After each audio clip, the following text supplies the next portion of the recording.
How's it feel to be the front runner in the race for governor? Well, you know, politics is a lot like the circus. It's always better to be in front, leading the parade, than in back, sweeping up after the elephants. No, seriously, there are no guarantees in this or any other election.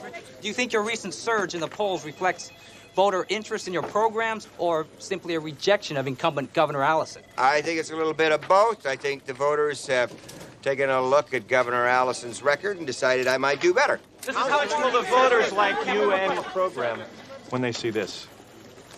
Where'd you get this? What is this?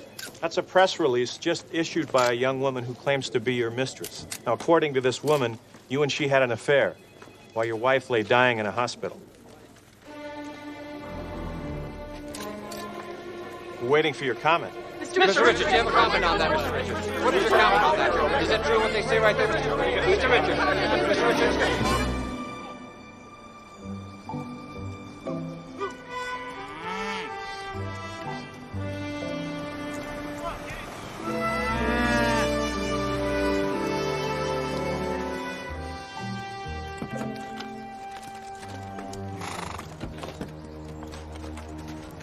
Morning, John. No use campaigning here, Harlan. You already got my vote. I appreciate that. Where's Mackenzie? Roping. Oh. Morning, Bill.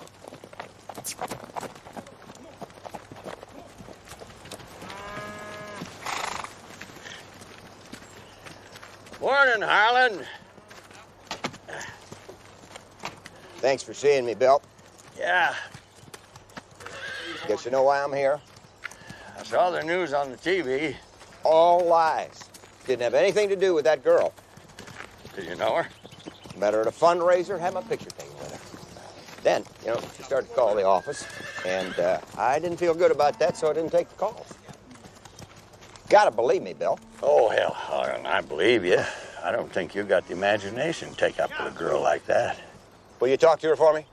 Just see what it's going to take to get rid of her. Harlan, I've never cared for your politics. As a matter of fact, I'm voting for Allison. But you've always been straight with me, even when you were the DA. So I'll be glad to look into it for you. Thank you, Bill. Don't thank me yet. I got a feeling this ain't gonna be easy.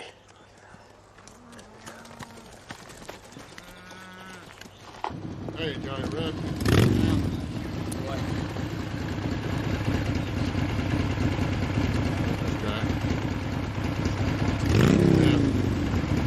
Check it out.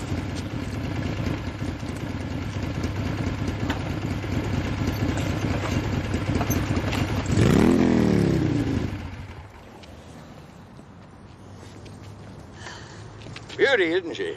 Sure is. Now, what's an old man like you need with a sweet little bike like this? Well, that's a good question. I guess I don't rightly know, except it suits me. I'm sweet myself. You look like a leader to me. You think so? I surely do.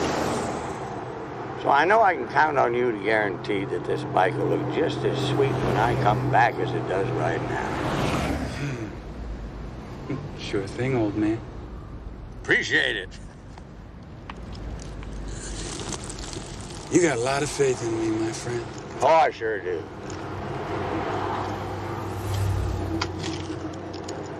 I got your watch, too.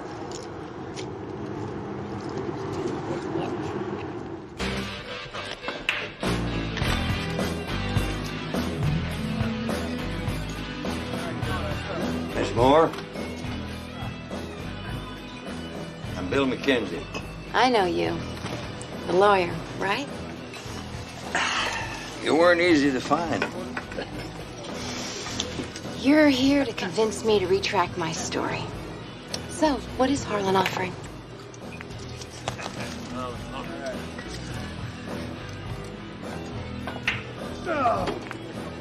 You're not offering one thin dime. Just a chance to tell the truth before I have to haul you into court. Harlan Richards had an affair with me. You seen the picture? Oh, now, Miss Moore used to be the camera never lied, but with the tabloids and all that's over. You could take my head, put it on another man's body, and swear that I was in love with Saddam Hussein. Just what are you offering? I can't for the life of me figure out why a beautiful and apparently nice young woman like you would want to destroy a man as decent as Harlan Richards, wreck his election, his political future, bring this grief to him and his daughter. Why are you doing this, Miss Moore? I have no choice. You don't. Whatever your personal grudge against him, I feel obliged to warn you that you're committing libel and tampering with the electoral process. Now, Mr. Richards is at this hotel. Here's his number. Please, if you won't talk to me, talk to him.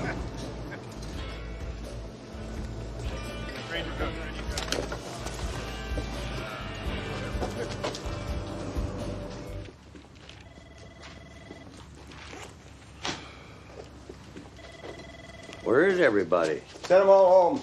Been a long, hard day. Well, I'm afraid I'm not going to make it any easier. I come up dry with Violet Moore.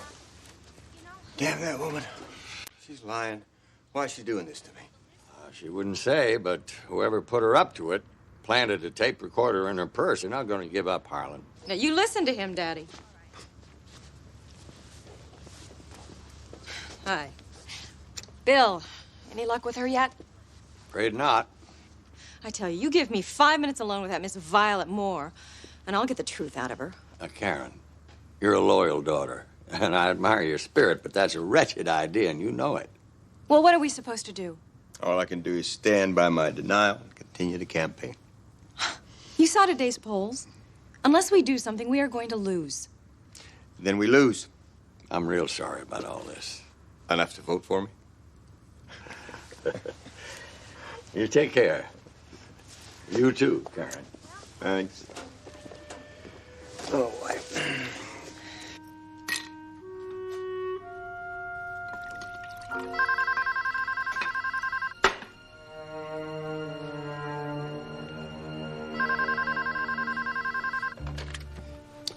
Harlan Richards. This is, Violet Moore. What is it, Miss Moore? Look, I've been thinking things over, and I've decided that I really can't go through with this frame-up thing. Mr. Richards, it's just not right. I'm very relieved, Miss Moore. Are you willing to make a public retraction? I don't know if I can do that. It would be a little chancy. Who put you up to this, Miss Moore? You know what? I really can't get into this over the phone. See, if they found out that I called you, well, I don't know what they'd do. Miss Moore, if you'll come forward and tell your story, I guarantee you my protection. I tell you what, I could meet you tomorrow morning at 8, say, in your hotel, in the coffee shop. I'll be there. Okay. I didn't hear you come in. Hi.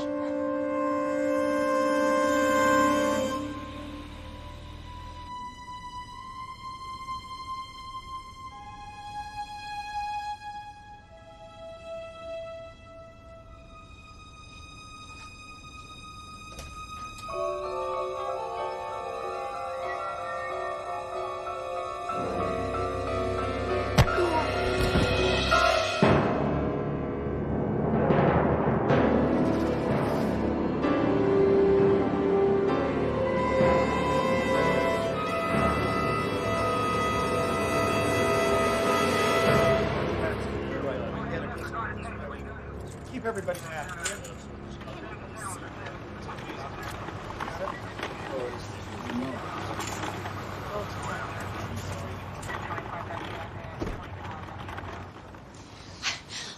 My father didn't commit suicide.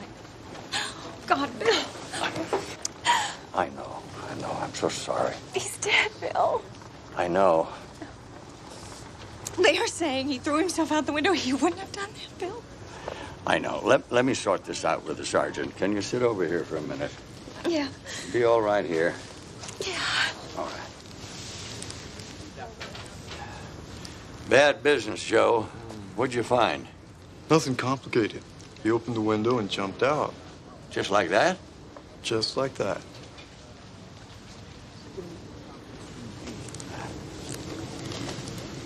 Come on, Karen. You come back to the ranch with me. I don't understand it, Bill. Neither do I. We interrupt this program for a special news brief. Here's Dale Scott. The medical examiner's office has officially concluded the gubernatorial candidate Harlan Richards' death was suicide. Richards was recently accused by a former campaign worker, Violet Moore, of having an affair with her, and she was charging him with sexual harassment. Apparently distraught over the scandal, Mr. Richards jumped from his hotel room window, dying instantly. State political experts agree that the death of Harlan Richards guarantees the re-election of his opponent, incumbent Governor Ryan Allison. We'll have more on the death of Harlan Richards, including reactions from around the country. I might as well say what everybody's thinking. Congratulations on the second term, Governor Allison. We lucked out. I didn't want it this way. Everybody knows that, Ryan. Dan, you keep quiet about luck. Folks will think we're dancing on Harlan's grave. Lighten up, Al. This is good news for us all, so why not admit it? Yeah, it's a gift horse.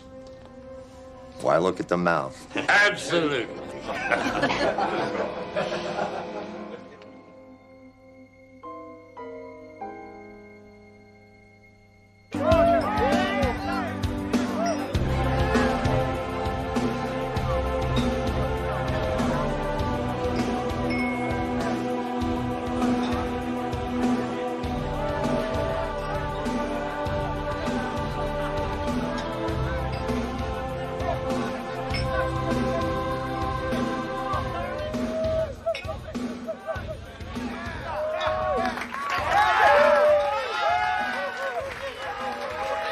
Let's put your hands together and pull out those dollar bills for Charlotte Webb.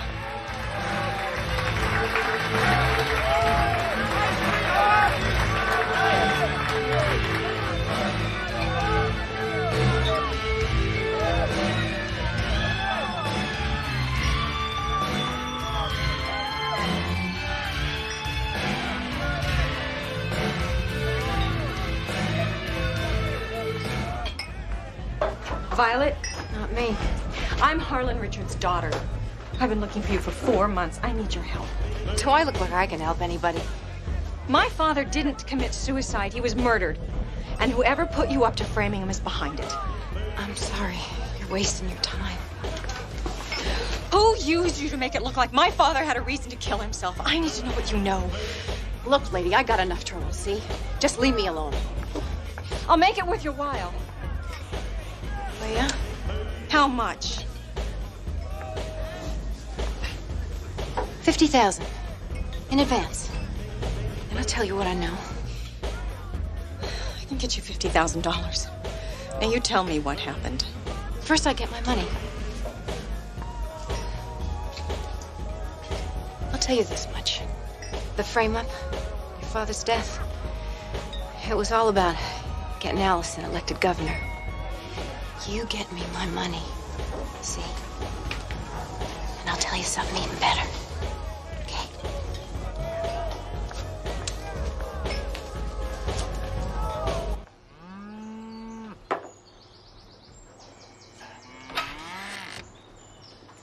Morning. Morning, Ken. You sleep all right? Oh, great. I was afraid you might have had a problem. You slept so late. It's 8 o'clock. Yeah, that's what I mean. Afraid that just cold cereal cooks off with the flu. Oh, then I'm cooking lunch. Good morning. Morning. Morning, Della. Good morning, Bill. Thank you for inviting us. Oh, the ranch is beautiful, and the sky is incredible. Oh, I knew you'd take to it, Della. Lord knows you need a vacation. You too. Trip wear you out. You want to just rest today. No, sir. You promised me ranching, and that's why I'm here. Good man. Oh, Bill. How many for lunch, and what time do you want it? Just the ranch hands and us, 12 o'clock. There'll be 15. Yeah. Oh, great. Microwave in the kitchen? Oh, I never use it. Makes food taste like the Sunday paper. Oh, I like real home cooking, Della. Yes. The stores are in the basement. Ken, I'll see you at the stable. Doesn't have a microwave. 15 for lunch. I bet enough food for 50. Well, you had to volunteer. While you're here roasting an entire cow, I'll be out on the range riding horses. Most of the men who settled these parts, including my daddy, came here young and illiterate.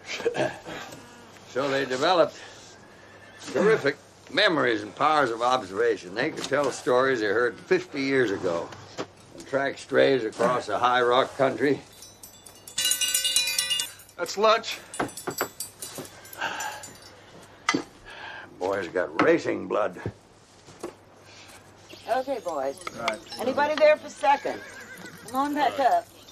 All right, help yourself. How about some bread here? You more bread? Okay, good. Looks mighty fine, Della. Ranch hands eat like they're gonna be hung in the morning, don't they? They don't even chew. No, just swallow. Time for lunch, Karen. Della, this is a good friend of mine, Karen Richards. This is Della Street, Karen, the best city lady I know. Oh, Bill, thank Bill's you. told me all about you. Thank you. Pleasure. Nice to see you, hon. Bill, could we talk? Sure thing. Excuse us. Certainly, dear. It's Harlan Richards' daughter. I know. Poor thing. So, this is all about getting Allison reelected? That's what Violet said. Well, tracking down Violet Moore was good detective work, Karen, but I don't like that part about the money. Yeah, well, I was hoping I could borrow it from you. Well, boy, that's quite a lot of money. Bill, I will pay you back every penny, I promise, as soon as the estate's settled. Well, even if you do pay her, how do you know this woman's going to keep up her end of the bargain? Why don't you go back and stay at your daddy's ranch and let me look into this? Fine. If you don't want to help me, loan me the money. I will take it up with the governor myself. Ooh, Karen. I'm sorry I bothered you. Now, don't go getting reckless. Great first session, the Governor. Oh, thanks, Bobby. Hey, you work on mending those political fences back home, will you? I'm going to need you next session. Lots of success. Thank you. Yeah. Bye. Got the whole legislature eating out of your hands. You sure know how to work them. I meant what I said. Bobby's a good man. And I don't work people, Al. How long are you going to be in Washington? Sorry, miss. I'll leave this evening and... He will see me. I think we need to talk, Governor. Karen, I don't think this is the time or the place. Oh, then when is it? Your office keeps putting me off. Well, I wasn't aware of that. You call me next week. We'll get together. No, I think we'll talk right now. I know what you've done. You created this whole Violet Moore scandal. My father didn't commit suicide. He was murdered, and you're behind it. Listen, I know you're upset and you don't know what you're saying. So you think about this and you call me when you can talk rationally. Rationally? You're a liar and a liar! Hey. Sit down. Have her arrested for attempted assault and battery. No, that's all right. Karen, I'm sorry you're feeling this way, huh? Come on, just get her out of here. Just get her out. It's not gonna be this easy, Governor. You're gonna pay, I swear it!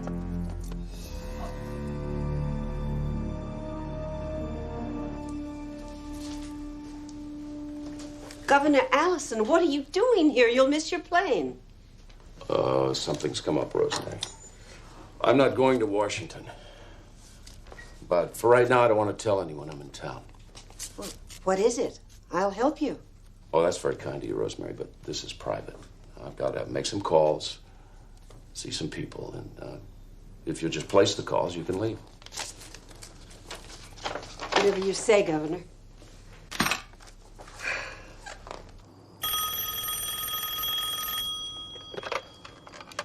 Hello?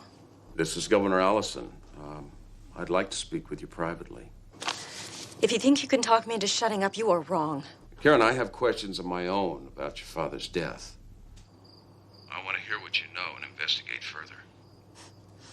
Are you trying to tell me you had nothing to do with this? Well, I didn't expect you to believe me, but I may have an idea who did this. You come to my office at 10 o'clock. I'll leave the side door open. I'll be waiting.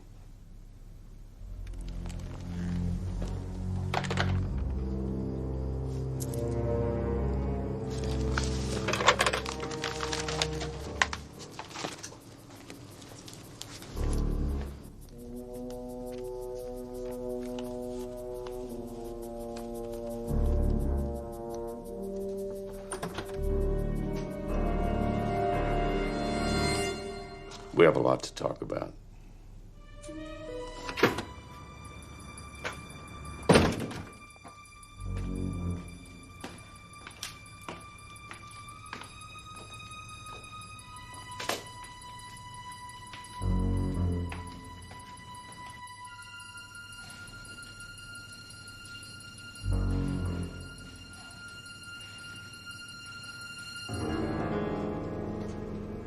Governor Allison?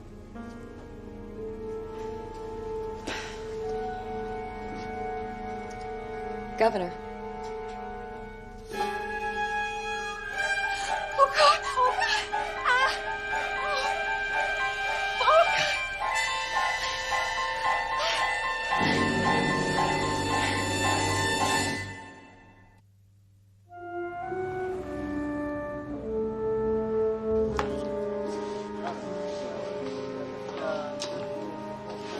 Sit down before he wears both out.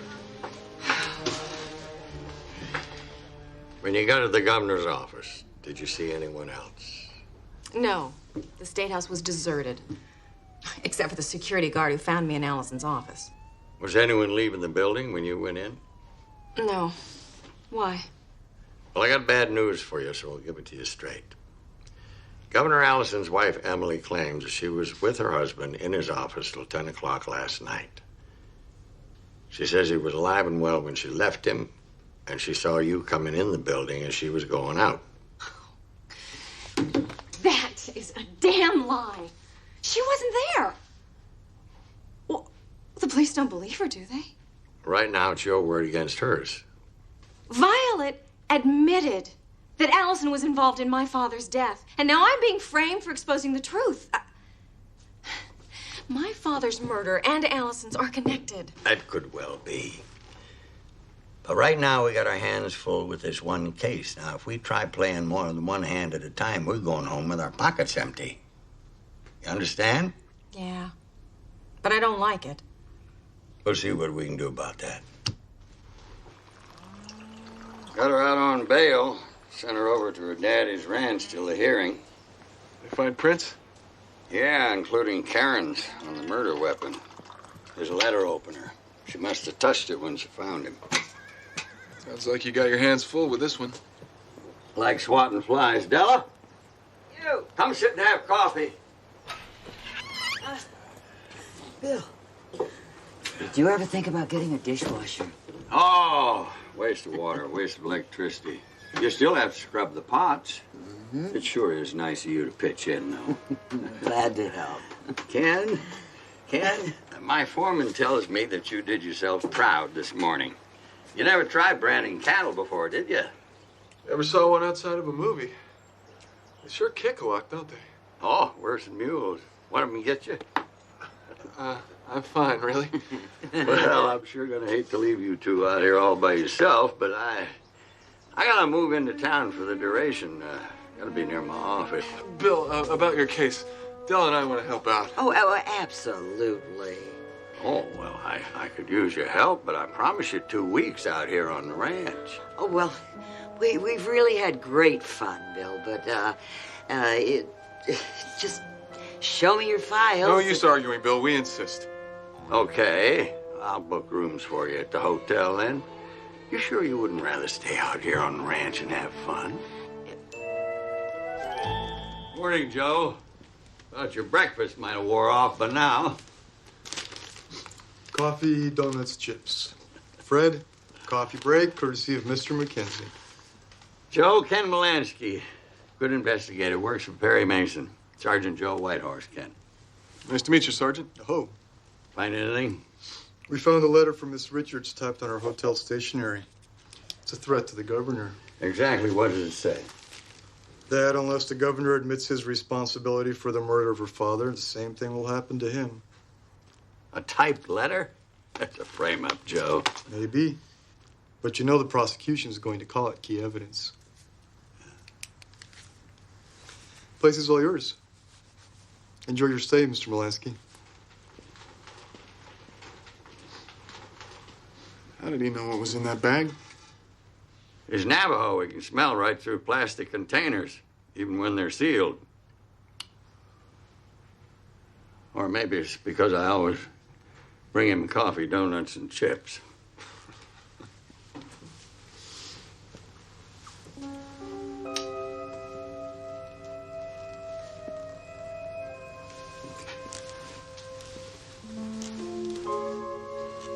What's bothering you? Let's get our own photographer in here. Take a look around and see if anything catches your eye.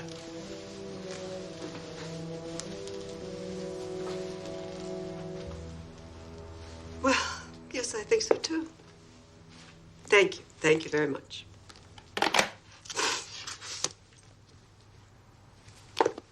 Bill McKenzie, you should be ashamed of yourself.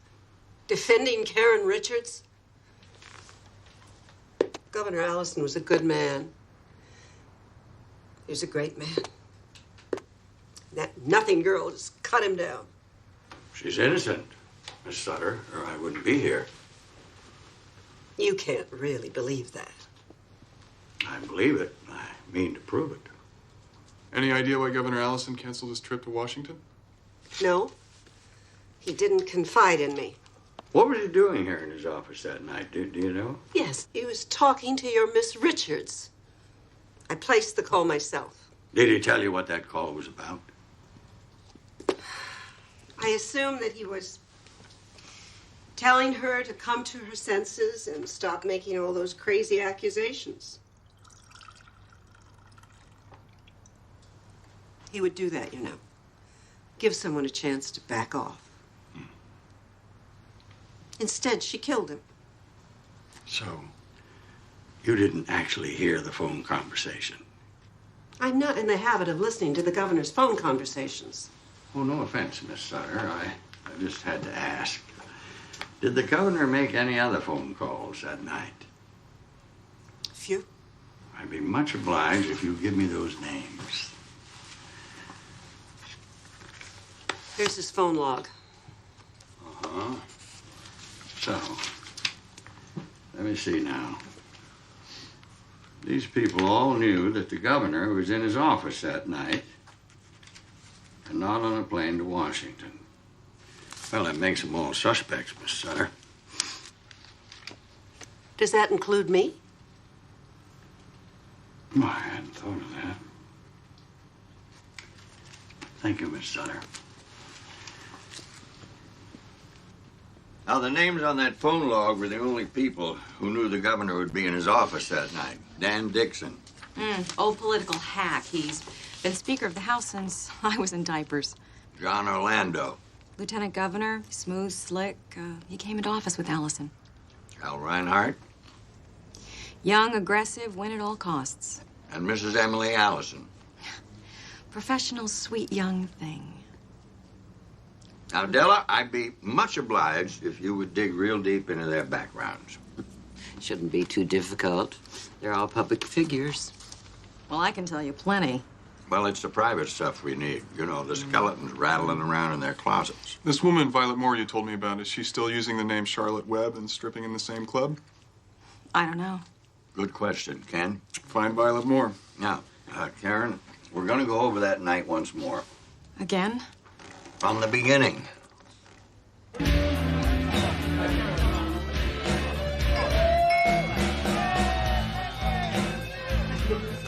Excuse me. You know where I can find the owner? Who wants to know? Name's Melansky. I'm working with Bill McKenzie. I'm looking for Charlotte Webb. Well, you came to the wrong place. She up and quit. Could I trouble you for Charlotte's home address? Oh, it's no trouble.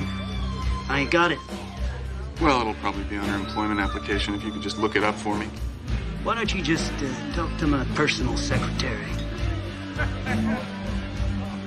I think we could probably work something out here. You know, it's...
It's me.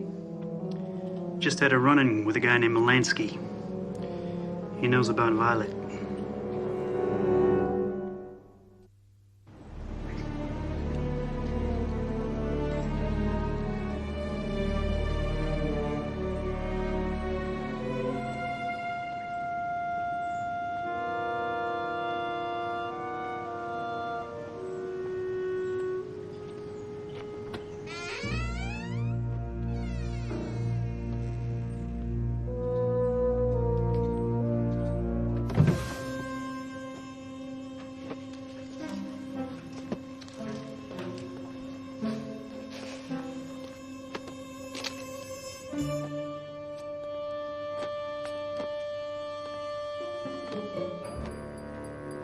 Looking for something.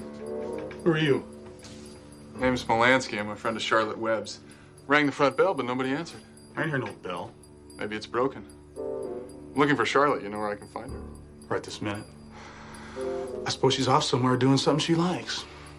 And you? You like throwing clothes around a room?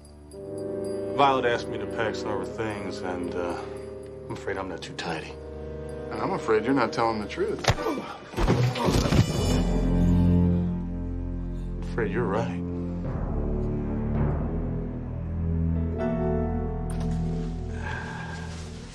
Thank you, miss. Ah, Mr. Mackenzie, what can I do for you? I guess you know I'm representing Karen Richards. I've heard, and I won't hold it against you, but I will tell you straight out. That girl killed the best man who ever lived. Well, I'm aware that you and Allison were close. We were partners in our law firm, Allison and Reinhardt, until Ryan was elected governor. Now, Allison called you the night he was murdered. What do you want? Just to bounce around a couple ideas he had about the next session of legislature. That was the last time I spoke to Ryan. Forgive me if some of these questions are a little painful. There was an incident about a year ago. You and your wife were at a party where Allison was over imbibing in some of his favorite sipping whiskey. The three of you left together, and on the way home there was an accident, and your wife was killed. Is that right?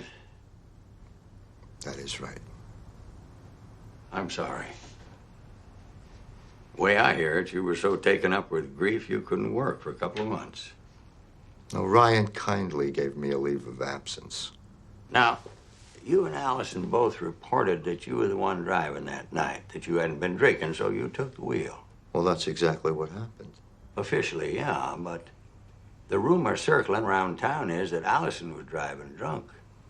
And that you took the blame because if he'd been charged with a drunk driving felony, he'd never been elected. That's not a rumor. That's a lie spread by Ryan's political enemies, and you shouldn't listen to them. I try not to. Well, then why are you bringing it up? What does that accident have to do with Ryan's murder? It could make you a suspect. Me? That is a libelous and malicious accusation, sir. It's not an accusation. Oh, I'm just supposing. I don't make accusations I can't back up. Then use your head, man. If I was so loyal to Governor Allison that I take the blame for an accident he caused, why would I turn around and kill him? I don't have the answer to that. But one answer might be that once Allison was reelected and you didn't need him anymore, you could do what you wanted to all along. Kill the man who caused your wife's death. Just supposing. I won't take up any more of your time. Thank you, Mr. Reinhardt.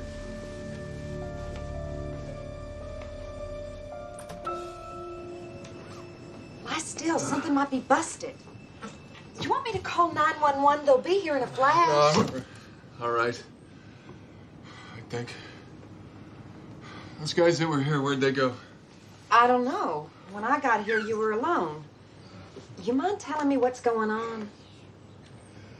First, my name's Ken Melansky. Hello. Hello, Jennifer Taylor. I live here. What are you doing here? I'm looking for Charlotte Webb. Oh, We're roommates, just for the last few months. Before her, I roomed with this fella named Ted, took off with my stereo. Looks like you have bad luck with roommates. Charlotte isn't Charlotte. She's Violet Moore, the woman who got Harlan Richards involved in a sex scandal. You mean I've been sleeping under the same roof as a celebrity and I didn't even know? Are you a reporter? Ask me anything. She always drank Diet Cola for breakfast. Look, I'm not a reporter. I'm looking for Violet because she's in trouble. Somebody's after her. You mean bad guys? Well, they're not Boy Scouts. Violet. She's in real trouble. I have to find her before they do. Can you help me, Jennifer? You kidding? Look, I work down at the Sew and Save. 17 locations throughout the state to serve your homemaking needs. Help you save a celebrity from bad guys? Life don't get more exciting. Let's hope not. What can you tell me about Violet? She was a cat in a room full of rocking chairs, always about to fly out of her skin. Then, last night, she tells me she's going to check into a motel for a couple of nights. She doesn't say why. Wants me to come back and pack up her stuff and bring it to her.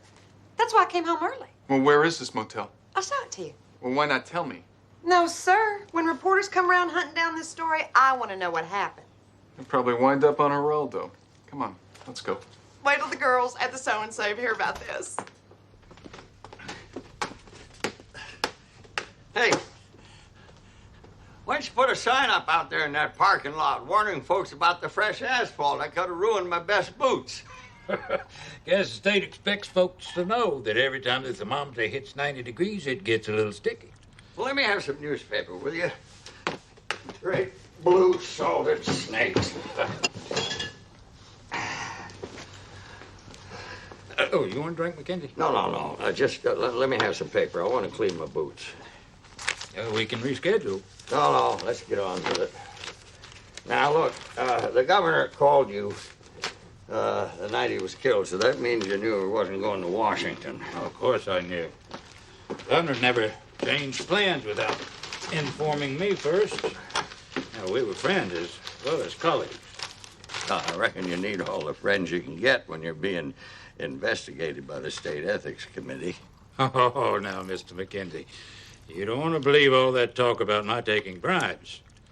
You're savvy enough to know that those charges are trumped up by my political opponents. Boy, that sounds like a campaign speech to me. Allison always sided you against your opponents, didn't he? Until lately. Right to the end. He was always standing right there beside me. Officially, yeah. But I've been going over all the governor's press statements about you, and I don't believe he ever once said that you didn't do anything wrong. Just said he wouldn't interfere with the investigating committee. Well, that was the proper thing for him to do. But not too supportive. Just what is your point, Mr. Mackenzie? My point is this.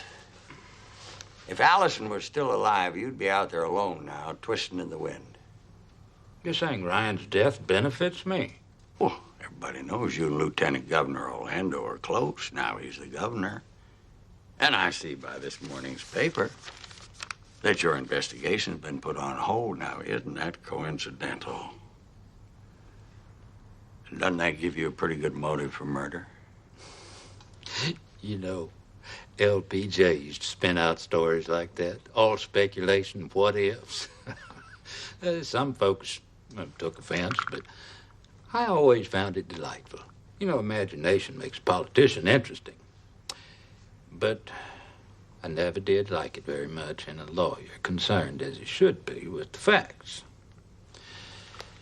Now, the night Ryan Allison died, he gave me his solemn promise that he'd stand by me in my committee fight. Your voice is sincere. Your smile is steady, and you look a man straight in the eyes when you're making a point. If I was a voter, I'd be downright dazzled. Instead, I'm sitting here trying to figure out whether what you're telling me is a God's honest truth or an LBJ story. I'll try to take that as a compliment, Mr. Mackenzie. That promise he made, the one he gave you the night you met him in his office. No, I never did see the governor that night. I only spoke to him on the phone. I spent most of that evening taking my ease at the Cattlemen's Club, where I've been a member for years. Join me there for dinner some night. Anything else I can do to help you? You don't clean boots, do you? Mr. Dixon, I'm sure we'll be speaking again.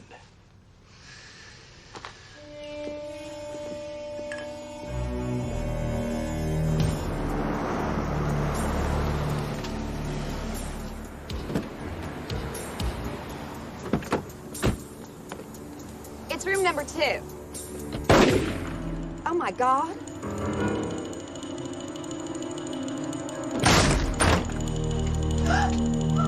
Mom's dead! Oh, my God! Oh.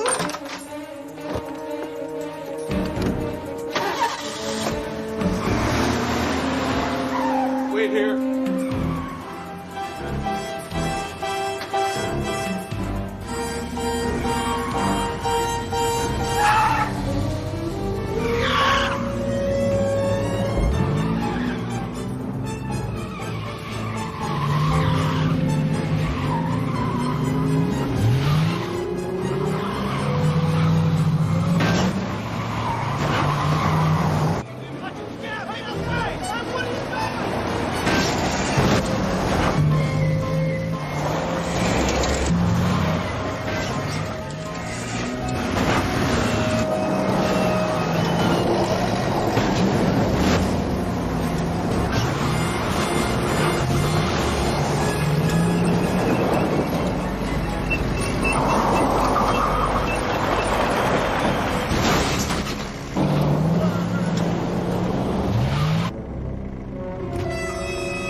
Sundown Motel, room number 2.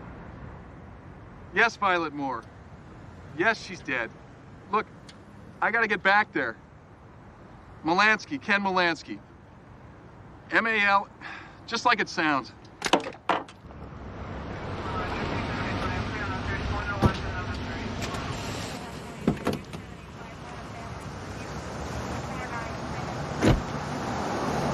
What's going on, Sergeant? You reported a murder, Mr. Molansky. Yeah, Violet Moore. Where's Jennifer? I arrived here with Jennifer Taylor, her roommate. Miss Moore was dead on the floor, shot by the look of it. Saw a man go out the bathroom window. Pursued him. He got away. Will you step this way? After you.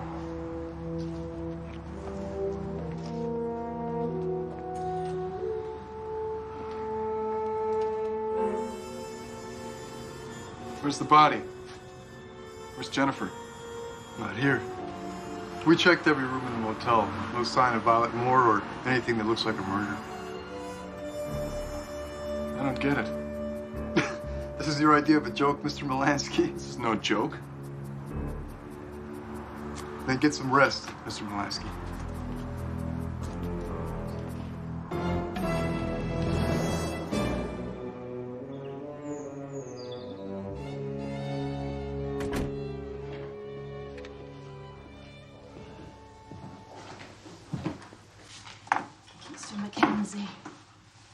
Please forgive me for intruding, Ms. Allison. This got to be a very, very hard time for you. Would you like some coffee? No, thank you, ma'am. Something stronger? No, I'm fine. No? All right. Please. Thank you. Never prepared for things like this, are we? Murder. Happens to other people. People we don't know. I still expect Ryan to come through that door. Yes, ma'am. His friends and colleagues have been so wonderful to me. They've sent letters and cards and stopped by to see me. I've given each one of them something of Ryan's to remember him by. Well, wasn't that thoughtful? How can you defend Karen Richards? I know who you are, and I know what people say about you. I thought you were an honorable man. I'm a particular man, Mrs. Allison, and a fortunate one. I'm not obliged to defend anybody that I don't believe to be innocent. Karen Richards is innocent. Why did you come here? I need to ask you a few questions, and you don't have to respond, of course, but I thought maybe the answers might come easier here in the comfort of your home than in court. Questions? The night your husband was killed, can you tell me what you did and saw?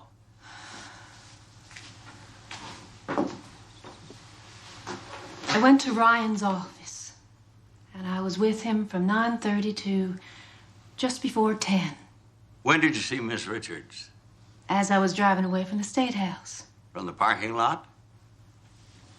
Yes, Well, you must have got a good look at her. That lot's very brightly lit.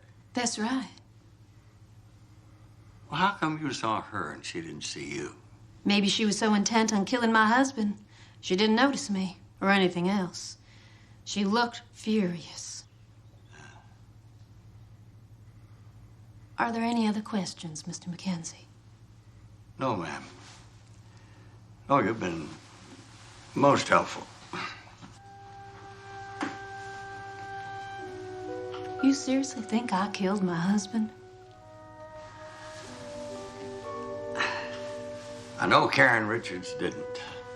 What possible motive would I have? Well, I've been asking myself that very question, and I'm stumped. Good day, Miss Allison.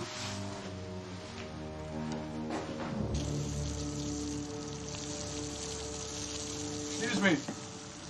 I was wondering if you know your neighbor, Charlotte Webb? Oh, sure. Pretty girl. We ain't spoke, but we've waved. What about a roommate, Jennifer Taylor? She ain't got a roommate. This pretty girl. Brown hair about this tall? Nope, never seen her. Excuse me, I got washed soaking. Mind you, don't forget my flower box.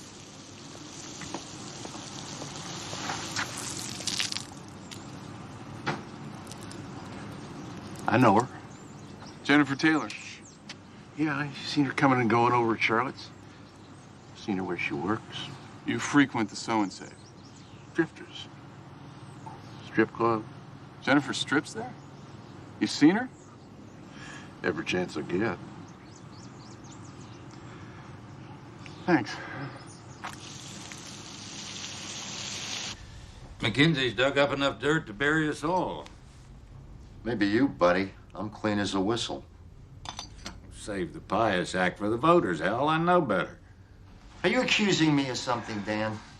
Gentlemen, let's not shoot ourselves in the foot arguing. All this is going to turn out just fine so long as we stick together. Excuse me. I don't want to interrupt, but I didn't see a secretary out here. Mr. Mackenzie, what a pleasure. Come right in. Please, sit down. Sir.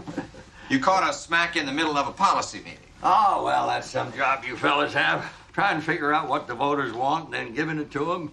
That's what politicians do, Mr. Mackenzie. Oh, I used to think so. Oh, sounds like you don't care for politicians. Well, I do some. Yeah, Lincoln was a politician, and Jefferson, and a few others.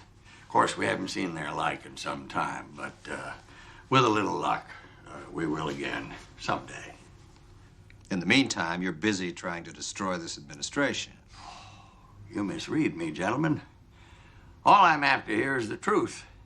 So if whichever one of you fellas killed the governor will just step forward, then we'll be done with it. I've got work to do. Talk to you later, John.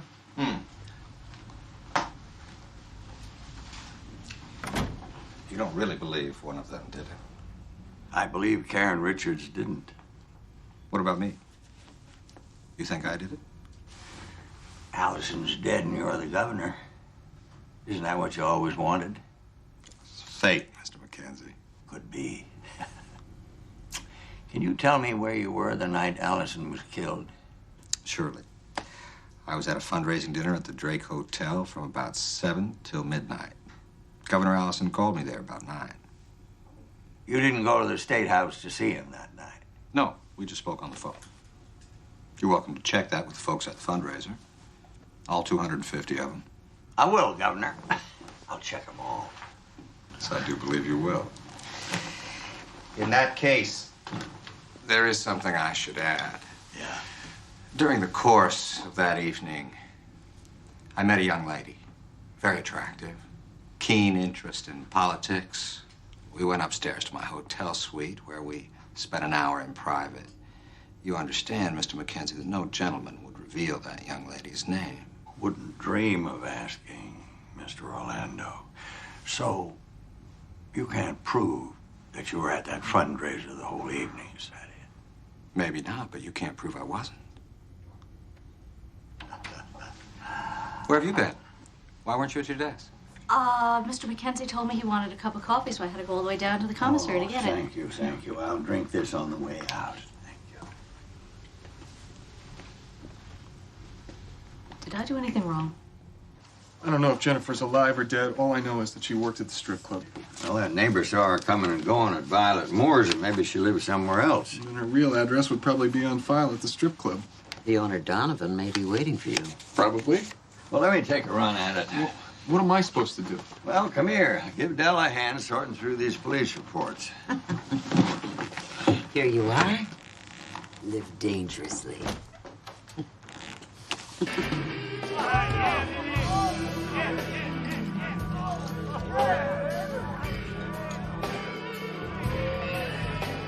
I'm Bill Mackenzie. I need to get a look at Jennifer Taylor's employment file. Forget about it. You're not getting nothing but right out of here. Hey, Will?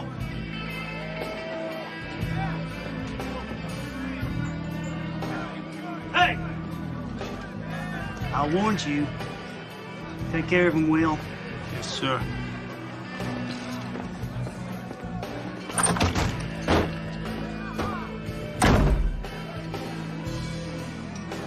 Are you okay, Mr. Mackenzie? Yeah, I'm fine, Will. How are you? You and your brother staying out of trouble? When you got my kid brother off on that murder rap, I promised you that I'd keep us both clean. Good man. Give me a hand here, Will. See if you can find an address on Jennifer Taylor. Sure, Mr. Mackenzie. I'll make it sound good. Oh! Ah! Oh! Oh! Ah! Hey, chill! Oh! Ah! Oh! Ah! Ow!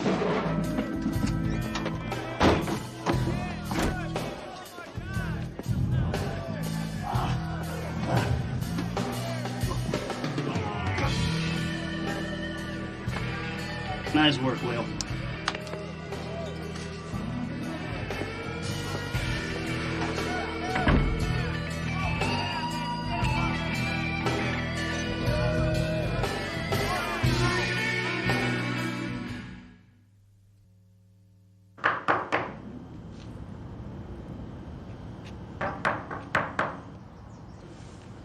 Can I help you? Yeah, I'm looking for the manager. That's me. I'm a friend of Jennifer Taylor's. I tried knocking, but I guess she's not there. Any idea where she is? She said she had to go away for a couple of days. I said I'd feed her cat. How do you like that? She left already. I guess that's why she left a message for me to check on the cat. There's nothing wrong with the cat. Did you feed it? I was just going to. I think I'd better have a look. Looks like I got here just in time. This cat's in terrible shape. I fed it yesterday. Yesterday? This is a pedigreed Balkanese. Pedigreed? Yeah, misses one meal, it throws his whole metabolism off. Do you have any idea what a cat like this cost? I thought it was just a stray. Yeah, well, if people knew what this cat was worth, it wouldn't be safe. Look, if you got things to do, I can take it from here. It's okay, sweetheart. Oh, yeah. Sure. Look, you need anything, let me know. Yeah.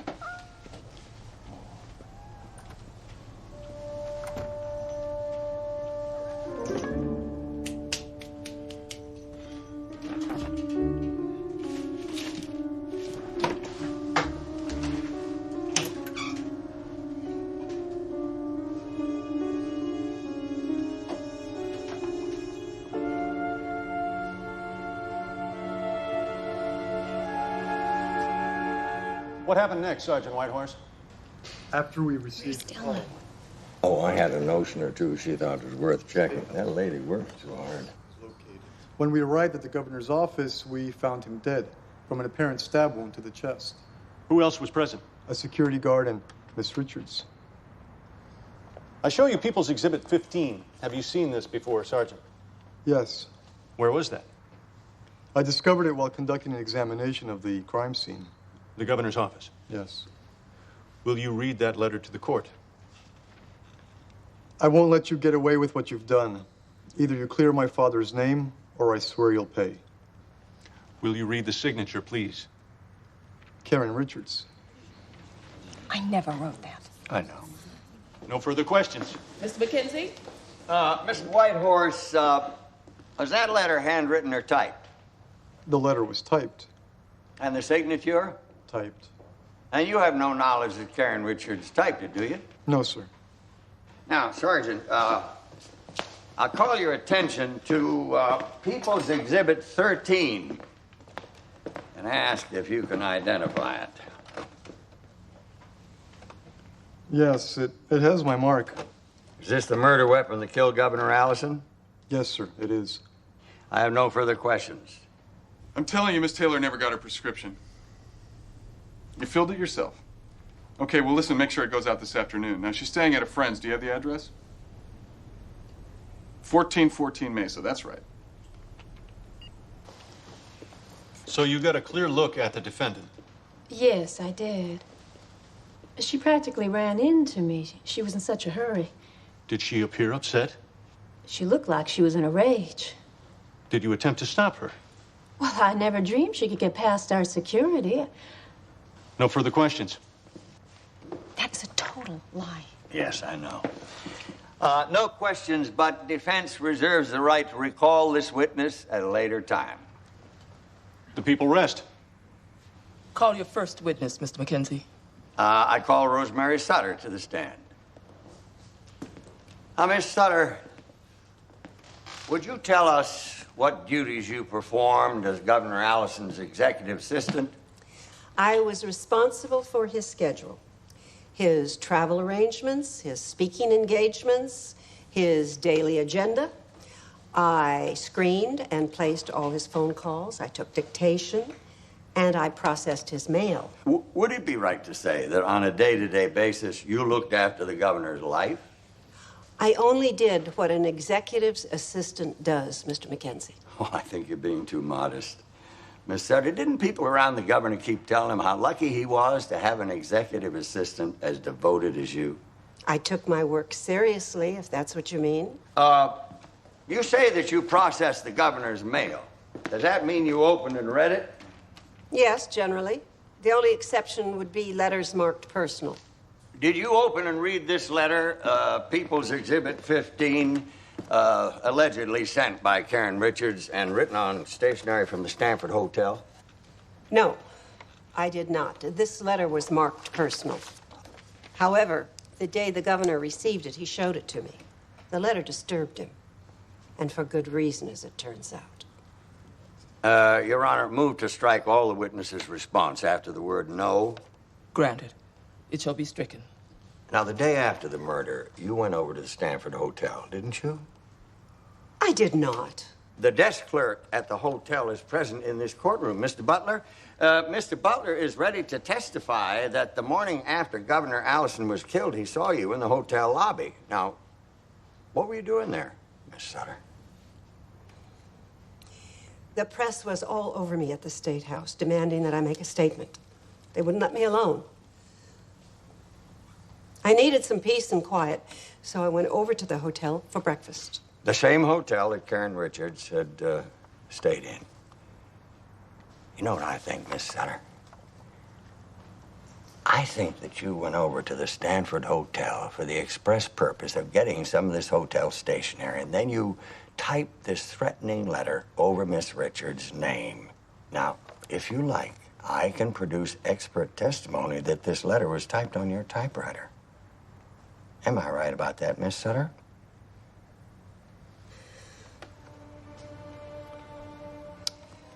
Your Honor, would you please direct the witness to answer the question? Miss Sutter? I didn't want the press or the police to go snooping into the governor's private affairs. starting rumors about him, creating scandal. So, you were being loyal to the governor when you wrote this letter, weren't you? It seemed obvious to me that Karen Richards had killed him.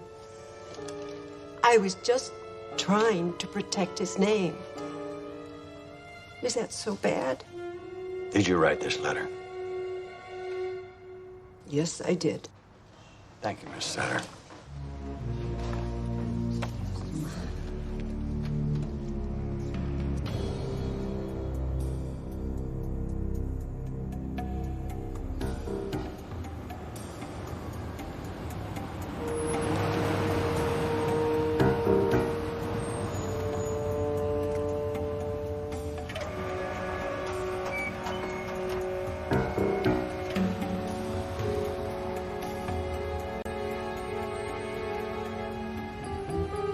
Prescription for Miss Taylor. If you sign here. Take it. Thanks. You.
It astounds me.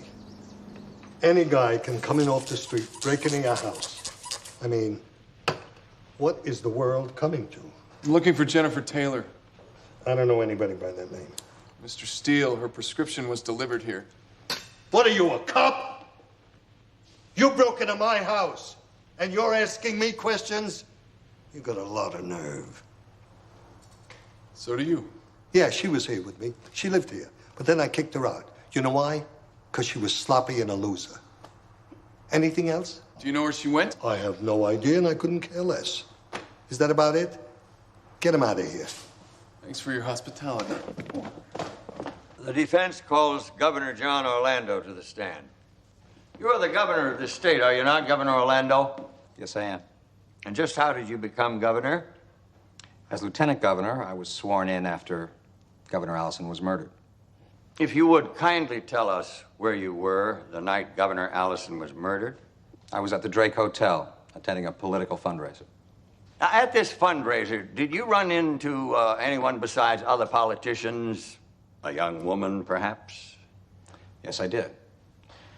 She approached me, told me she was interested in politics, and asked if we could talk in private. Did you agree to that? Of course. Why wouldn't I? Where did this private conversation take place? Upstairs in my hotel suite. In the living room of my hotel suite. I am a bachelor, Mr. Mackenzie. I'm allowed to entertain young ladies as best I can. Now, you live 2 blocks away from the Drake Hotel. Why would you book a hotel room so close to your home? Very often during political functions, it's convenient to have a suite for private discussions. Do you recall what time you and the young lady went upstairs?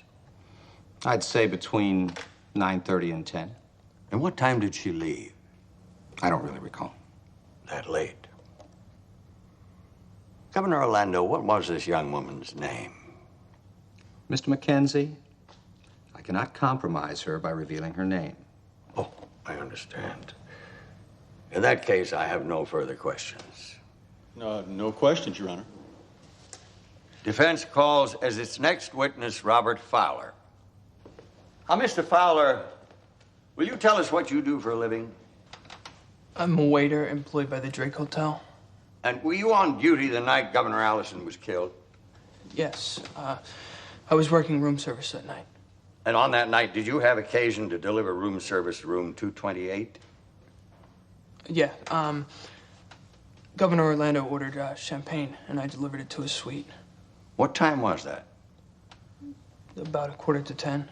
Now, while you were in this hotel suite, did you see anyone else besides the governor? No, but I knew there was a woman in the room. How'd you know that? Well, I saw a lady's suit jacket tossed over the back of a chair. It was gray and had a watch hanging on the lapel. Oh. What kind of a watch?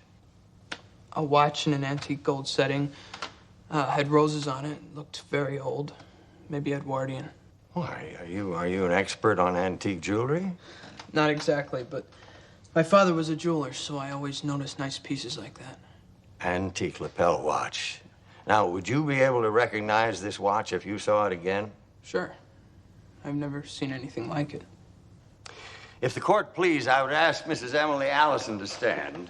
Objection, Your Honor. I don't see the relevancy. Mr. McKenzie, what's this all about? Your Honor, there are several people who had reason to wish Governor Allison dead besides Miss Richards. In a matter as grave as this, I would ask for the widest possible latitude. I assure Your Honor that this pursuit is not frivolous. You may proceed. Objection overruled. Thank you, Your Honor. Mrs. Allison?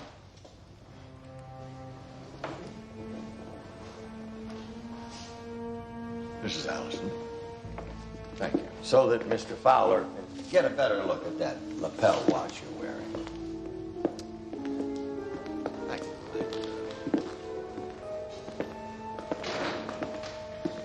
Thank you, Mrs. Allison. Now, Mr. Fowler, take your time. Is this the same watch that you saw in the hotel suite that night?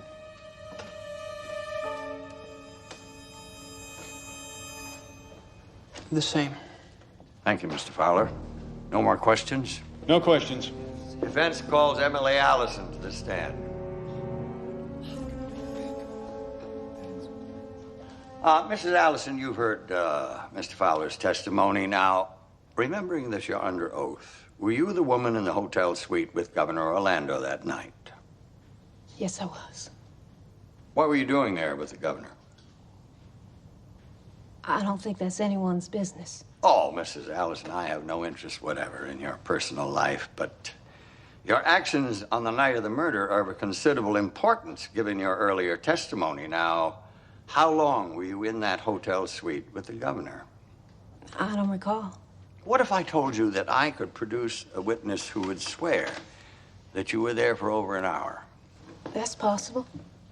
Now, in your earlier testimony, you stated that you went to your husband's office the night he was killed and stayed with him till almost 10 o'clock. Am I correct? Yes. Yet we now know you were with Governor Orlando at that hour. You also stated that as you left the State House, you saw Karen Richards going in. Am I correct? Yes. Now that your memory has had time to sort itself out, Mrs. Allison, would you like to reconsider your testimony?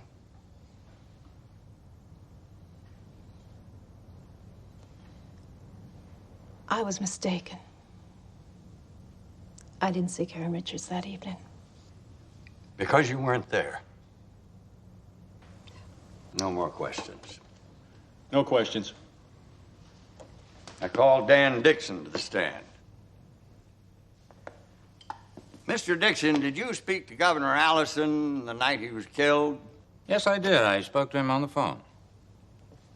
Not face to face in his office?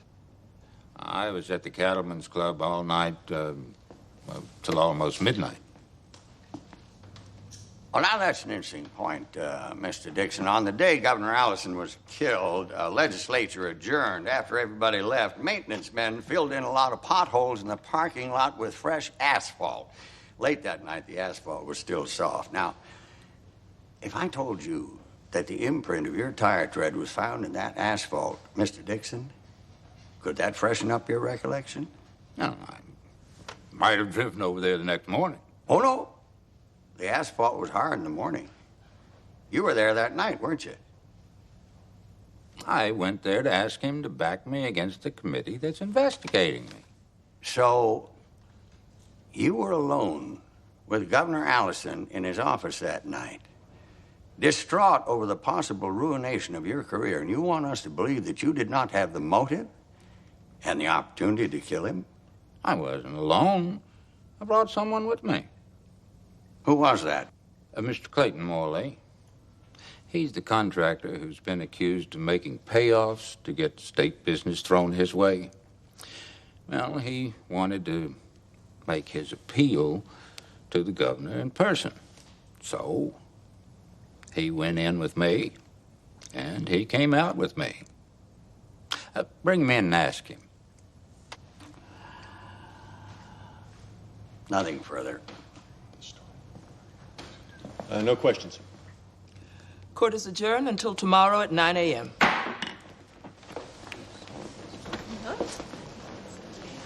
How's our side doing?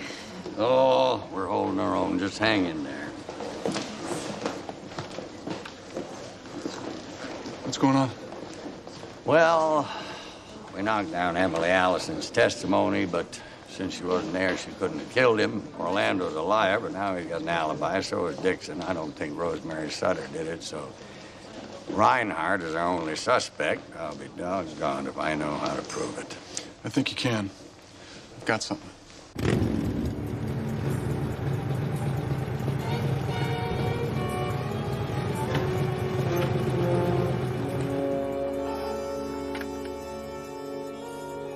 Mr. Steele is expecting me.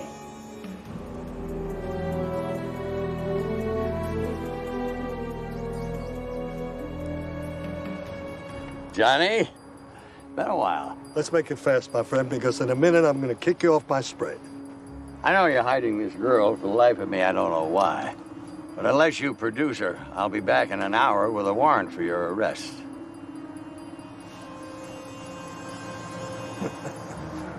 For what? Obstruction of justice. Obstruction of justice. Listen, cowboy, you'll never make it stick. You're concealing a witness crucial to a murder investigation. That's a chargeable offense. Now make sure it sticks. Bill! Look what I found.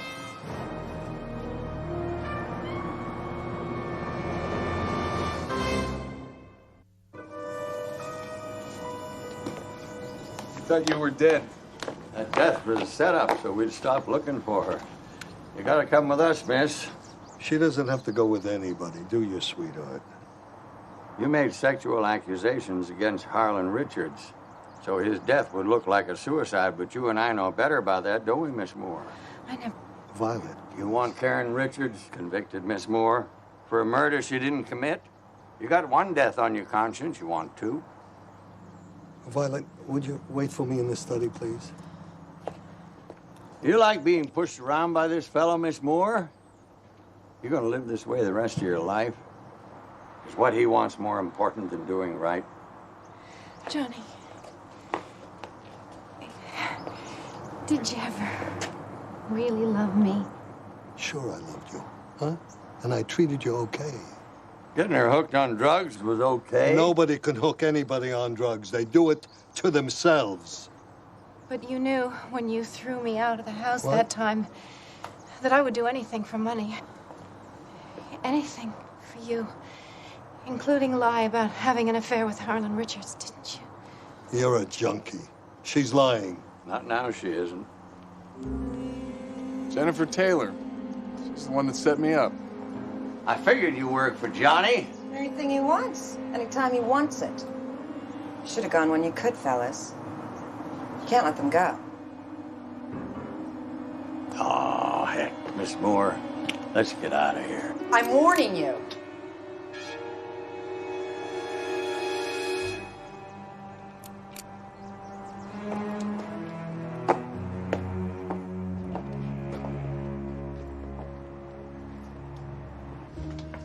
Bill. You got those photos of the crime scene? And the photos of the office from the governor's files.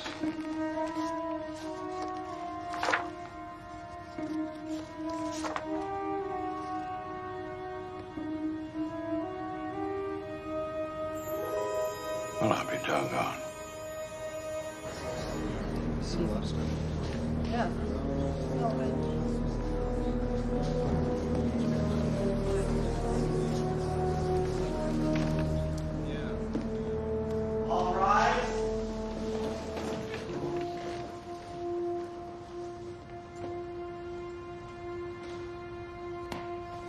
seated. Mr. McKenzie? I'd like to recall Rosemary Sutter to the stand. Now, Miss Sutter, I'm going to show you a list of documents which the police found in Governor Allison's office. I want you to examine this list carefully.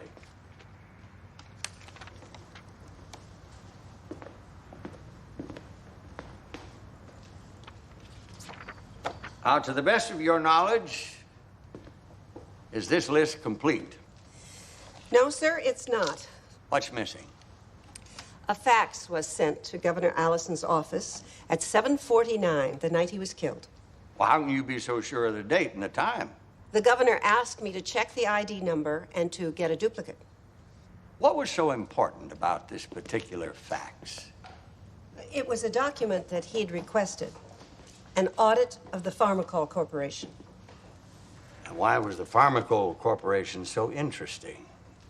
They were doing a lot of construction for the state, and Governor Allison had heard rumors that it was really a front for organized crime.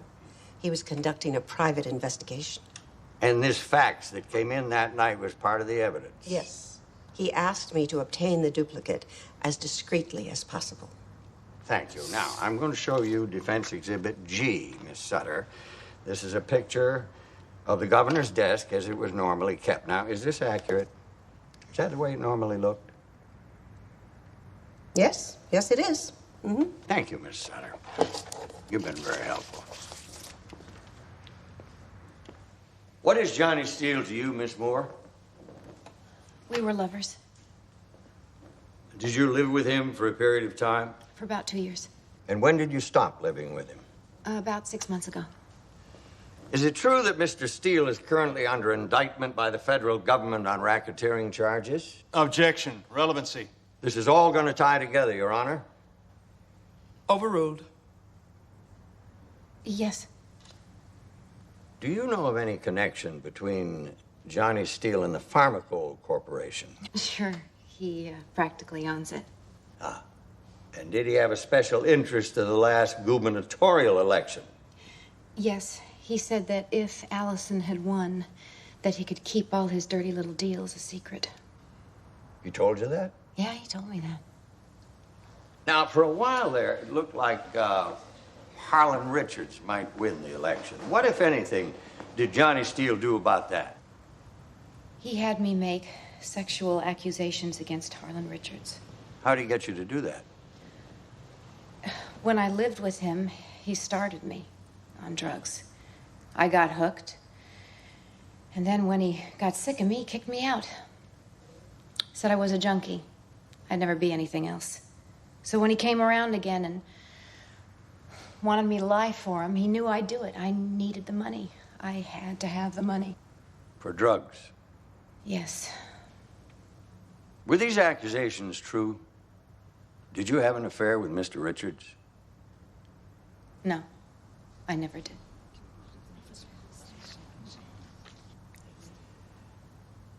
Miss Moore, are you telling this court that Johnny Steele convinced you to tell a lie that was going to ruin a decent man's reputation? Yeah, but it wasn't Johnny's idea. See, he said he had no choice in the matter, that he had to do it for his partner. Who was his partner? Al Reinhardt, the Attorney General.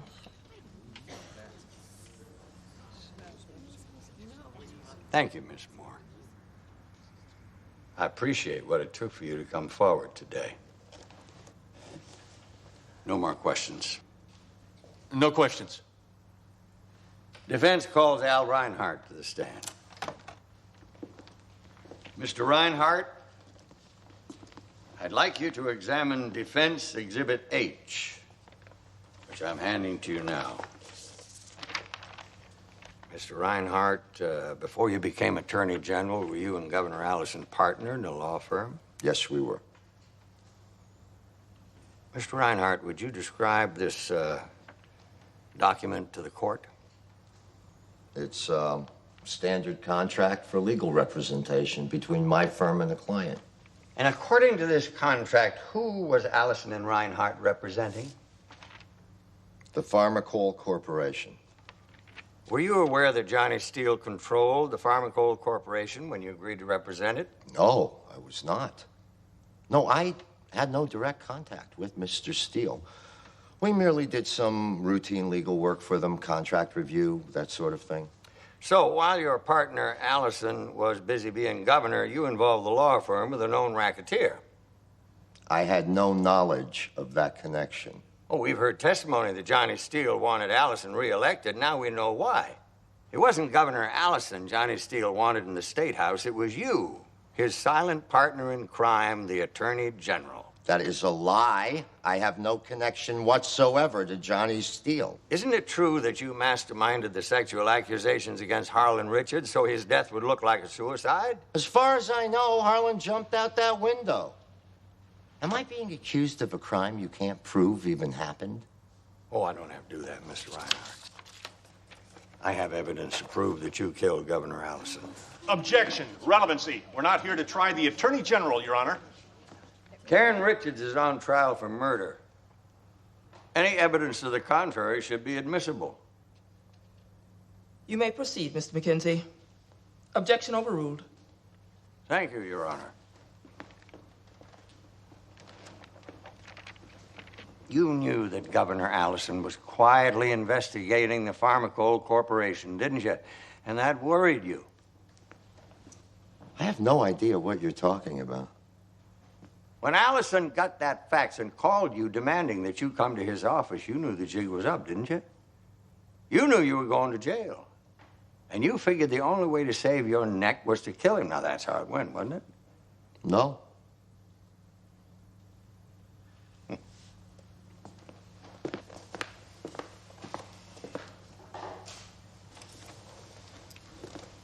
Mr. Reinhardt, would you identify this object, People's Exhibit 13, for the court? It's solid gold letter opener. There's an inscription there on the blade. Will you read it? The voting's done, we won, and the date 11/5/93.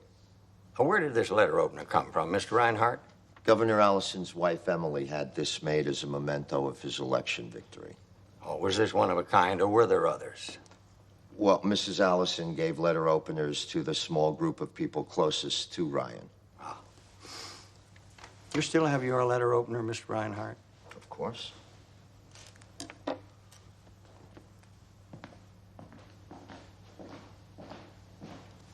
I'm going to show you Defense Exhibit J, a receipt from Tyler's Jewelers over on Alma Street. It's a bill for a letter opener they made for you with the inscription, "The voting's done, we won," and the date 11/5/93. What do you know about this, Mr. Reinhardt? I lost the letter opener Mrs. Allison gave me when I moved into my new office in the State House, so I asked my assistant to order a copy. An identical copy? Of course. It's not what you got. It wasn't identical.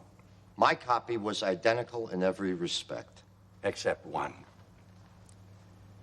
It always bothered me how someone having a heated argument with the governor could have taken the letter opener off his desk and then crossed clear around and stab him with it without his trying to get up and defend himself. But just supposing. What if he wasn't stabbed with his own letter opener? What do you think of that, Mr. Reinhardt? I wouldn't know. Oh, but you would, Mr. Reinhardt. You took this letter opener, the one you had made from your office to use as a weapon when Allison called you in on the carpet. After you stabbed him with it, you took the one on the governor's desk with you when you left, thinking that nobody would ever notice the exchange. But fate was toiling against you, Mr. Reinhardt. The original letter openers were solid gold. Your copy was gold plate over lead. It says so right here on this receipt. With the district attorney's permission, we'll demonstrate. No objection.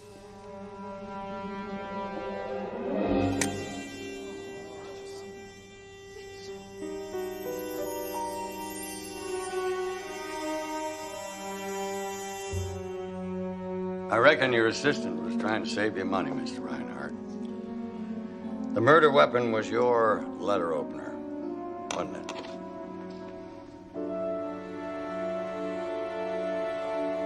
I'd better not say anything further. That's a good choice. Move for dismissal.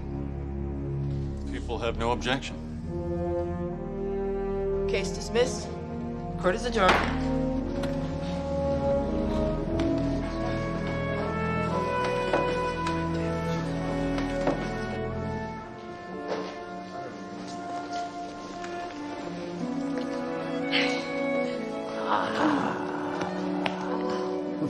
Thank you.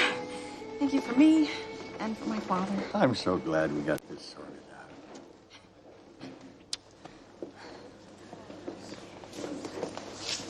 out. Congratulations, Bill. Ken, I never could have done it without you. Come on, let's go back to the ranch and have some fun. I wouldn't want to put you out. Oh, put me out. Listen, I can use your help. You know, I got the sweetest little vegetable garden that Della is just going to love. Della asked me to give you this.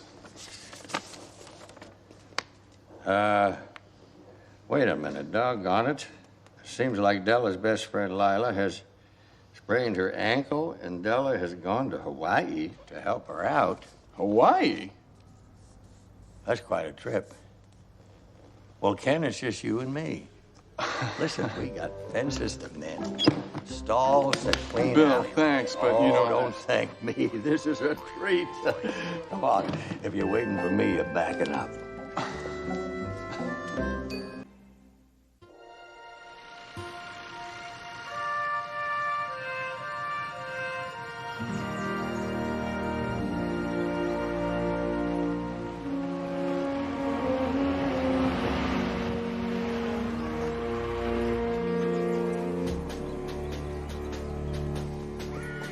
Not about giving up, Joe. I got you what you wanted. Yeah. That's what makes you a good investigator. I'm going into town. You lift? No, I don't have time.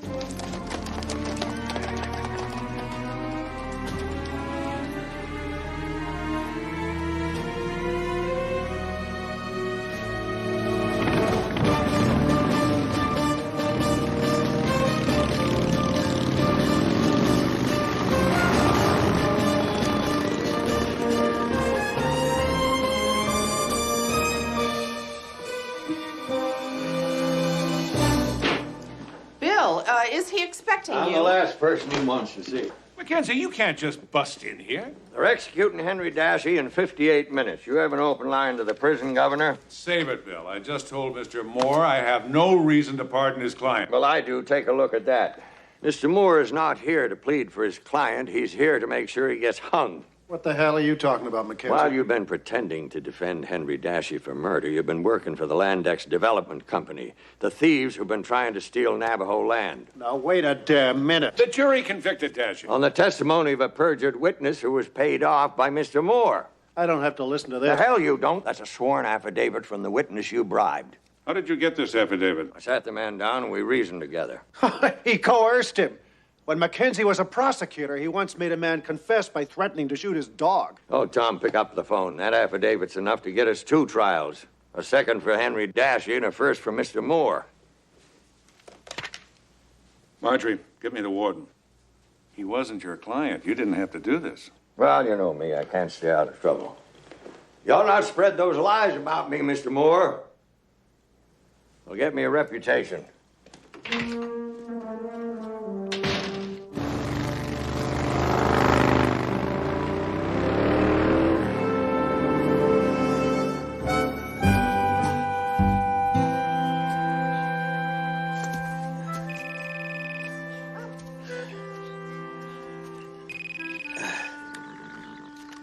Mackenzie.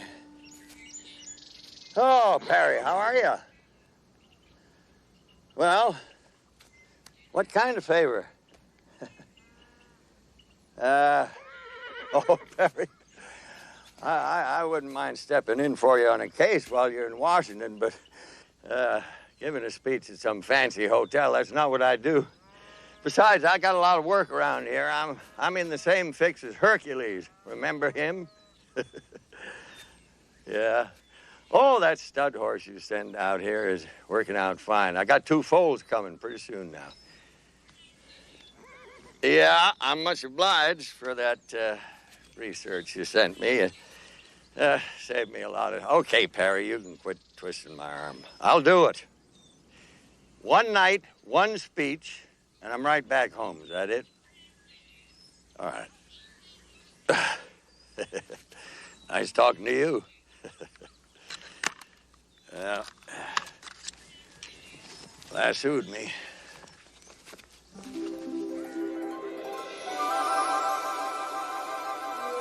The majestic beauty of the Santa Monica Mountains above Malibu, playground of the stars, and site of the world's newest luxury hotel, the magnificent Norwich.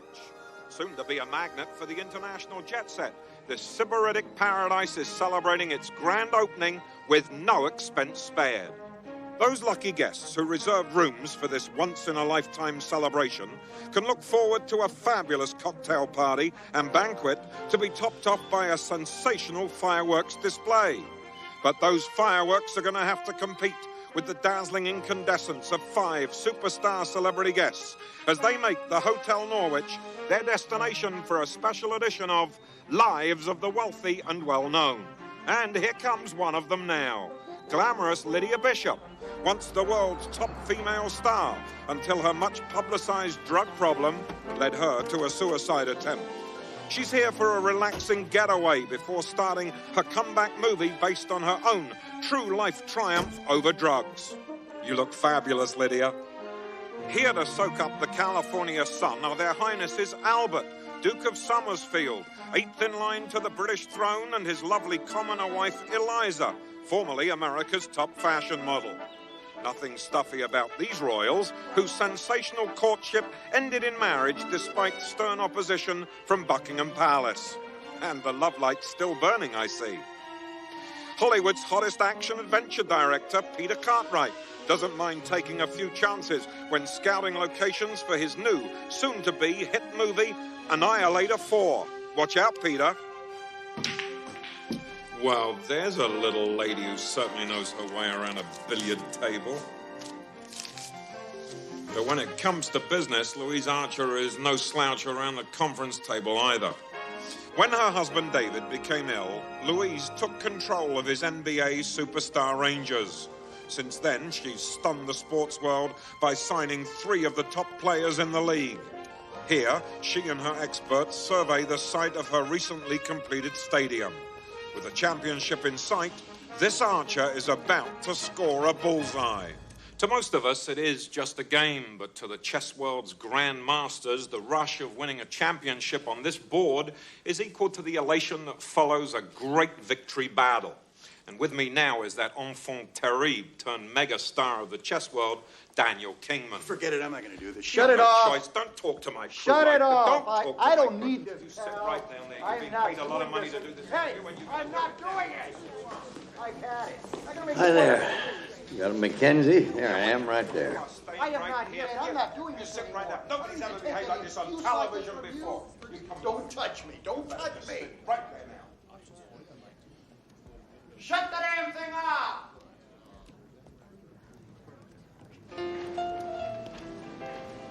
Ah, Mr. Kingman, there's a message for you. Thank you.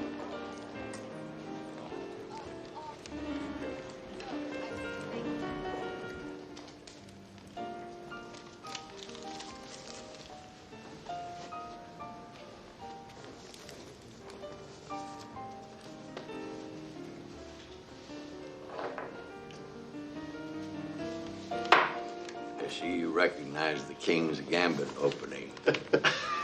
I knew it had to be you, Bill. Hi, how are you? Good to see you. Well, it's... when I come in this morning, I saw you arguing with that Adrian Lai character. What was that all about? Nothing really. He thought he needed more film. I thought he had enough. Well, I was kind of surprised you mixed up with him. Didn't seem like your kind of television show. I'm just getting a little publicity. Nothing wrong with that.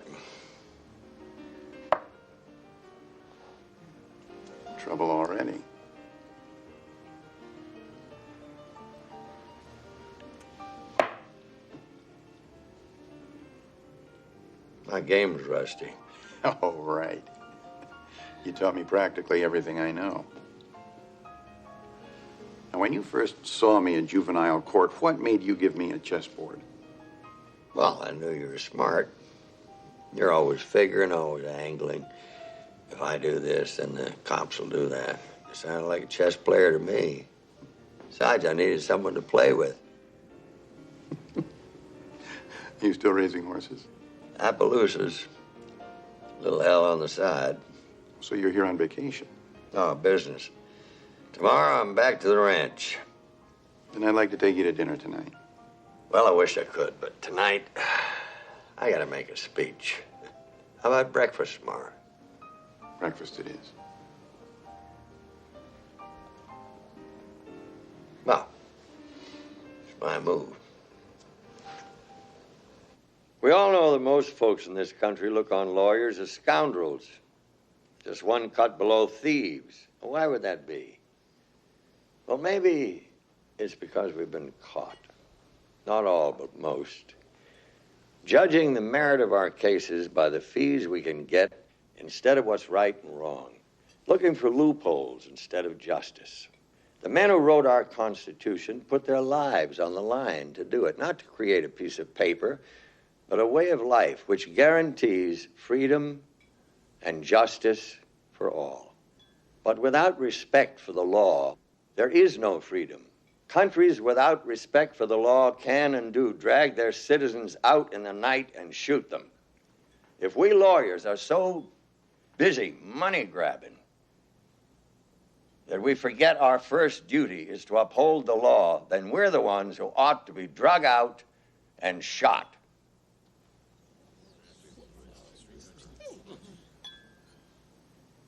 Thank you for listening. Good night.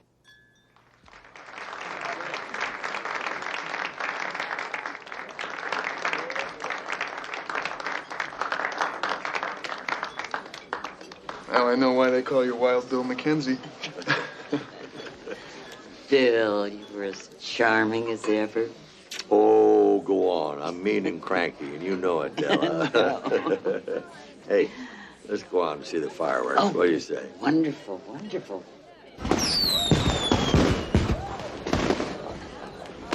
Well, I don't see Daniel, and I don't see Adrian Lai.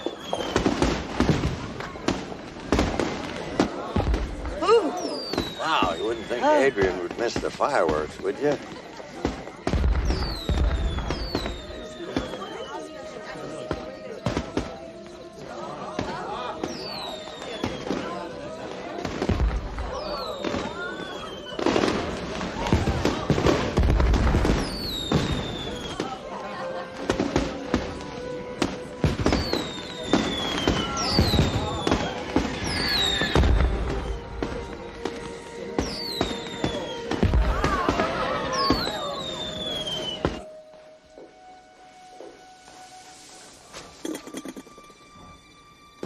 Can I get you anything else, sir? Not at the moment. I'll call room service if I want something. Excellent. Very good, sir. Pretty lousy view from there, huh? Yeah. Who are you, sir? Hotel security. Hired for the weekend. Oh. You the only one here? Yeah. Other ones are out there watching the fireworks. You want to join them? I can watch things for you. Nah, I couldn't. I'm supposed to stay here. You bring your buddies this. I don't think anybody'd care. You mean that? All the guests are out there watching the show. Go ahead. I'll come get you if anybody calls. Hey, thanks. Don't mention it.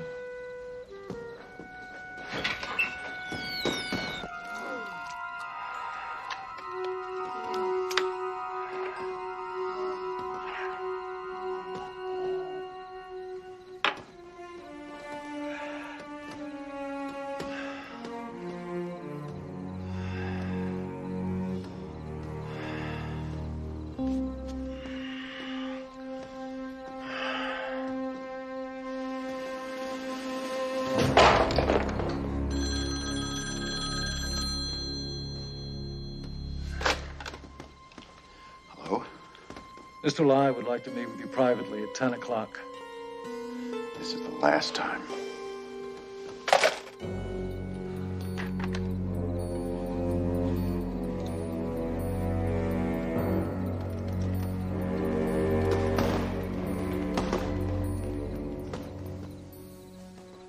Daniel Kingman zapłacił polskiemu kampionowi Stefanowi. Who is it?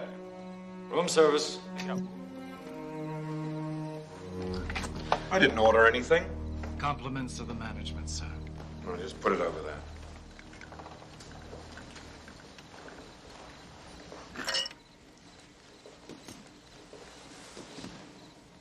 Say, hey, aren't you that guy on television? The one with the one with all the celebrities? Could I, like, get an autograph photo? How'd you guess? ESP. I'll be right back. To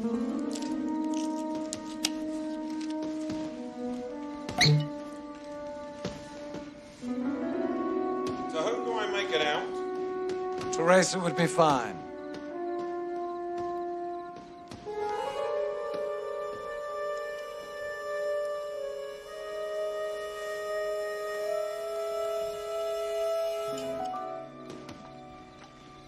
Here you go. Thank you very much, Mr. Lai. My pleasure. Enjoy the rest of your stay.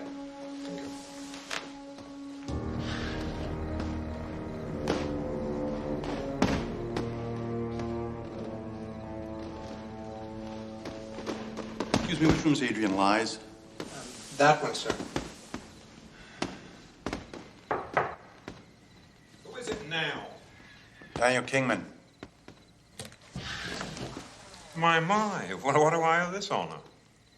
You want to talk or not? Champagne? No, alcohol dulls the senses. The very point, isn't it? Well, if you want to get right down to business, so be it. I was just watching some tape that I think that you'll find very interesting. Take a seat, Daniel. I prefer to stand. I think you're going to want to sit. I'm not doing it! Yes, you are. I hope you rot in hell, Lai.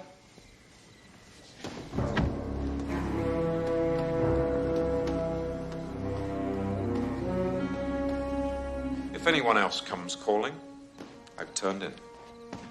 Very good, sir.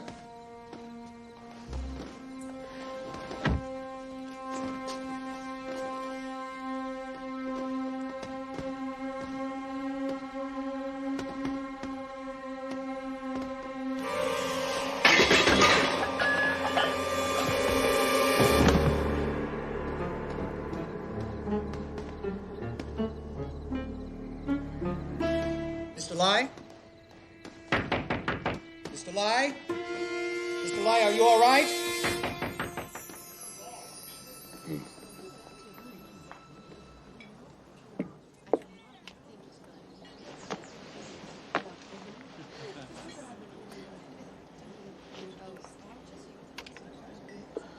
That's a check. What's eating you, Daniel? Huh? What's wrong? I'd rather not say. Oh, look, Bill, I am sorry. I'm just not myself this morning. Well, let's take a walk, get our heads clear. I don't think so, gentlemen. Lieutenant Brock, police. You're well, Bill McKenzie. Yeah, that's right. Is there a problem, Lieutenant? Oh, I'd say so. Adrian Lai was found dead at his hotel suite last night. Adrian is dead? Adrian dead. And again last night, you were seen arguing with him. Yeah, I argued with him. So what? Well, let me tell you what concerns me. Preliminary autopsy report indicates that he had been poisoned. According to the hotel butler, you were the last one seen with him. Wait a minute. Wait a minute. I didn't do anything. Lieutenant, if you got a point, I sure wish you'd make it. I think Mr. Kingman took the opportunity to poison his champagne. Oh, poison? Where would I get poison? Where you got it from is not important. Where we found it is. We conducted a search of your room. And don't worry, counsel, we obtained a warrant. Hidden inside of a chest case was a half-empty vial of some sort of a liquid. Now, counsel, would you care to see the lab report on that? Mike, be good enough to show it to him?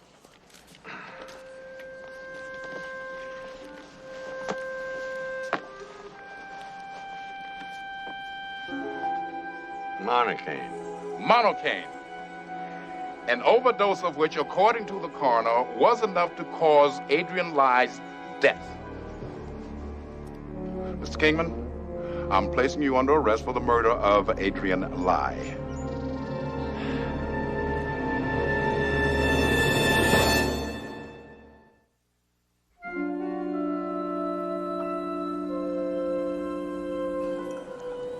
I just spoke to Perry, and he insists to use the office. I'll be glad to help any way I can. We both will. Well, you're both very generous. And I thank you. I've known Daniel Kingman a long time. And if he says that he's innocent, then I believe him.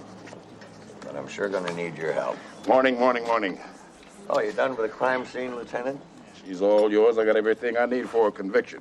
Got the poison, an eyewitness who states that no one else entered the room between the time he bought the caviar and Mr. Kingman's arrival. And who sent the champagne?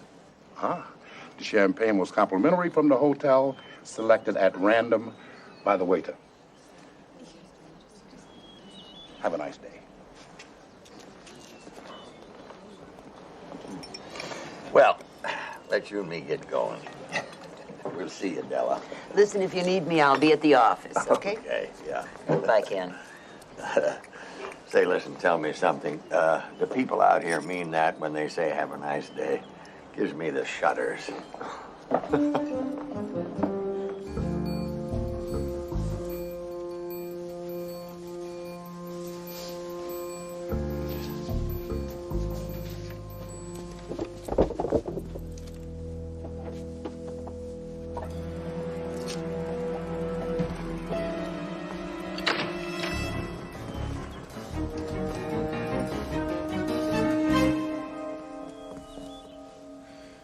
Whoever that was, it looked like he was wearing a waiter's jacket. Wonder if he had time to find what he was looking for. Maybe it's in one of these video cassettes. Could be. Well, look here. Here's one with the initials DK on it. Daniel Kingman. Lieutenant Brock was so sure of himself, he might have missed something. Rapaszyńskiemu, aby ten przegrał ich mecz w leningradzkich zawodach. Pieniądze oni... This guy sounds like he's speaking Polish. Could be about Daniel. You suppose Della'd have time to go through these tapes? Maybe find a translator to help her? Della can do anything.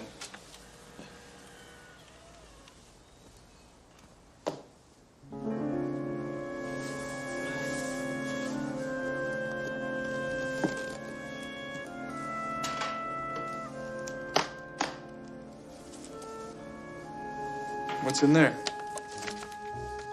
A lot of papers to go through. I'll ask Della to see if she can copy these. We've either struck fool's gold or the mother lode. Thank you. Daniel. Time for a little truth-telling, Daniel. Why did you agree to go on Adrian Ly's television show? He blackmailed me, Bill. How? His ratings were down. They were canceling his show. Why didn't you call me? I would have helped you. And I wish I had. Yeah. Well, that's past. What do you have on you? Spit it out, Daniel, or I can't do anything for you. Oh, what can I tell you, Bill? The truth. You rigged your last match with the Polish champion, Rapazinski, didn't you? Huh? I know this is hard for you, son, but you have to trust me. And I was under incredible pressure. There's millions of dollars at stake, my whole reputation. My asthma attacks got worse. They were much closer together and much more severe. I couldn't concentrate for a game, let alone the 3 weeks it would take to play the match. I told Repazinski I was sick. But he insisted because he was heavily in debt, desperate for cash. So you paid him to lose, and then he turned around and sold the story to Adrian Lai. What did Lai want from you? Wanted to be my promoter, get a piece of everything I earned. Oh, boy. I screwed up, Bill. Yeah. Well, I won't say I'm not disappointed, Daniel, but I don't believe you killed anybody, and I'll do my best to prove you innocent. So buck up stout. Don't give out.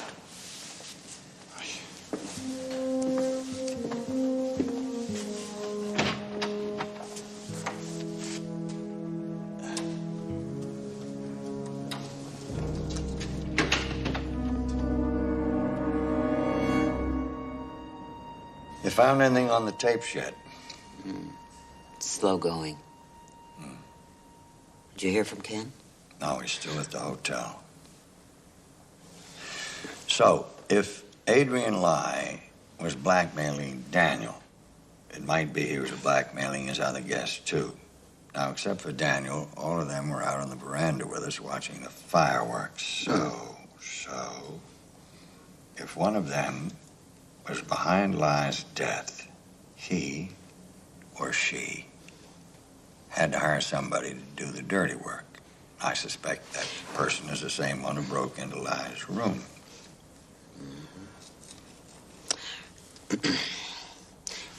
Knight to Queen 4. I learned it from my father. Oh. When did you learn? During the Korean War. Oh. From an ex-KGB agent. She could cook, too.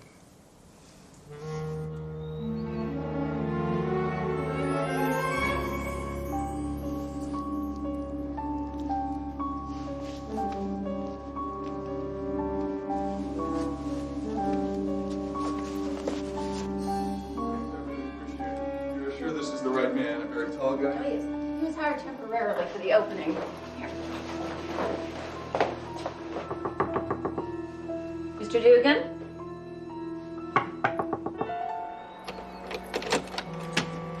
Mr. Dugan? He's gone. He was only hired for the weekend. I guess he left early. You mind if I take a look around? Not at all. Thanks.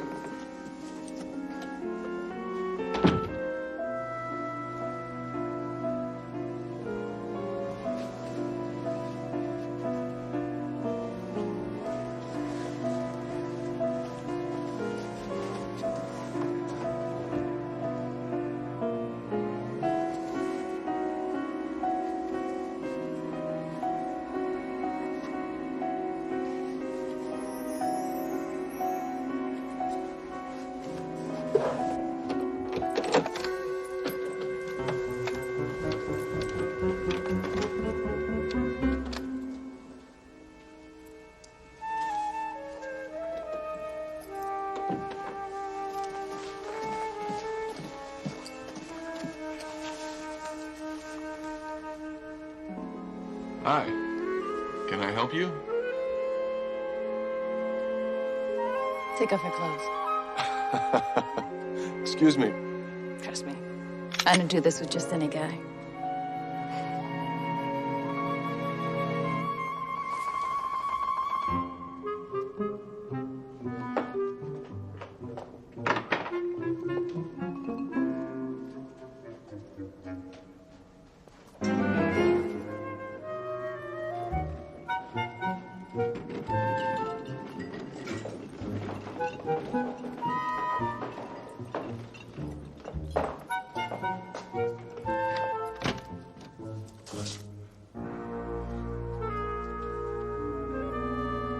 It's all right to...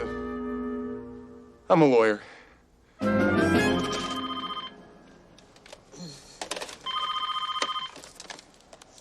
Hello, Perry Mason's office. Ken, where have you been? You don't want to know. Listen, Della, I need a trace on a John Dugan. Try Central Costume Supplies. He rented or bought a wig from there. They should have an address on him. That's right. Thanks, Della. I'll be in touch.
your turn to slip into something less comfortable.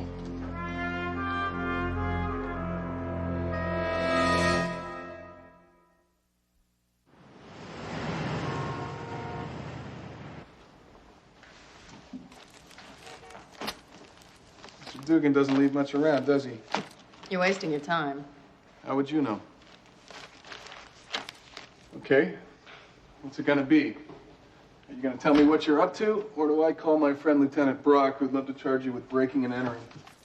Why not assault with a deadly weapon? Why not tell me who you are? Laurel Crown. Yeah, that wasn't so hard, was it?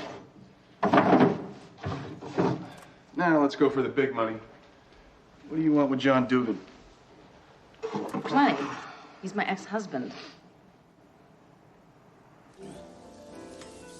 To Sharon Stewart.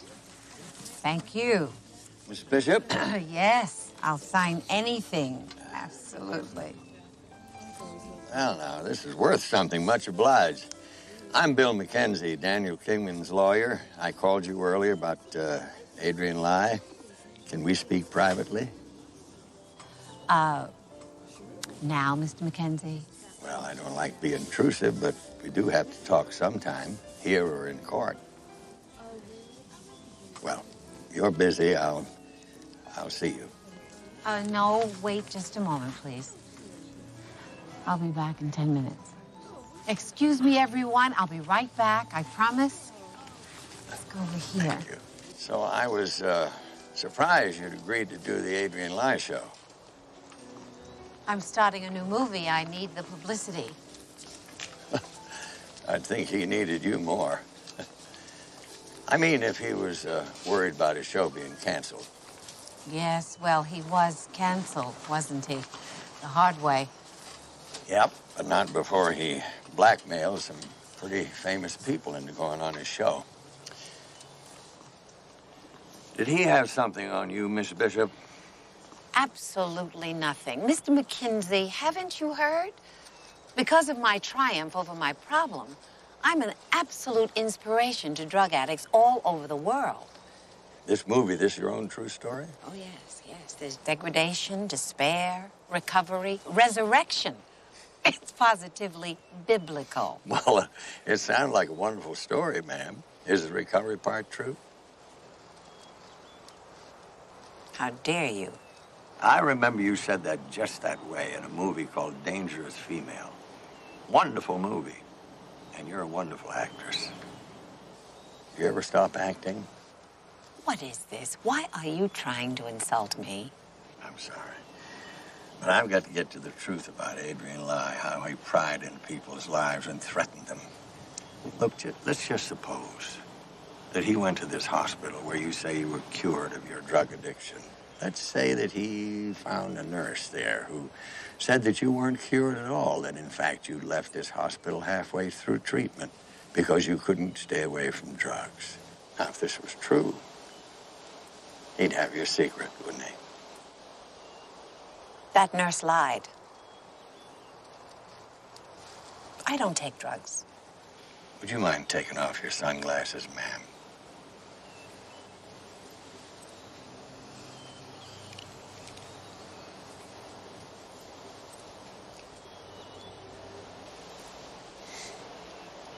Your pupils are dilated, Miss Bishop.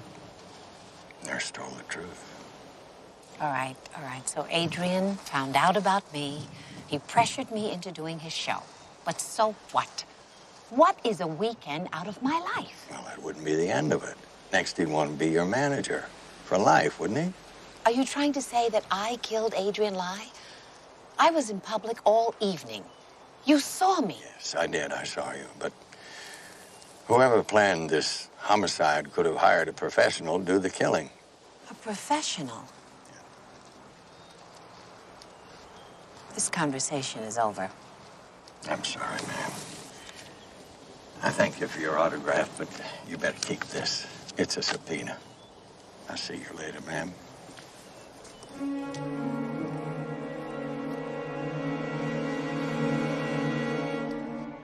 So you're after Dugan for back alimony? You bet. Did you go to the police? Sure. And they told me they don't have the resources to track down deadbeat husbands. Can I please take down my arms now? Yeah. How long were you two married? 5 years. 260 weeks worth of lies about what he did, what he made, who he slept with. He walked out on me 2 years ago with all our savings. Now, the court awarded me alimony, but I have to find him first. And I will. And I'll collect, no matter what it takes. I believe you. Look, Laurel, you've done all the legwork. Why not let the police take it from here? It's not a bad idea. Thanks. Well, you won't be needing this. I'll call you when we find him. Well, how can I thank you for helping me? Give me a chance. I'll think of something.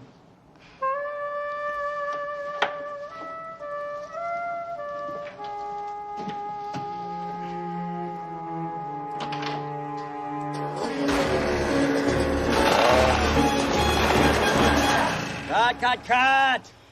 We're late again. Back to number 1, guys. Boy, the Almighty couldn't make a better entrance. Well, he probably could if he had my special effects team. How are you? Well, I'm scared. Yeah, how about doing a little cameo in my film, Mr. Mackenzie, huh? Face has great character. Oh, it's been used a long time. I wouldn't know what to do in a movie. Come on now. Wild Bill Mackenzie? Man who walked into a bank with a live grenade and then walked out with the hostages. That's what I call performance. That story's got a little fuzz on it. Directing a movie must take a whole lot of planning. Yeah, it's like a war. Each shot is a battle. Things ever go wrong? It's my job to see they don't. You know, it seems strange to me that with all this going on, you take time out for an Adrian Lyne television show. Well, Adrian was an early supporter of mine. I'm just returning the favor. You sure he wasn't twisting your arm? That sounds like the plot for a story, Mr. Mackenzie. Well, this story is true. Wasn't an actor killed on your last film? That actor's death was an accident. Yes, that's what you said at the investigation. And your stunt coordinator backed you up, didn't he? He was simply telling the truth. Well, that's why I'm confused, because you see, I found a videotape in Adrian Lyne's room, and on it, your stunt coordinator is telling Mr. Lyne that you paid him to back up your story. That, in fact, you ordered him to ignore safety precautions during a stunt on that film because you were in a hurry. And the actor was killed. He's lying. Which way? For you or against you? Adrian Lyne didn't have anything on me. Well, then why in the world would your production company make a series of large payments to him over the last 2 years? Now, how would you know anything about that? I've seen his bank statements. Either you lost a poker bet to the man or he was blackmailing you. Let's cut to the chase here, Mr. Mackenzie, okay? I didn't murder Adrian Lyne. Excuse me now. I got a movie I have to finish. Beam me up, Scotty. Watch it. Getting ready.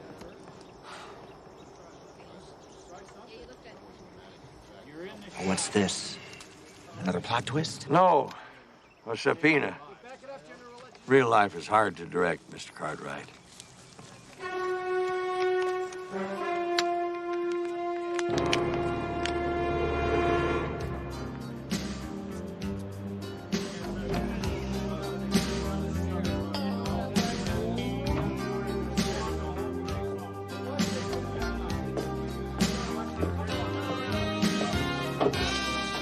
Can I have beer, please?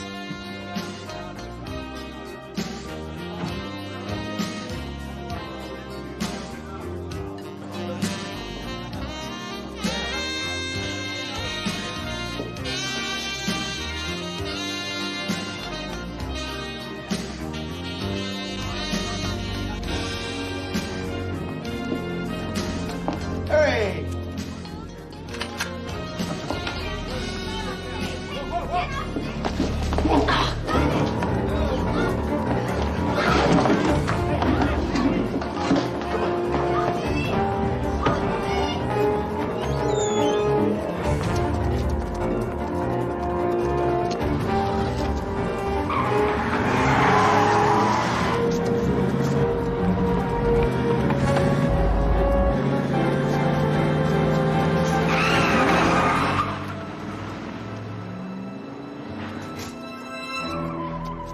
How'd you know he was here?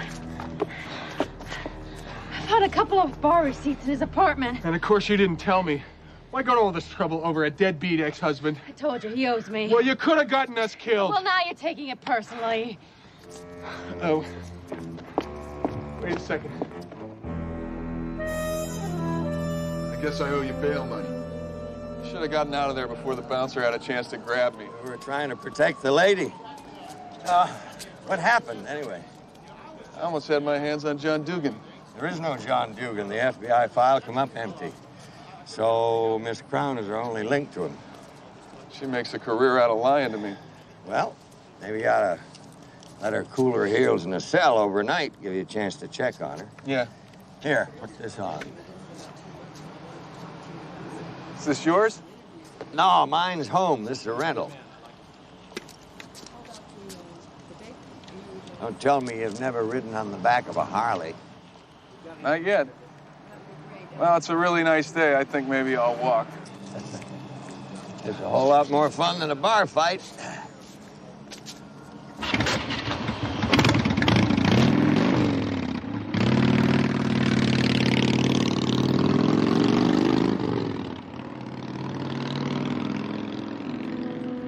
I kept up my end of the deal, didn't I?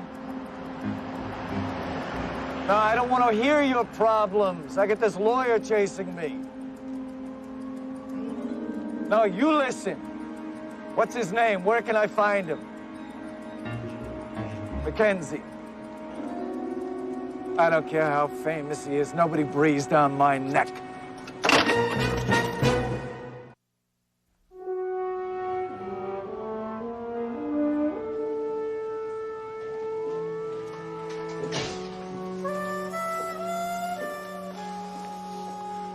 You don't seem surprised to see me. Well, I had a feeling we'd meet again.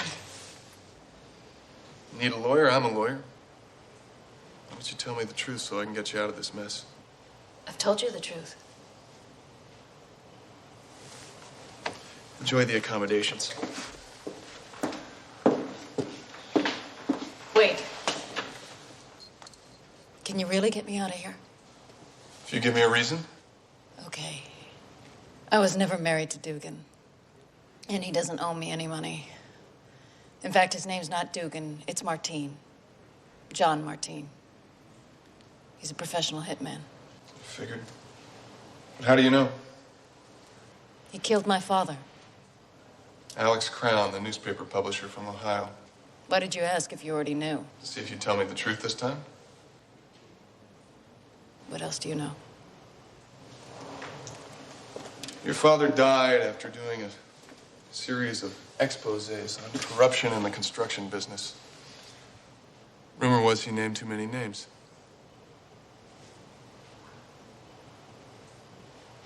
You know what it's like to get a call telling you that your father's been dredged up from the bottom of a river. And then that's it. No arrests, no follow-through. Unsolved. So you decided to track down the killer yourself? I've spent my last dime paying private detectives to find out who did the hit. And then find Martin. And the last detective you hired tipped you off that he'd be at the Norwich? Mm-hmm. I'll get you out of here on one condition. You promise to back off and let me find him. Deal? You know, we might actually make some money on this deal if we can survive the legal fees. I want you to call Mr. Butler. Tell him I want to set up a conference call for Monday. Yeah. I'll try to be back at the office by 3, maybe. Mr. Mackenzie? Well, yes, ma'am. Well, I appreciate your squeezing me into your schedule. Not at all. I believe you did some work for my husband once. Yeah, a small matter years ago. I was very sorry to hear about his illness. Well, it's been almost 3 years since David's stroke. You wouldn't recognize him now. In spite of the best medical care, his condition has steadily deteriorated. Well, that must be very hard on you. It's true what they say, Mr. Mackenzie. You can buy anything in the world except good health. So now you're taking over his basketball franchise. David's idea. I love basketball and the team and running it. Well, I hear you're good at it. One hell of a negotiator. I try, Mr. McKenzie. Too bad you couldn't negotiate with Adrian Lai. Adrian? Ha! What does he have that I would possibly want? Those deal memos he had somebody steal out of your office. Well, you must be mistaken, Mr. McKenzie. I'm not missing any deal memos. Well, these deal memos that you say aren't missing would have given Adrian Lai all he needed to blackmail you, ma'am. Standard player deal? No. Those under-the-table deals you made with star basketball players for salaries and perks way beyond what the league allows. I think it cost you huge fines, suspension, maybe even the loss of your team, if he exposed you. Am I getting warm here? How do you like basketball, Mr. McKenzie? Would you like to be involved with our basketball team? Are you tempting me, ma'am? Give me that envelope. Oh, no, I don't think I should do that. I can make it worth your while. Oh, I'll bet you could. I'll bet that's what you said to Adrian Lai when you tried to buy back these deal memos from him. But he wouldn't sell them, would he? Boy, that must have made you hopping mad. I'm glad Adrian Lai is dead. But I am not the kind of person who would kill somebody. Well, I surely hope not, ma'am. You might as well have this.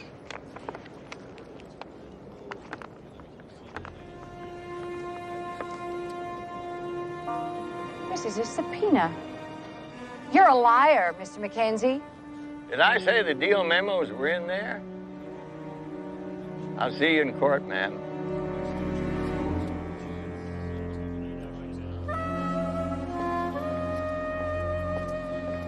Look, Ken, I owe you a favor. The private eye who told me where Martine was tracked him to his cousin who lives here. He owns a body shop. I didn't know whether I was going to tell you or not, but hey, I'm a sucker for an honest face. Maybe you have better luck than I did. Thanks. I'll be in touch.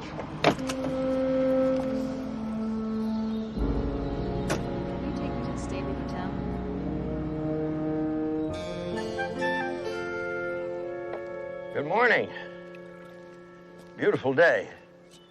Brandy and soda. For God's sake, no ice. Oh, I'm sorry. I'm not a waiter. I'm Bill McKenzie. I'm representing Daniel Kingman in the Adrian Lai murder case. I don't talk to lawyers. Oh, don't be a bore, Albert. Sit down, Mr. McKenzie. Much obliged. I read about you in Paris, Mr. McKenzie. You did it, didn't you? I might have. What did I do? You killed a man in self-defense, and there was a woman involved, an heiress. Or was she a trapeze artist? Little of both, as I remember. Liza, that is enough.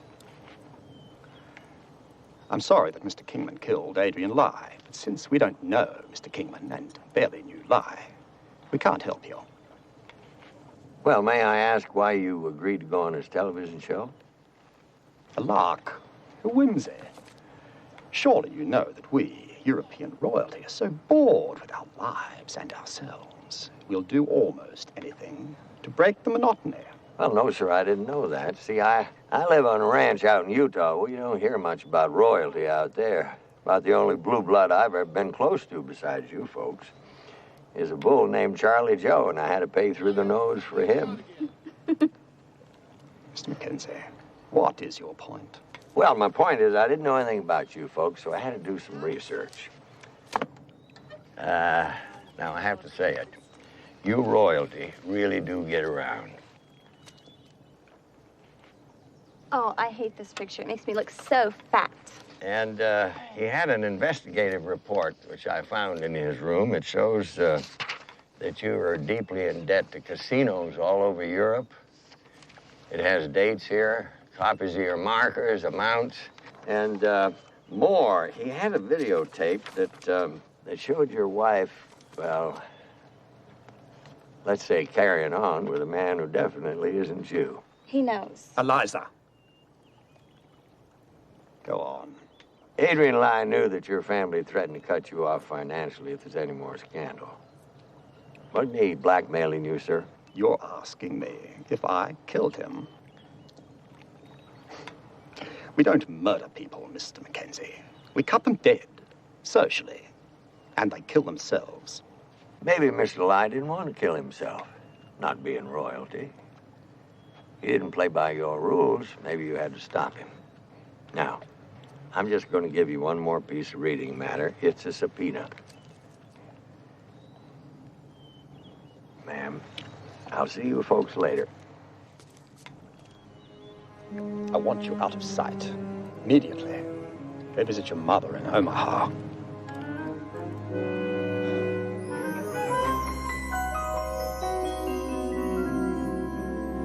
Thanks, Stella. I'm just pulling into the parking garage. I'll be up in a second.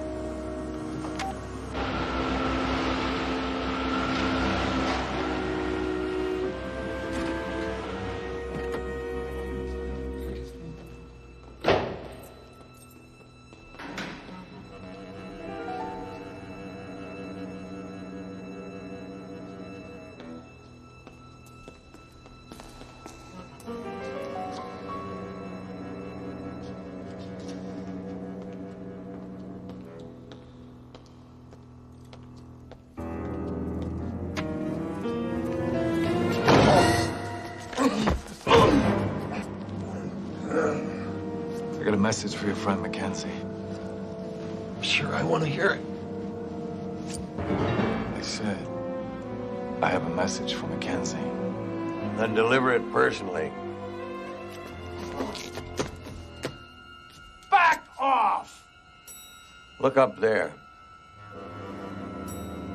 Those elevator doors are going to open and a couple of security guards are going to come out with their guns drawn. Security doesn't know we're here. You're bluffing. Want to bet?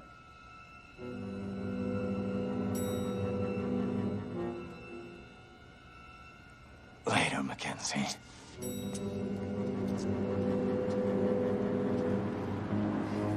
You okay? I will be. Quick, get in. No guards. What if he called your bluff? Bluff? Who's bluffing? Those security guards are supposed to be on this elevator. Whew. Boy, that was close.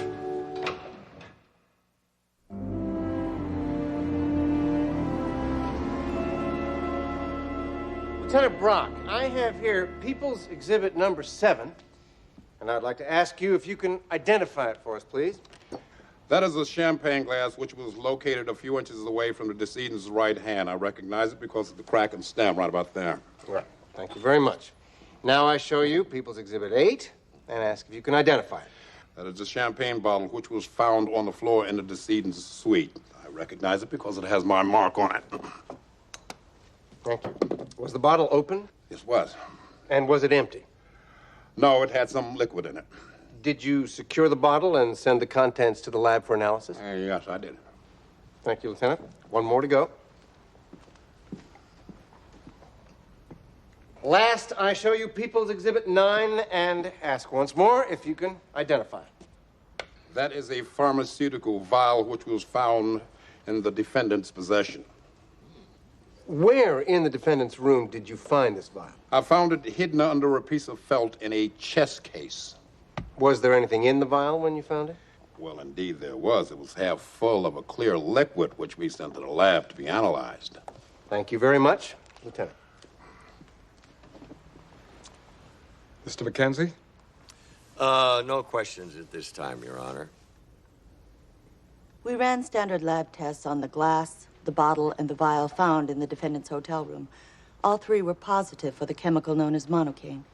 Now, Dr. Lee, monocaine is generally used for what purpose? Monocaine is a new medication used in small doses for treating asthma attacks. And in larger doses? In larger doses, it's extremely toxic to human beings, capable of causing death within 10 minutes or less, depending on the dose and the individual. How much monocaine was found in Mr. Lye's body? In layman's terms? Mm-hmm. Enough to kill an elephant. Now, Mr. Finnegan, in your statement to the police, you indicated that the defendant, Mr. Kingman, entered Mr. Lye's room at about 9 o'clock. What time did he leave? It couldn't have been any more than 15 minutes later. Uh-huh.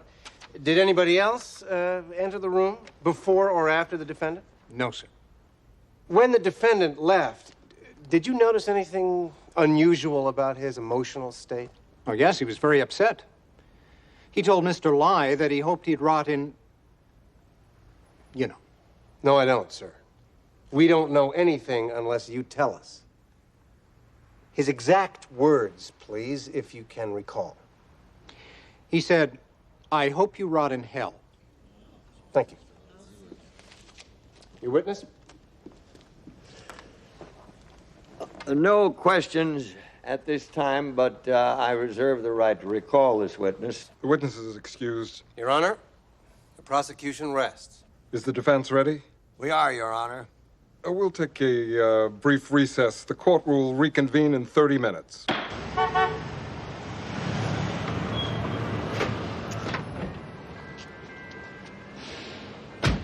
You the owner? Name is Ringwald. Can I help you? Depends on whether or not you believe the customer's always right. Depends on who the customer is. What's the problem? A lady ran into me. Bender. I need an estimate on the damages. Huh?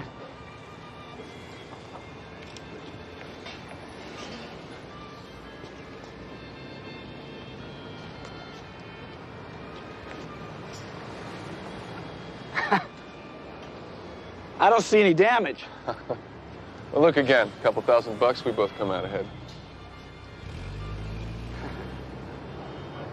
Frame's bent, 2,200. Can you write that up? I tell you, the way people drive these days, you need eyes in the back of your head. Yep.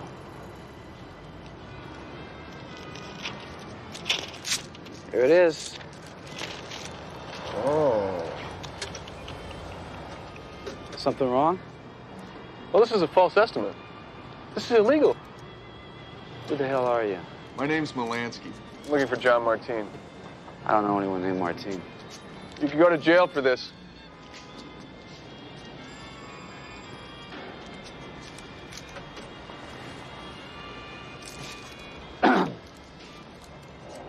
Okay. This is an address where Martine's at sometimes. It's the best I can do. Thanks. We'll keep this our little secret.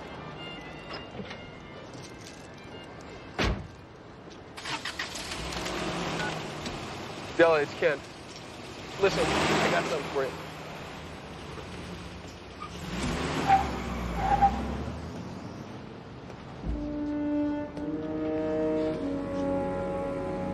A few minutes ago, you stated that you were on duty the whole evening. Am I right, Mr. Finnegan? The hotel provides special butler service for the guests in the luxury suites.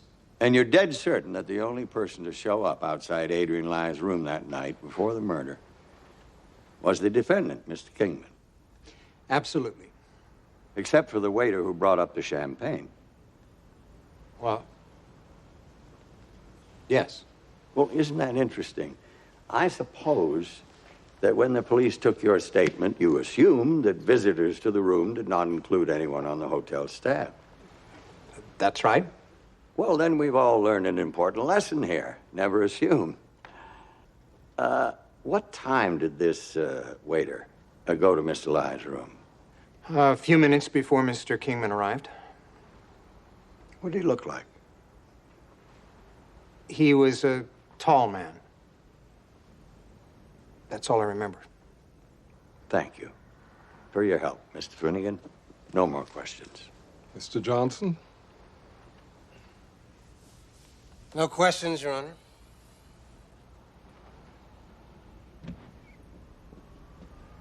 Mr. Rodriguez, weren't you supposed to be Adrian Ly's room service waiter the night he was killed? I was assigned to the whole floor. Will you tell us what happened that night at approximately 8:45?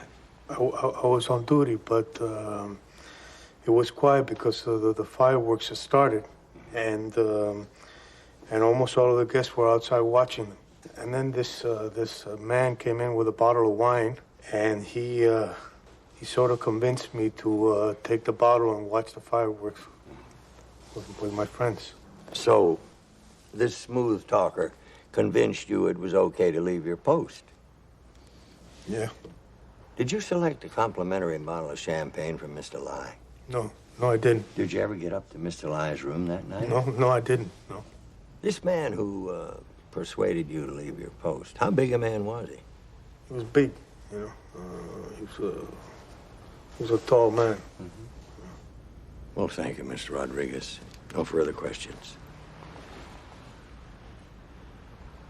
Your Honor, the state requests about an hour's recess. A new witness has come forward, and it may be necessary for the people to reopen their case in chief. The man's name is Dr. Gregory Estes. Very well, the court will recess for 1 hour. What's up? I'll let you know when I know. Bill, excuse me. It's from Ken, it's important. Okay. You check up on Estes, right? Right.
You alive? I think so. Della said you might be messing around in here. You're quite a cat.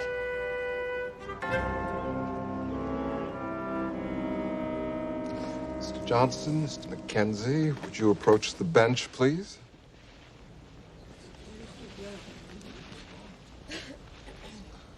Mr. Johnson, what's going on here? Well, Your Honor, I had no idea that this witness, Dr. Estes, was going to appear before he did. Well, I see no reason to admit this witness. Mr. Mackenzie? Well, man comes forward. Maybe we ought to hear what he has to say. You have no objection? Oh, I suppose I should say the defense only cares that justice be served, but plain fact is, I'm curious. Call your witness. You surprised me. Why? I like a good story as well as the next man. I bet we're going to get one. Take your time, counselor. I'll just sit over here and watch.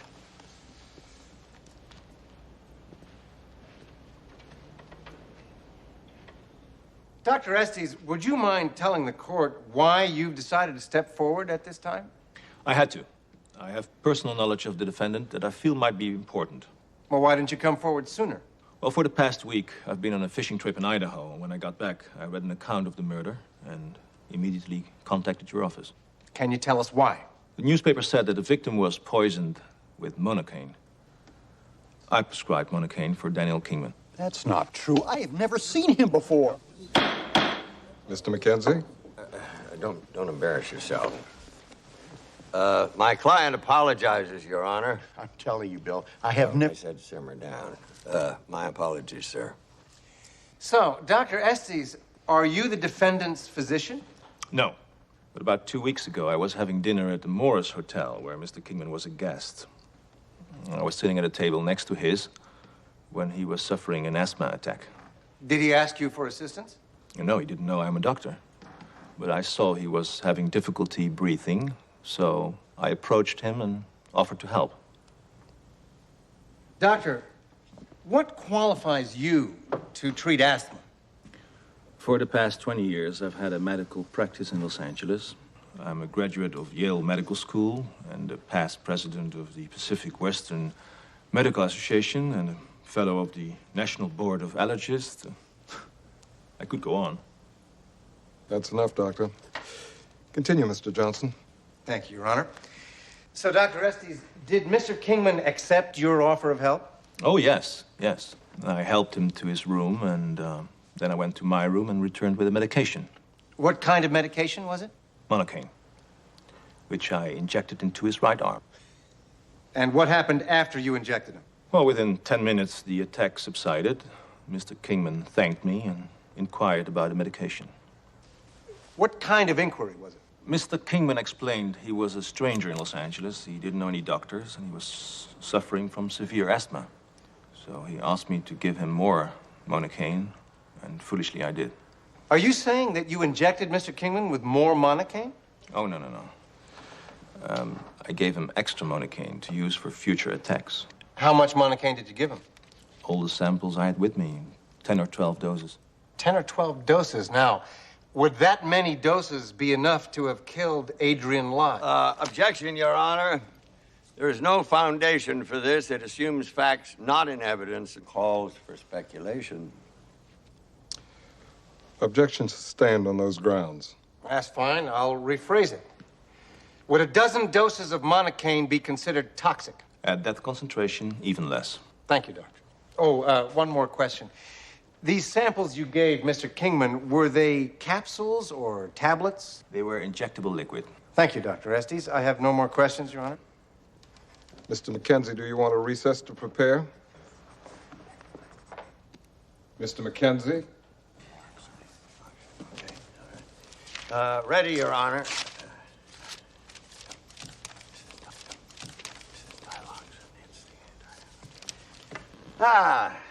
Dr. Estes, I'd like to ask you some questions about monocaine, if that's all right with you. That's fine. Go ahead. Now, from your testimony, it sounds like this monocaine is a pretty rare medication. Not something most doctors prescribe, like take 2 aspirin and call me in the morning. Am I right about that? Absolutely. Good. Would you prescribe monocaine for every patient with asthma? Most, but not all. Not all. That's interesting. If asthma is a life-threatening disease and monocaine works, why wouldn't you prescribe it for everybody? Objection. What's the relevance, Your Honor? We're not here to discuss the treatment of asthma. Your Honor, if you'll give me a minute, I think you'll see the relevance. Overruled, but let's get on with it, Mr. McKenzie. Thank you, Your Honor. Dr. Estes, why wouldn't you prescribe monocaine for every patient with asthma? Occasionally, in unusual cases, monocaine can give side effects. What would be the symptoms of these side effects? Certain allergic reactions, high pulse rate, flushed skin hives, difficulty with breathing. Well, thank you, Doctor.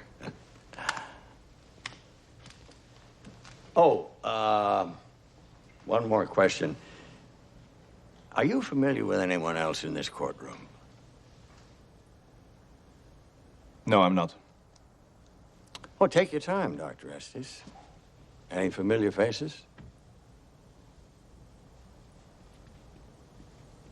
I don't know anyone. Well, thank you, Doctor. No more questions. The witness is excused. Mr. Mackenzie? I called Daniel Kingman to the stand. Now tell us, Daniel, have you ever met Dr. Estes before? I swear I've never seen him outside this courtroom. Did Dr. Estes ever give you any form of monocaine? Never. But you do suffer from asthma, don't you? Yes, since childhood. Will you roll up your left sleeve, please? Your Honor, this syringe will contain the medically approved dosage of monocaine, the same dosage that Dr. Estes says he injected into Mr. Kingman the night he claims to have met him in the hotel. I would like to request Dr. Estes to inject Mr. Kingman with the monocaine now. Objection! Your Honor, defense must be joking. No, I'm dead serious. The prosecution is basing its case on Dr. Estes' testimony. My client has demanded this demonstration, and I feel obliged to comply. Objection overruled. Dr. Estes, please.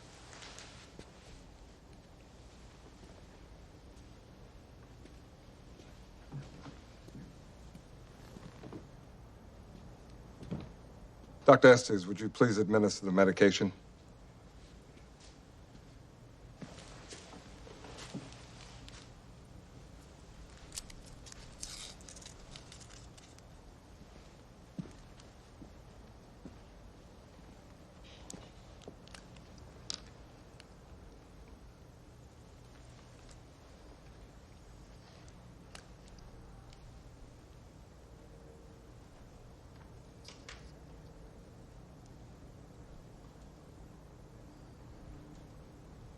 Is this precisely how you injected Mr. Kingman at the hotel? Yes, it is.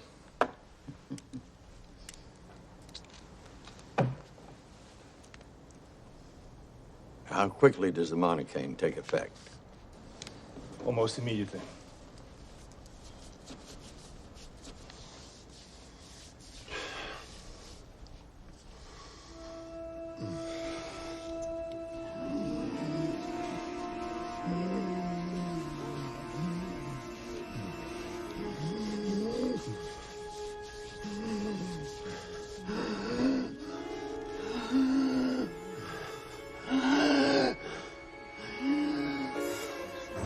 Bill! Your Honor, Mr. Kingman is now, at his own request, suffering a severe allergic reaction to monocaine. Dr. Estes, this is diloxin, which I believe is the clinically correct anti-allergen for monocaine.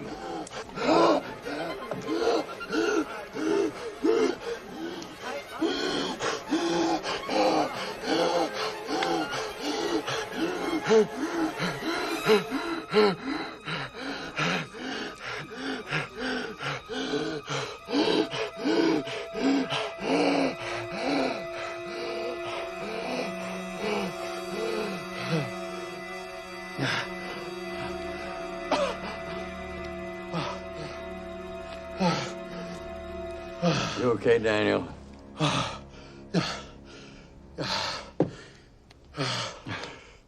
Good man. Demonstration's over. No further questions. Prosecution has no questions at this time.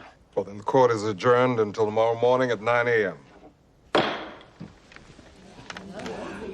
Nice going, Daniel. You hung Dr. Estes out to dry.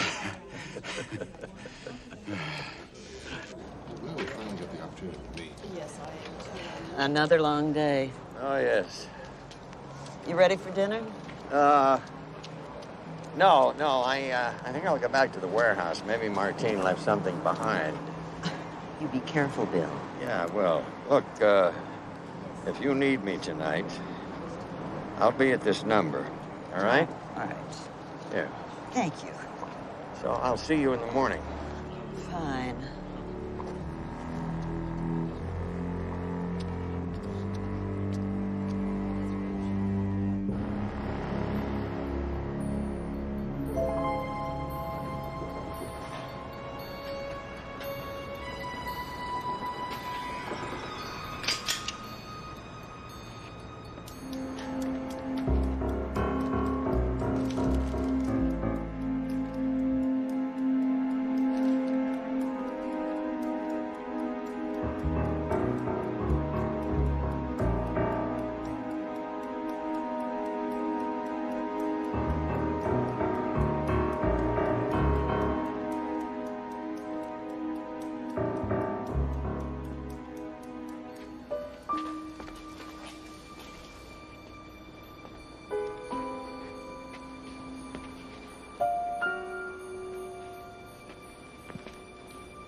Martine, I've been waiting for you. In a hurry to die? No, and you shouldn't be either. You don't want to do that. The police SWAT team has got this place surrounded by now. Sure. Just listen a minute. You're no good to me dead, Martine. You can identify the person who hired you to kill Adrian Lai. You're dreaming, Mackenzie. You get my testimony. I get the gas chamber. Oh, it's a long way to the gas chamber. At least you'll walk out of here alive. This time, I'm not folding, Mackenzie. You gonna bet your life? Give it up, Martine!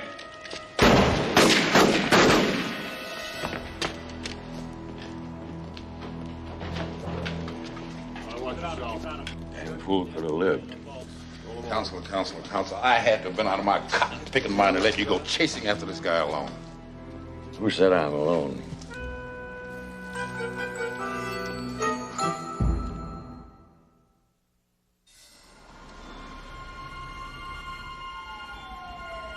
This is everything Martine had on him. Whatever happened to Laurel Crown? I don't know. I haven't seen her. Pretty girl. Yeah, she is. Yeah. Doesn't look like Martine left us much to go on, huh? No, he sure didn't. With you back in court tomorrow morning, if we don't get ourselves a break, Daniel is going to be in a bad way. Now, take a look at that. What do you make of it? Well, I'm not sure.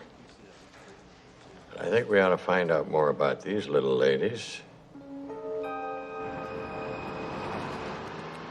Mrs. Archer, may I ask you why you took over running the basketball team owned by your husband? My husband suffered a stroke, and ever since then, he's been incapacitated. So you not only run the basketball team, but you also look after a sick husband? Yes, I do. Can't be easy. Were you with your husband when he suffered the stroke? Objection. Your Honor, I don't see the relevance. Your Honor, if you'll give me a minute, we'll get there. I suspect you'll take more than a minute, but go on. Thank you, sir. Were you with your husband when he suffered the stroke? Yes, David and I were in San Francisco for the weekend when he was taken ill. Will you describe in detail, please, what happened? The hotel sent a doctor who accompanied David to the hospital. This hotel doctor, had you ever met him before? No, we'd never been to that particular hotel before. Well, that was the San Francisco Rexford, wasn't it? How do you know things like that? Well, it's my job to know things like that. Mrs. Archer, this is Mr. Phil Carpenter, the manager of the San Francisco Rexford. He is prepared to testify that on the night you and your husband were guests at his hotel, you did call the front desk, but not to ask for a doctor. He will testify that you told him you'd already called a doctor who had determined that your husband had had a stroke. You asked Mr. Carpenter to call an ambulance to transport your husband to the hospital. Do you remember that? What difference does it make who called the doctor? Well, usually no difference at all. But Mr. Carpenter will also testify that the doctor who accompanied you and your husband out of his hotel was Dr. Estes, who just happened to be in San Francisco. Is that true, Mrs. Archer? Did you call Dr. Estes? Yes, I suppose maybe I did. Well, thank you, Mr. Carpenter. You may sit down.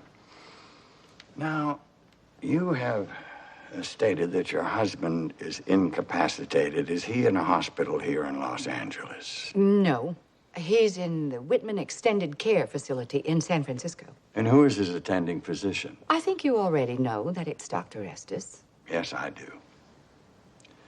It turns out that Dr. Estes, who says he only practices in Los Angeles, also attends your husband in San Francisco.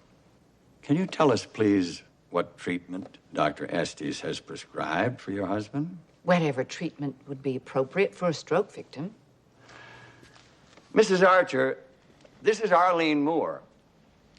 the supervising nurse at the Whitman Extended Care Facility. She is prepared to testify that the treatment prescribed by Dr. Estes consists solely of having your husband injected with a strong sedative every 4 hours around the clock. Are you aware of this? No, I'm not. I'm not a doctor. You know what I think, Mrs. Archer? I don't think your husband had a severe stroke. I think maybe he had a minor one, if at all, and that you and your good friend, Dr. Estes, have conspired to incapacitate your husband with drugs so that you could take over his enterprises. Objection, Your Honor. Relevancy assumes facts, not an evidence. That wasn't even a question. Sustained. Well, that's a matter the authorities can look into later. You and Dr. Estes are more than friends, aren't you? Isn't it true that you are lovers who have been meeting at this hotel on a regular basis for the past 6 months? I don't know what you're talking about. There are room service waiters and other employees who can identify you, Mrs. Archer. Aren't you and Dr. Estes lovers?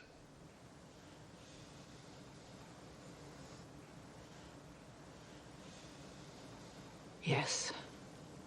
But that's not the point, is it? I mean, it isn't relevant. I can account for my whereabouts when Adrian Lai was murdered. Oh, I'm sure you can.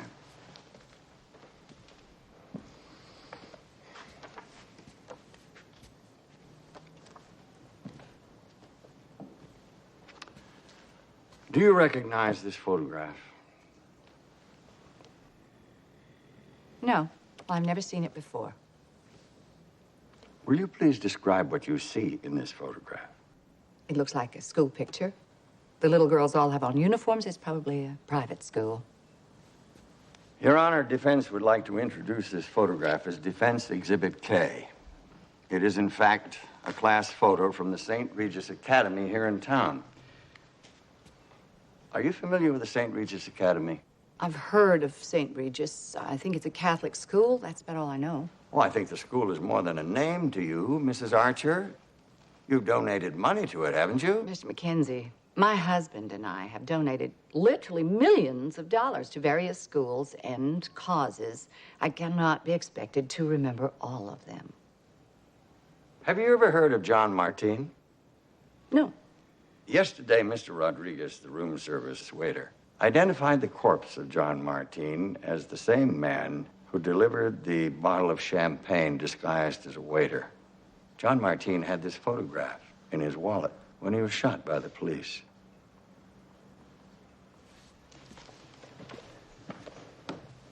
I show you for identification. These are records of charitable contributions to the St. Regis Academy over the last 6 months and authenticated by the school's accountant, Sister Mary Marshall. Would you please read this part that I have highlighted? 3 equal payments to the school have been made by Mrs. Archer in the past 3 months. The payments have totaled $60,000. Now, these payments were placed in a trust account for a certain student at the school, weren't they? I have no idea. Wasn't the allocation to a specific student part of your arrangement with John Martin? I've told you I don't know anybody named John Martin.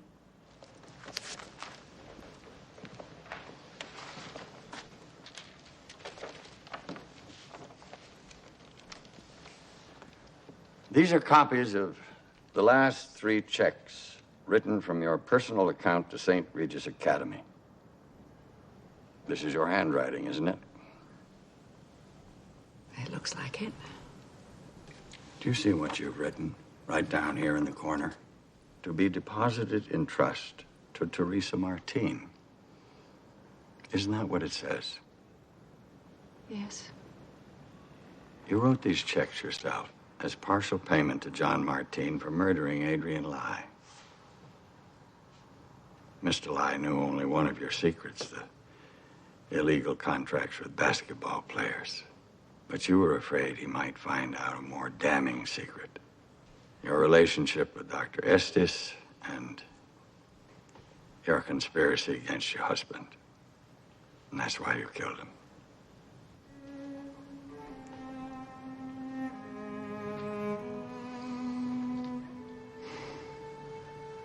Don't you think it's about time for the truth, Mrs. Archer?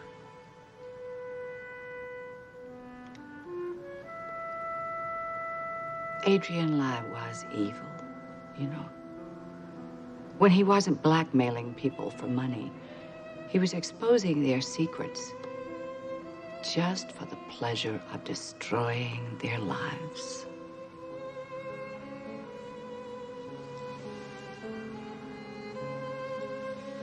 I had no choice.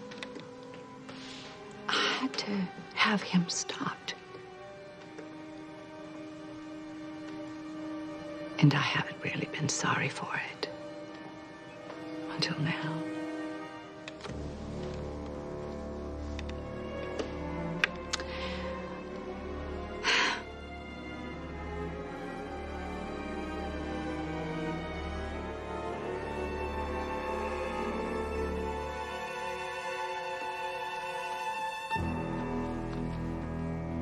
Your Honor?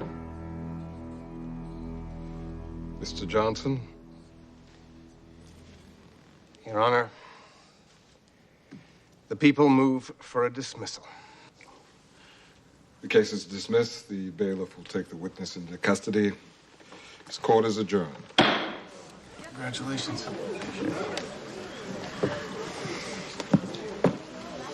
Bill, save you from checkmate. You have your second chance, Daniel. Make it a good one. Thank you. Laurel. Hi. Hi. I just came by to say goodbye before going back to Ohio. Well, can we discuss this over dinner? Goodbye's not a discussion. It could be.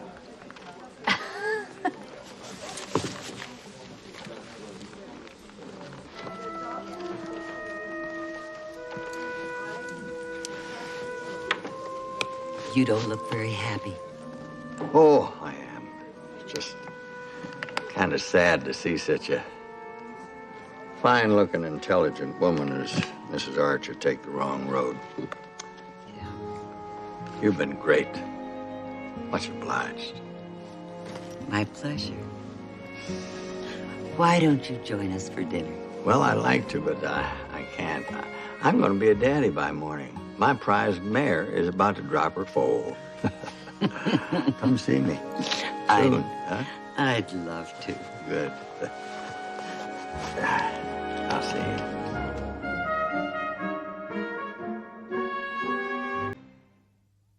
Hello, and welcome to another edition of Inside Copy. Television's high-rated sitcom Josie is once again grabbing headlines due to the off-screen antics of its volatile star, Josie Joplin. This time, the explosive star is rumored to be divorcing her husband and co-star, Toby Joplin. Even though their popular show extols family values, their real-life marriage is Battle of the Stars.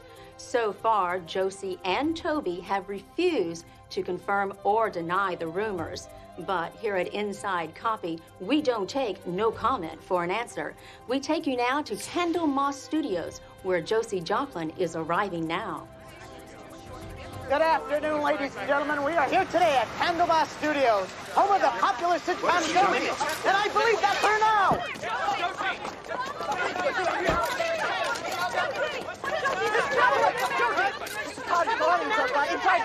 Any truth to the rumor that you and your husband are breaking up?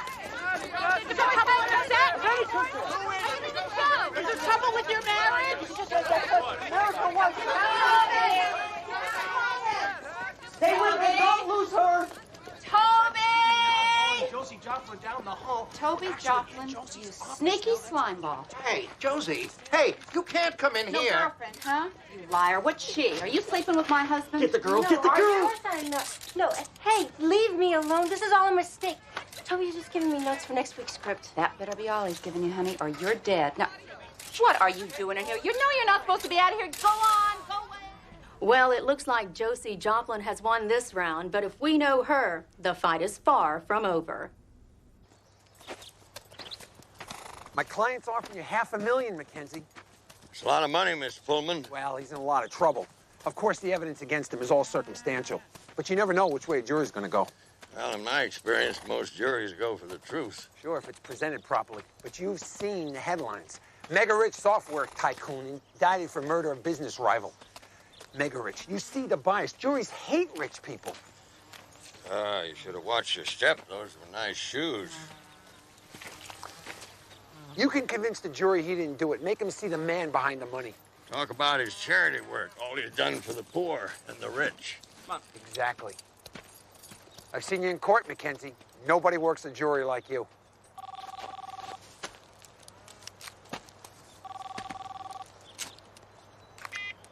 Mackenzie. Oh, Iris, hello. Afraid I can't talk now. I'll call you back in 10 minutes. Thanks.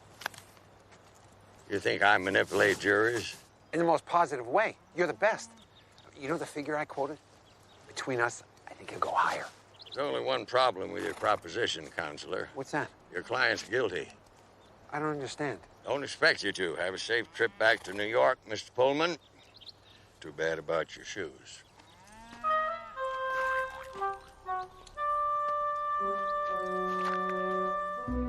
Iris, Bill, what about... Slow down. What about Ivy? The what? What channel? You sneaky slimeball. Hey, Josie. All of them. Hey, you can't come in No here. girlfriend, huh? You liar. What's she? Are you sleeping with my husband? Get the girl. No, Get the of girl. course I'm not. No, hey, leave me alone. This is all a mistake. Toby's just giving Ivy. next week's script. That better What go. in the name of blue snakes you got yourself What are you doing in here? You know you're not supposed to be out of here. Go on. Go away. Yes, Iris, I saw it. Now, darling, stop crying. Don't worry, Iris. I'll go down there and bring her home.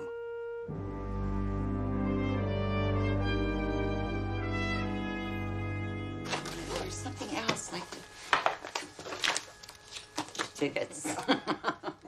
Oh, I think that's everything. We're all set. Bella? Hi. Bill Mackenzie. Bella, good to see you again. Hi. You flying the coop again? Well, I'm joining Perry at The Hague in Netherlands. He's arguing a case in the World Court. The World Court? Boy, am I impressed. He can't do it without you, though, can he? So he says. Oh, excuse me, Yeah. Janice. This is Bill Mackenzie. Janice, my assistant. You remember? Oh, yeah. We talked on the phone. Nice to see you. You know, you don't ever leave the ranch without there being a reason. There wouldn't be a problem now, would there? Well, it's my niece, Ivy. Wonderful girl. I helped my sister raise her when her Yeah. daddy died.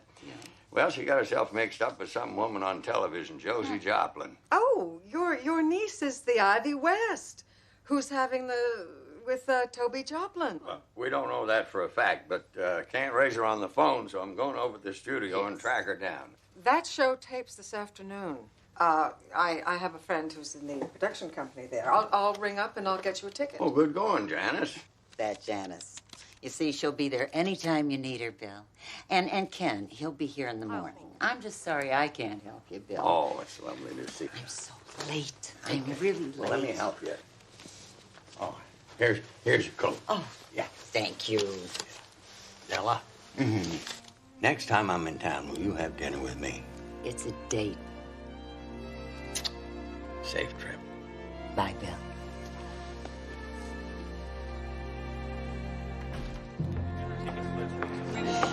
Ivy? Ivy? Uncle Bill. What are you doing here? Well, it's the only way I could get to you. You're not answering your phone. Oh, it's been really hectic. The show's in production. I'm hardly ever home. After what I saw on the TV, I thought you might want to go home. Home? You mean home? Well, yeah. Your mother thought you might want to finish college. That sounds like Mom. Uncle Bill, do you know how many college graduates come to L.A. hoping to land a job as a production assistant on a television show? No, I have laid awake nights on that. Thousands. But I got the job. I am not going home. You don't care what the TV and newspapers are saying about you. You mean the tabloids? You didn't take that seriously, did you? Are you involved with this married man? No. And if you don't believe me, you can ask him. Come on. I'll introduce you. Toby? I forgot. He's in makeup. I'll get him. You mind waiting here? No, I'm okay. No, I'll have some candy.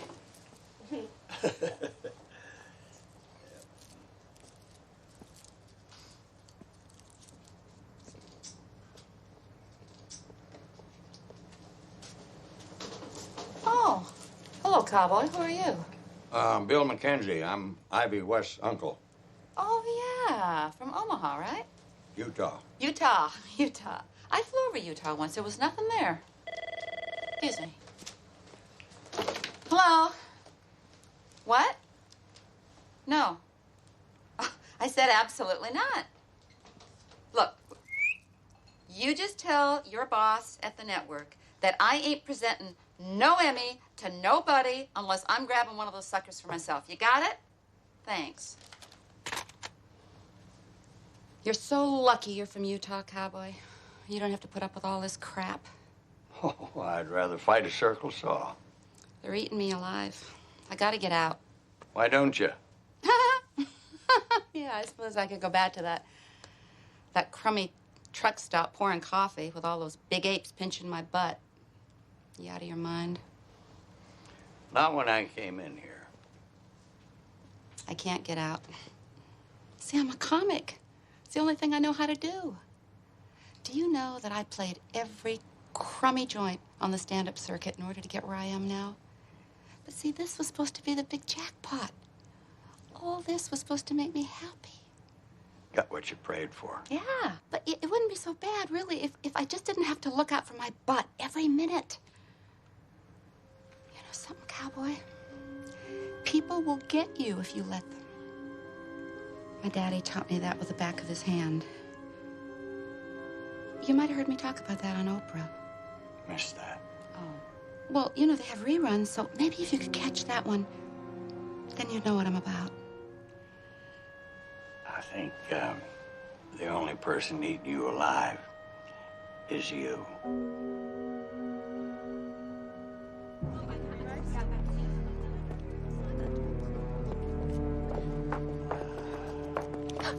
Uncle Bill.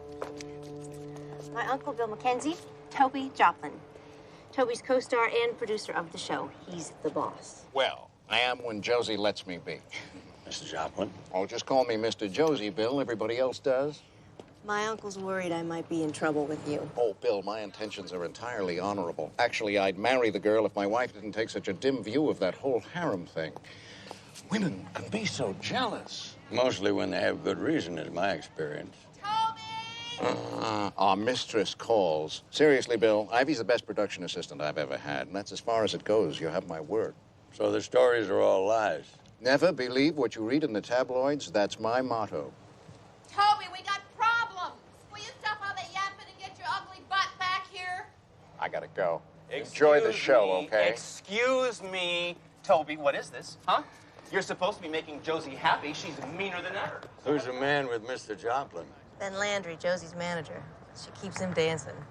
He likes doing that? Sure. She's a star. Well, Uncle Bill, are you satisfied that I'm not in trouble? I'm satisfied you're doing what you want to.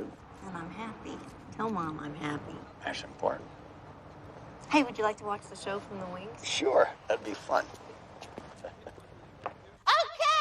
let me hear it. Who loves Josie America? Josie. Okay, how many of you have ever been to a studio taping before? Okay, so you know the whole deal. Try not to nod off on me, okay? For the rest of you, a sitcom taping is a lot like watching a TV show at home, but there's a couple differences. On the plus side, there's no commercials. Yay! And on the minus side, it takes about twice as long. And there's no zapping channels to catch the latest celebrity trial updates on court TV.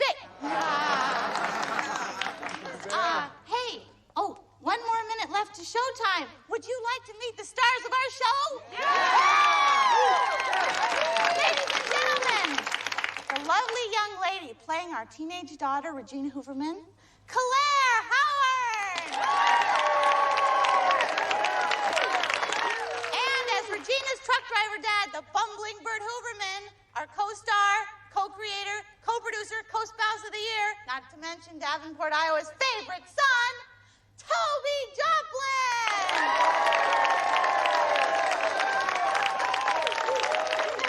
And finally, the lady who knew me when, the woman who put the blue back into blue collar, the one and only star of our show, because without her there would be no show. Ladies and gentlemen,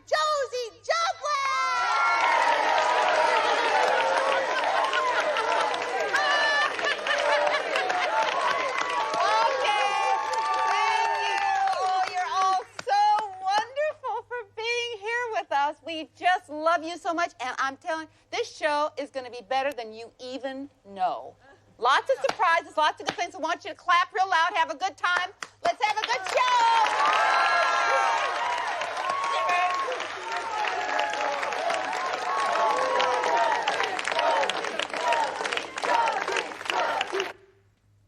Bert, tell Gina she's not going to date Ricky Denninger. You're not going to date Rick Denninger. Why isn't she going to date Rick Denninger? Because I dated his dad. And he thought no meant, come on, try a little harder. Well, just because that happened to me doesn't mean it's going to happen to you. Oh, cut. You're an idiot.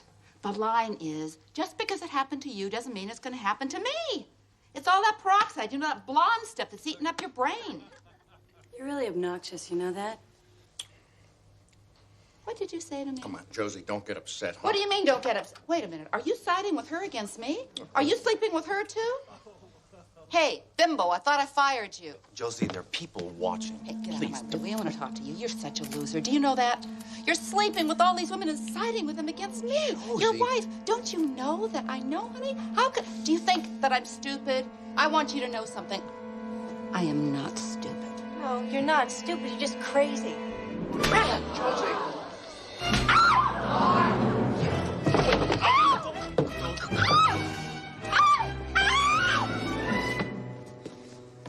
You just all go to hell, okay? Especially you. Yeah? Over your dead body.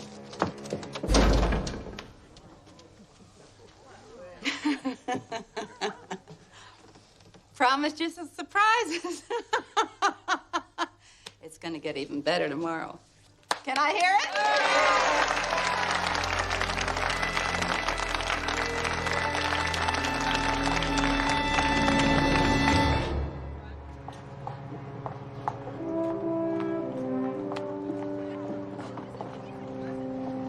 Uncle Bill, listen, about what happened in there. Boy, that was quite a performance. How did you know? Well, I saw Josie Joplin give the high sign to that girl photographer. Publicity. It was Josie's idea. What about you, Ivy? Why do you go along with this? Every time Josie does something outrageous, the ratings go up. That's good for me, too. I didn't expect her to slap me. That was just rotten. Here's a little lower than that, darling. She doesn't seem to care what folks think about you. You mean Mom? Tell her it's just showbiz. Tell her that I'm... Ivy. Oh. I gotta go. Oh, it's so good to see you, Uncle Bill. Ah. Tell Mom I'll call. You do that.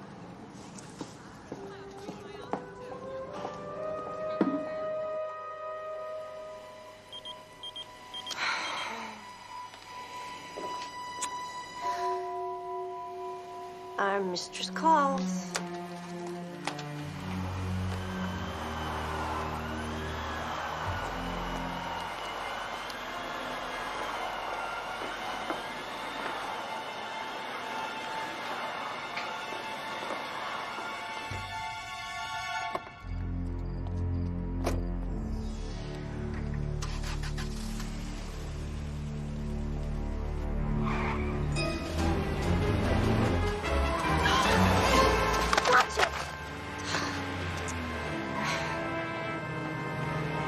Jerk.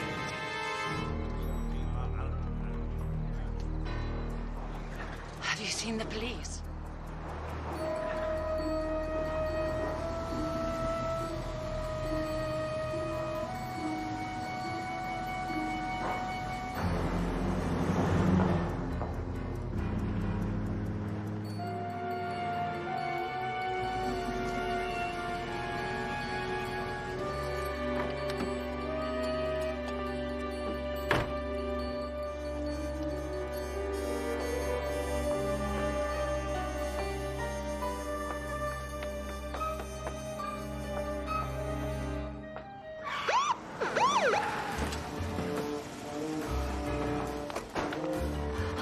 Call 911? Yes, hurry. This way.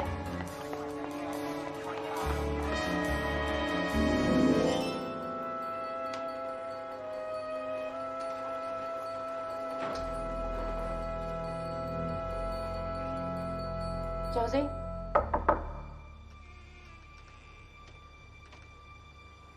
Josie?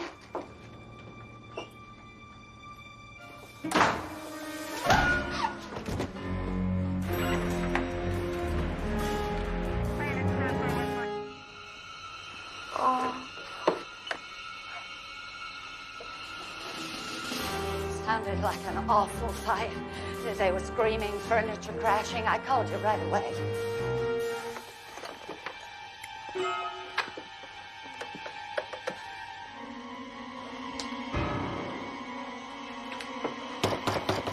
Mrs. Joplin, are you all right? Mrs. Joplin. Open it.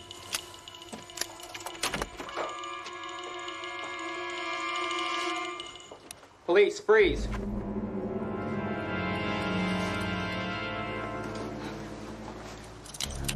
Oh my God. Oh my God, she's killed her.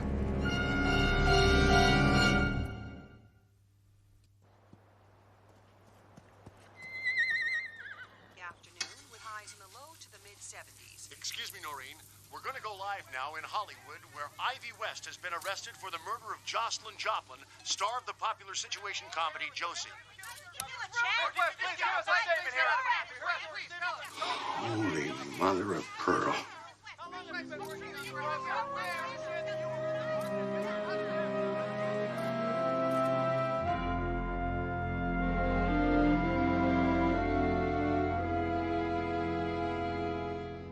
She was dead when I got there. I didn't kill her, Uncle Bill. I never one moment thought you did. How's Mom holding up? She's worried.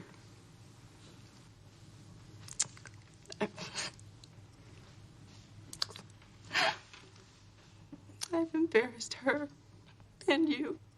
Now, stop it, Ivy. Beating up on yourself won't help. Now, come on. Tell me what happened last night. I was working in the production office, and I got a page from Josie. Calling from where? The hotel. She moved into the hotel because she wanted the press to think that she'd walked off the show and disappeared. You know, more publicity. So her hotel phone number was on the pager. No, it was one of those pagers where you phone into a central service, and then they send you a typed message on the pager screen. Yeah, well, how do you know it was, the call was from Josie? The message said, "Get your butt over here." Oh. Yeah, vintage Josie. So I got my butt over there. Did you tell anyone you were going over to Josie's hotel? No, outside the the cleaning crew, I was the only one in the office. Why'd you sneak into the hotel by the back stairs? Because Josie wanted, well, she didn't want anyone from the show seen at the hotel. I see. So you kept out of sight. Yeah. The door to her room was open. It was dark inside. And somebody knocked me down. You get a look at him? Nope. It was too dark. Everything just happened so fast. Did anything else happen last night at the studio or your home? Anything unusual? No. Well, the jerk in the Jeep. What Jeep? What?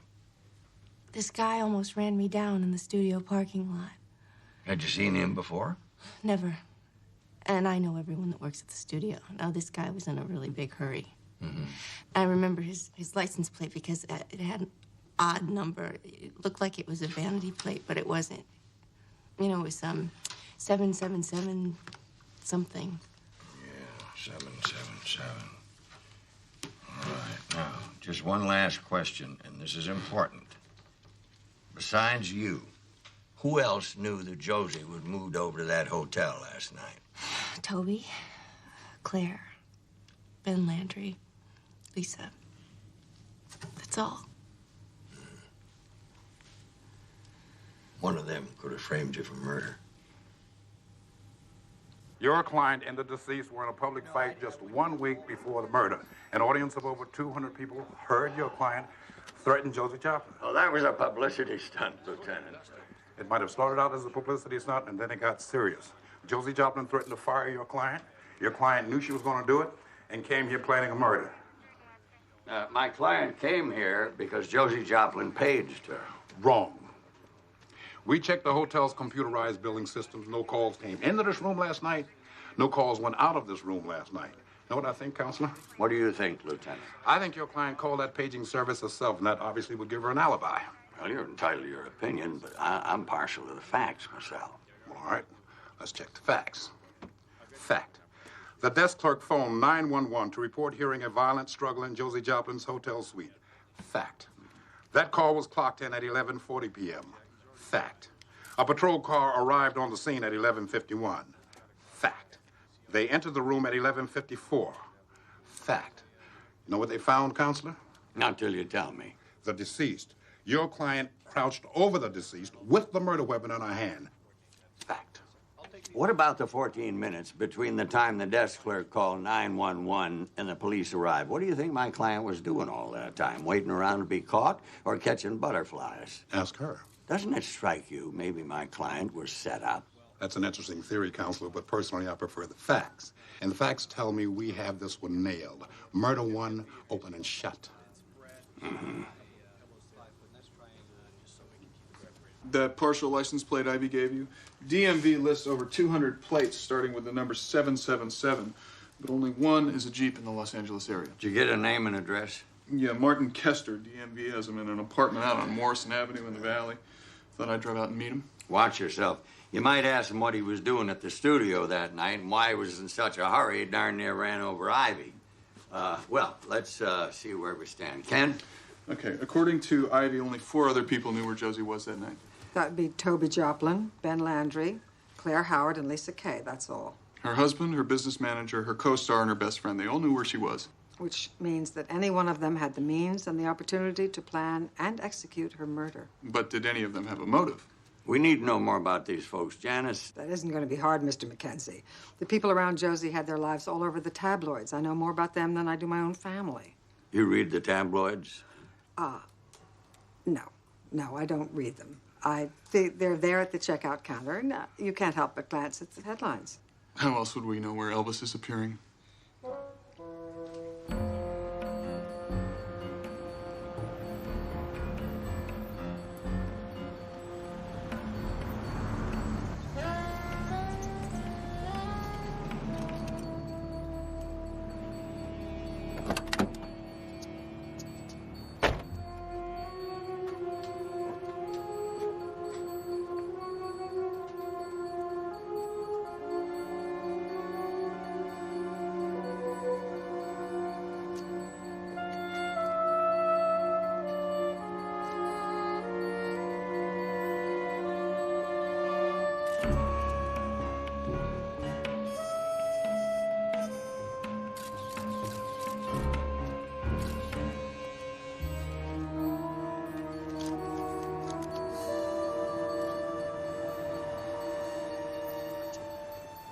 Hey, he's right. What the hell are you doing with my Jeep? Relax. Relax? Are you Martin Kester? Who's asking? My name's Ken Molansky. I was wondering what you were doing outside the Candlemas Studios the other night. Sure,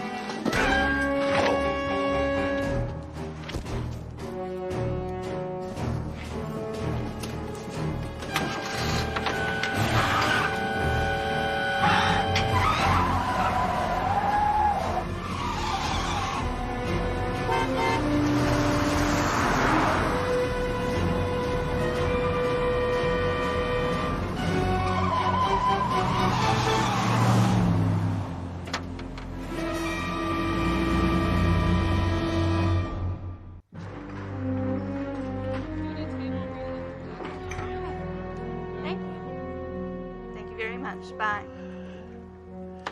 Beg pardon, miss. My name's Mackenzie, and I'm looking for Toby Joplin. Oh, sure, he's expecting you. Just a second. I'll walk you down. I gotta drop these on Lisa's desk. Oh, thank you. Lisa. Would that be Lisa Kay, the comedian? Mm-hmm. She does the audience warm-up for the show. Are you all right? Are you I'm okay? fine. Huh? Yes. I don't know what happened to me. I'm sorry about that. Gee. The floor is slippery. They waxed it last night. I guess they did. You don't want to lose these now, huh? Thank you. Toby should be back any minute. You can wait in his office. Oh, thank you. Are you sure you're all right? Yes, I'm fine. Thank you.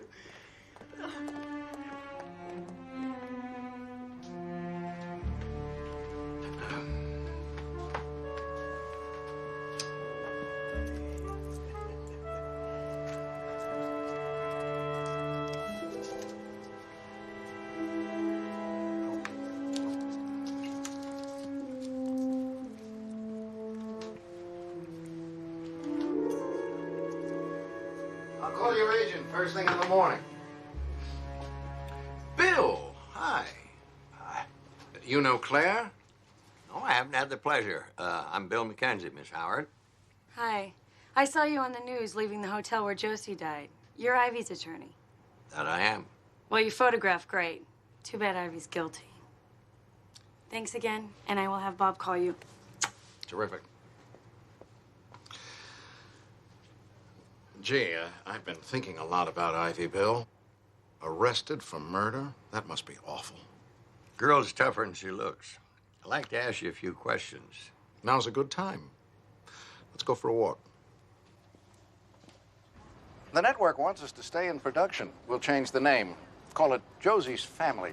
Introduce a new character, Josie's mean old Aunt Maggie. This must be a very difficult time for you. Oh, it's been brutal.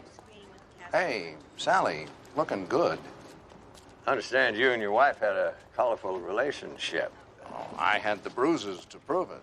Yeah, she claimed you came after her with a baseball bat. Now, is that really true? That's a lie. It was a tire iron, and she hit me. The woman had a temper like a volcano. Why'd you stay with her? Josie almost killed me, but she never bored me. I loved her. Is it true that she made you sign a prenuptial agreement? So if you divorced her, you'd be left without a cent? Now, who told you that? Who sold me out? Well, you talked about it on Oprah. Who knew anyone was listening? Luckily for me, Josie and I were happily married. According to an interview in the National Informer the day she died, said she was divorcing you. Oh, that's a lie. They made it up. Josie were here, she'd tell them. Just what is the truth here, Mr. Joplin?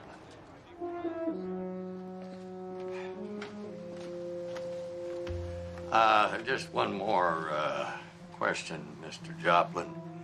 Where were you when your wife was being murdered, sir? I was right here in my office. Anybody see you? No. But what about Ivy? I mean, she and Josie hated each other. The story's right here. Read it. All right, you read this. Oh, what's this, another interview?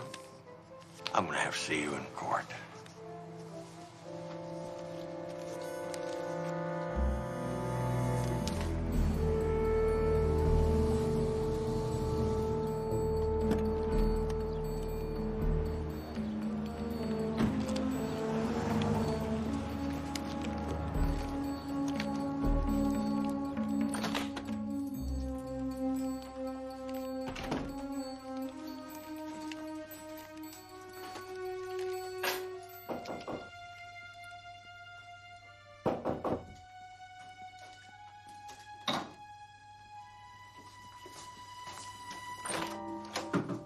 Hi, Patricia McDonald, Ken Molansky. Mind if I come on in? Excuse me, am I supposed to know you? You ought to. You took my picture outside Martin Kester's apartment building just before you almost ran me down. You're a photographer. How did you find me? Well, I got your license plate number as you drove away. You're good. The DMV says your name's Patricia McDonald. You work for the National Informer. Are you checking me out because you like me? Or is snooping your hobby? You tell me, you're the reporter. What were you doing outside Martin Kester's apartment building? I don't have to tell you anything. You know, cameras have always fascinated me. Now, let's see. Where do we put the film in? Ah. Here, I see. Let's look at it this way. You owe me what's on this film. Okay, look. I'm covering the Josie Joplin case. I followed you from Perry Mason's office. You're working for Bill McKenzie. You were my best lead. What can you tell me about Kester? You mean the guy in the Jeep? Nothing. What's his story anyway? How's he connected to the case? Who says he's connected? Right. Like you'd be doing all this if he wasn't. And what am I doing? Tracking me down, asking me if I know the guy. You don't know where he is, and you need to find him, right? Right. Maybe I can help. How? Do I get an inside crack at the story from you? You tell me where to find Kester and we'll talk about it. Give me my film. Why? Well, that's how we find Kester. After you.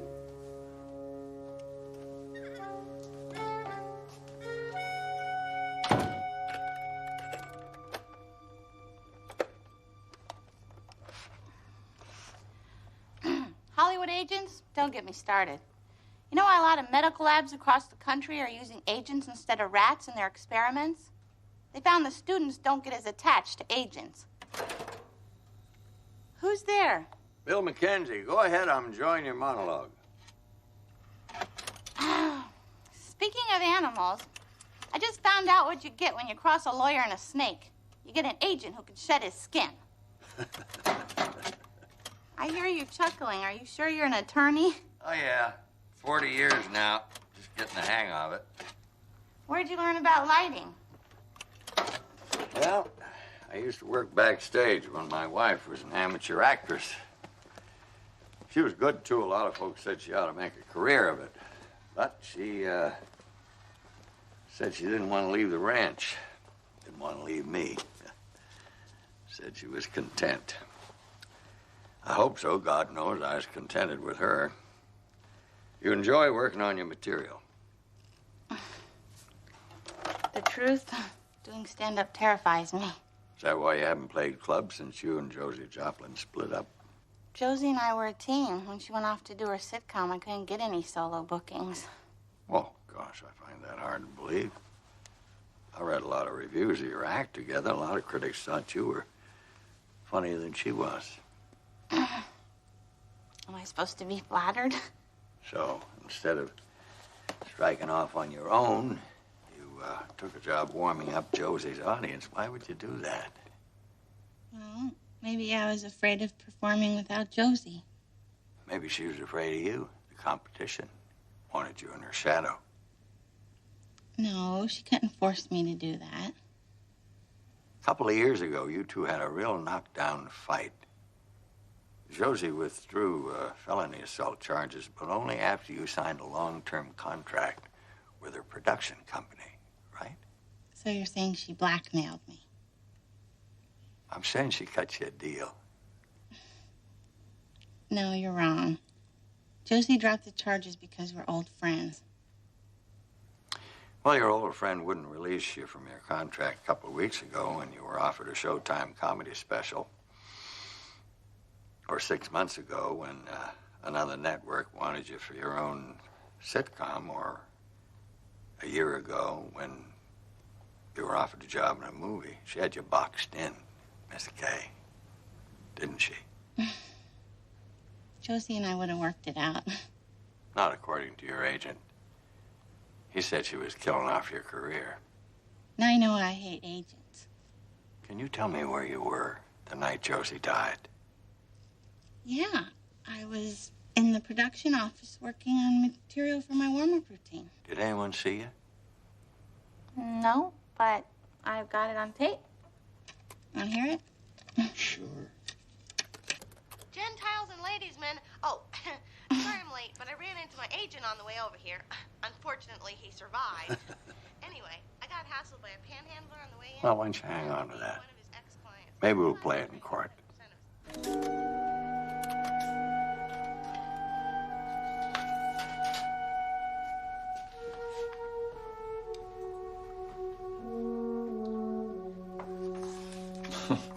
Not my best side.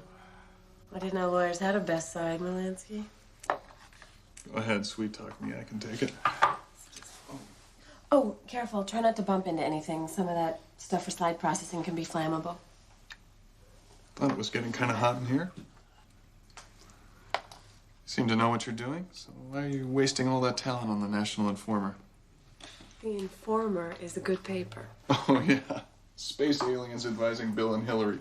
4-year-old girls giving birth. That's real Pulitzer stuff. Well, we all gotta do what we gotta do till we get what we want. And this is just the beginning. One of yours? No. Well, all the excitement was happening. I was taking pictures at a rock club. It's the next page. Check it out. Just my dumb luck. When the story hit, I was halfway across town. Which is why I need a hot lead from you, Melansky. Bingo. So Kester's a masseur at the Beverly Hills Health Spa. I'll check it out. Great. I'll come with you. I said I might give you a story. Hey, fair is fair. I never said that you could tag along in my investigation. Really? That's great. Wait a minute. I have something that might change your mind. There's another picture you ought to see. Come here.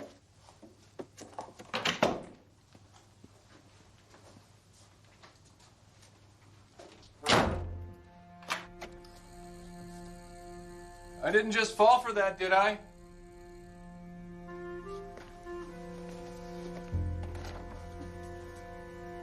I did. Patricia!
Night-night.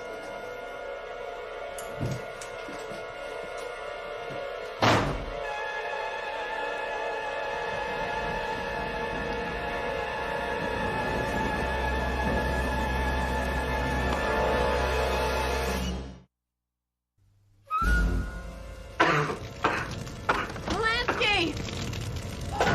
Oh, my God. Oh.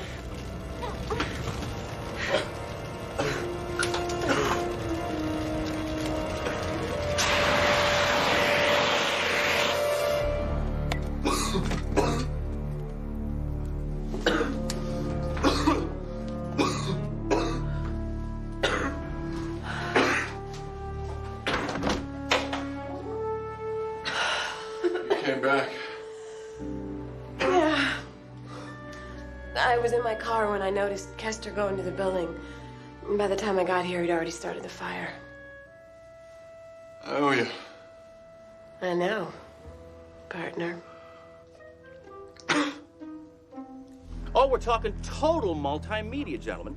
You get the entertainment software you need for your electronics hardware. We get a new outlet for our product. Everybody's happy. We must be clear. You personally control all rights to this material? 16 hours, gentlemen. 16 hours of Josie Joplin concert tapes, previously unseen and unedited. Perfect for video and CD, and yours for a 7-figure song. What do you think?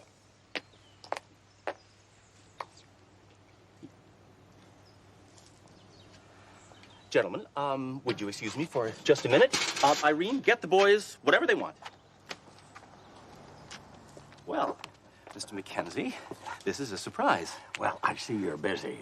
I just need a few moments of your time. I could wait. Well, yes, I am in a meeting. Could you make it fast? Oh, I'll make it Yes. right to it. Now, you were Josie Joplin's business manager. Yes, I was. Yes, poor Josie. Well, she was my favorite client. Oh, she was your only client. Well, she...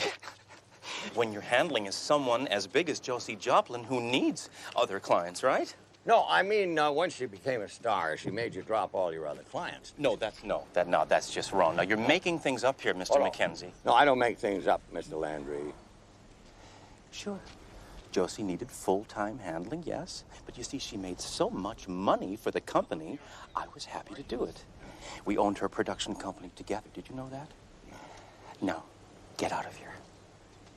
Josie Joplin was ending your partnership. You're lying, Mr. Landry.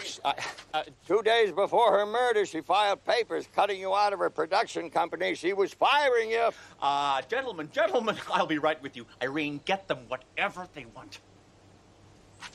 What does that lawsuit have to do with anything? Well, if Josie's dead, then so's her lawsuit, huh? I mean, that leaves you in control of her company. Now, that's pretty good reason for wanting your client dead. Obviously, you don't understand the business, Mr. Mackenzie. Could be. Enlighten me.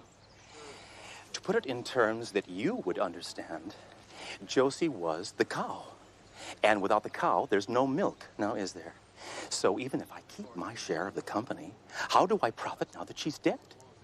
Well, counting domestic syndication and cable rights to her show, foreign sales to multiple markets, not to mention exploitation of ancillary rights in interactive and multimedia, I'd say that you're looking at a potential annual revenue stream in the $100 million range for the rest of this decade.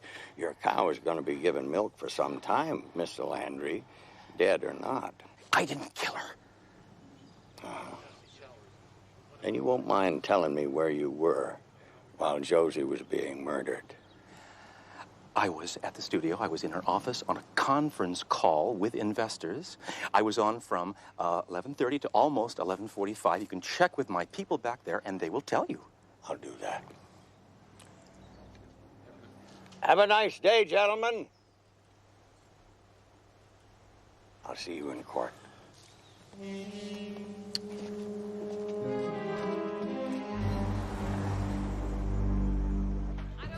Great. Very good. Good. Keep breathing. Good. Get ready? Do some side steps, okay? And step. Cut. Step. Cut. Step. Cut. That's it. Very good.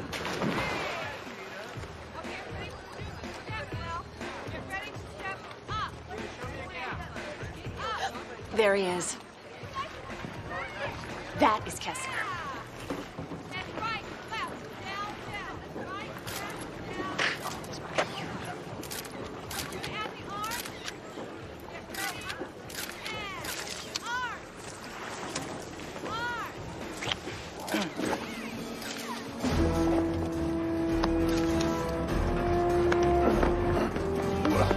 Pardon me, excuse me, excuse me.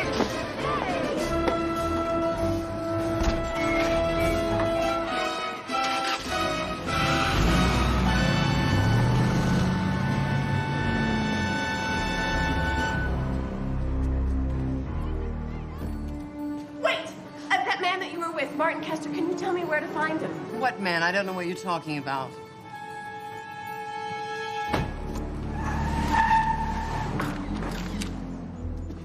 Kester got away. Yeah, so did she. I hate dead ends. Come on. Excuse me. Please, Ms. Howard would like to tell all her fans that she's heartened by their love and support in this time of tragedy. Will Claire stay or leave the show? Well, she'll stay through the end of this season. As for next season, it'll depend entirely on her feature film career.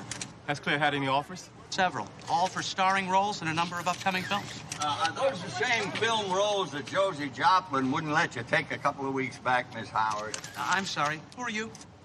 Bill McKenzie. I've been trying to reach Miss Howard. She keeps ducking my calls. Is it true that Josie Joplin tried to sidetrack your movie career? I'm sorry. Ms. Howard has to get back to the set. I'd be glad to answer any other questions you might have. What does Claire know about Josie's murder? Oh, that's something for the district attorney's office to handle. Who's the guy with Claire? Are they going to get married? You'll have to ask her. You're a hard lady to talk to. Why is that? You stay away from her. Do you want her to answer my questions here or in court, in front of the TV cameras? What is it that you want to know? I just need to clear up a few things. Now, you had an exclusive contract with Josie Joplin's production company, am I right? Everyone knows that. And she had the right to veto any movie roles you might be offered. If she felt it would harm the show's family reputation, yeah. It's a standard clause in a lot of show contracts. Yeah, I know, but didn't she use that clause to keep you from taking any movie jobs at all? It didn't bother me, Mr. McKenzie. I mean, after all, even the most successful TV show ends. I knew I'd have other opportunities. I'm young. Well, not as young as you want folks to think. What is that supposed to mean? Well, forgive me, Miss Howard, but your publicity says you're 22. That's about 10 years off the truth, isn't it? Tabloid gossip, Mr. McKenzie. Not if Josie told him you were born 32 years ago in Wahoo, Nebraska. We've located your birth certificate, Miss Howard, the real one. You're 32? For God's sake, Steve, shut up. So I play younger than my age, so what? But how long could you go on doing that? She was robbing you of a movie career, wasn't she? What does she have against you? Not a thing. Josie didn't need a reason to be mean. Boy, how you must have hated her for that and wanted her out of the way. Right. Look at me. I couldn't beat Josie in a cat fight. Never mind kill her. I'm not strong enough. Oh, maybe not, but he is. Hey, a couple of minutes ago, you were mighty eager to defend your lady. Back off. A man who's quick to anger usually feels he's got something to prove. Get out of my way. Steve! What do you got to prove, huh? You don't have a name, do you? I'm warning you. Maybe you don't need a name. Maybe it's enough to be Claire Howard's boyfriend. Steve! Boy, he's got a temper. Smart girl like you might find that temper useful. Where were you when Josie was being killed, Mr. Boyfriend? He was with me in my dressing room at the studio. The guard saw us. Ask him. I'll do that. And I'll see you both in court early tomorrow morning.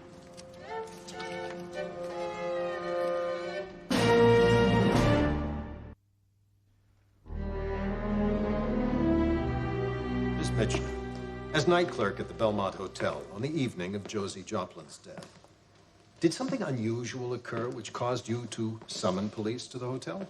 Yes, sir. Please tell the court what happened the night of the murder at approximately 11:40 p.m. Well, I heard sounds of a struggle, a violent struggle in Miss Joplin's room. I immediately called 911. The police arrived about 10 minutes later. We all went upstairs. We knocked on Miss Joplin's door, but there was no answer. Did you enter Miss Joplin's room with the police at that time? Yes, sir, I did. And what did you see? I saw her. Indicating the defendant, Ivy West, Your Honor. Her clothes were all messed up. Her sleeves were torn. She was bending over Miss Joplin's body. Thank you, Miss Mitchner. Your witness, Counselor. Ms. Mitchner, now you call the police at 11:40, and you entered the Mrs. Joplin's hotel suite at 11:54. Is that correct? Yes, sir, that's correct. Now, during those 14 minutes, did you see anyone enter or leave Miss Joplin's hotel suite? Oh, no. There was no one. Where were you? Me? Yeah. I was outside, waiting for the police. So, anyone could have entered or left the hotel suite during those 14 minutes you were outside waiting for the police, and you wouldn't have seen them, would you? No, sir. That's what I thought. I have no further questions. The people call Lieutenant Ed Brock. I am showing you People's Exhibit 7, which has already been identified as the murder weapon. Can you tell us if any fingerprints were discovered on this lamp by the forensic team? We found several prints on the lamp, all belonging to the defendant, Ivy West. Were any other fingerprints found on the murder weapon, Lieutenant? Only Miss West. The people have no further questions, Your Honor. Lieutenant, oh, thank you. Yeah.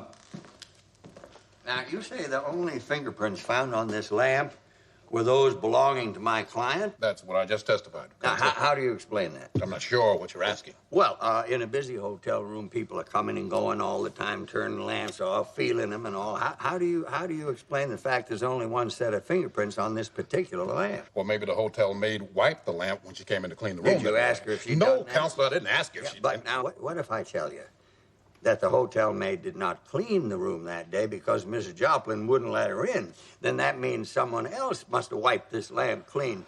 Probably the real murderer. Objection, Your Honor. Argumentative. Assumes facts not in evidence. Calls for speculation. Withdraw the question and thank this officer for testifying here today. Nothing further.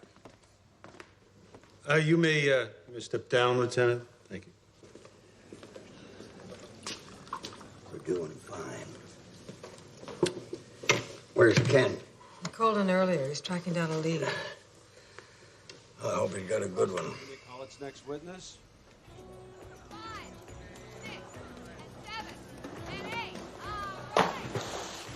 Will you please tell me what we're doing here? Listen, Melansky, if you want to find Kester, just do as I say. Now, I snatched the appointment sheet off the receptionist's desk. The woman's name is Rosa Westlake. Like I thought, she comes in every day. My source tells me she has a jealous husband. She's in there. She's waiting. Waiting for who? You. Oh, this is as far as I go. Good luck.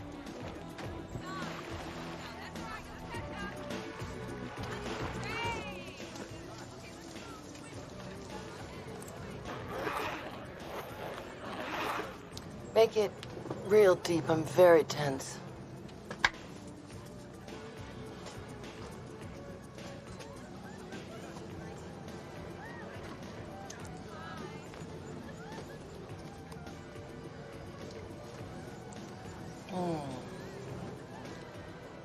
Oh, yeah.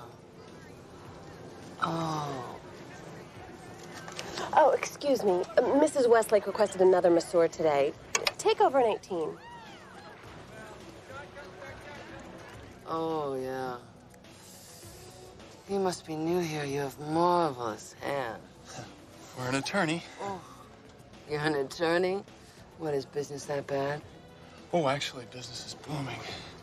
We have to work on this muscle. You're holding a lot of tension here. Oh, yeah. Your life in the big city. Actually, I'm working on the Josie Joplin murder case. And I think that you could be a very important witness. We're looking into a Martin Kester. I believe you know him. I don't remember Martin Kester. Well, let me give you a hint. He gave you a gold necklace. Oh, God. Just don't tell Sydney. It's your choice. Tell me about it here, where I can hear your side of the story. Or if you'd rather, Bill McKenzie can take you apart in court.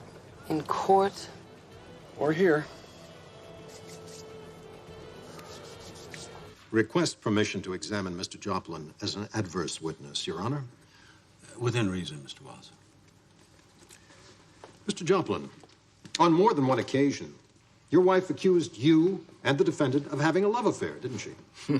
Actually, yes. Once she did, yes. And there was truth to that accusation, wasn't there? Well, could you define truth? Your Honor. Just answer the question, Mr. Joplin. The question, were we having an affair? You mean me and Ivy West? Okay. All right. We'd been seeing each other. The truth is that you and Ivy West have been intimate for months. Well, by intimate, do you mean a drink after work or an early bird dinner or... Mr. Joplin, You are under oath. Okay. Okay. We were intimate. So, your wife's jealous rage wasn't a publicity stunt. She was madder than hell. And your wife had a reputation for, shall we say, getting back at people who made her madder than hell, didn't she? Oh, sure. Well, everybody knew that Josie liked squashing people. Not that she wasn't sweet. She loved animals. Why, you show Josie a stray dog or a cat, and she'd just... Thank you, Mr. Joplin. No further questions. Mr. McKenzie? No questions at this time, Your Honor, but defense reserves the right to recall this witness at a later time. Noted. The witness may step down. The people rest, Your Honor. Toby's lying. You know he's lying. He's good at it, too. Tosses him off like he believes in himself. We'll get him. Mr. McKenzie, is the defense ready to call its first witness? We are, Your Honor. Defense calls Lisa Kay. Mr. Mackenzie, this is Ken. Good. I'll be right back.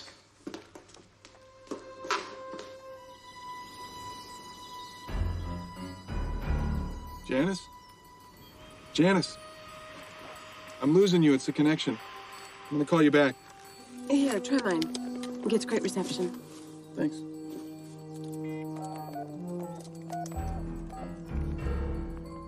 Is this any better? Tell Bill that we're up the road from 1300 Malibu Ridge. It's a mountain house. Yeah, Kester's there. We'll just keep an eye on him till we hear back from Bill. Thanks, Janice. What's our friend up to now? I don't know. He was in there a few minutes ago, but I can't see him now. Try looking over here. Come on. Gentiles and ladies, men. Sorry I'm late, but I ran into my agent on the way over here. Unfortunately, he survived.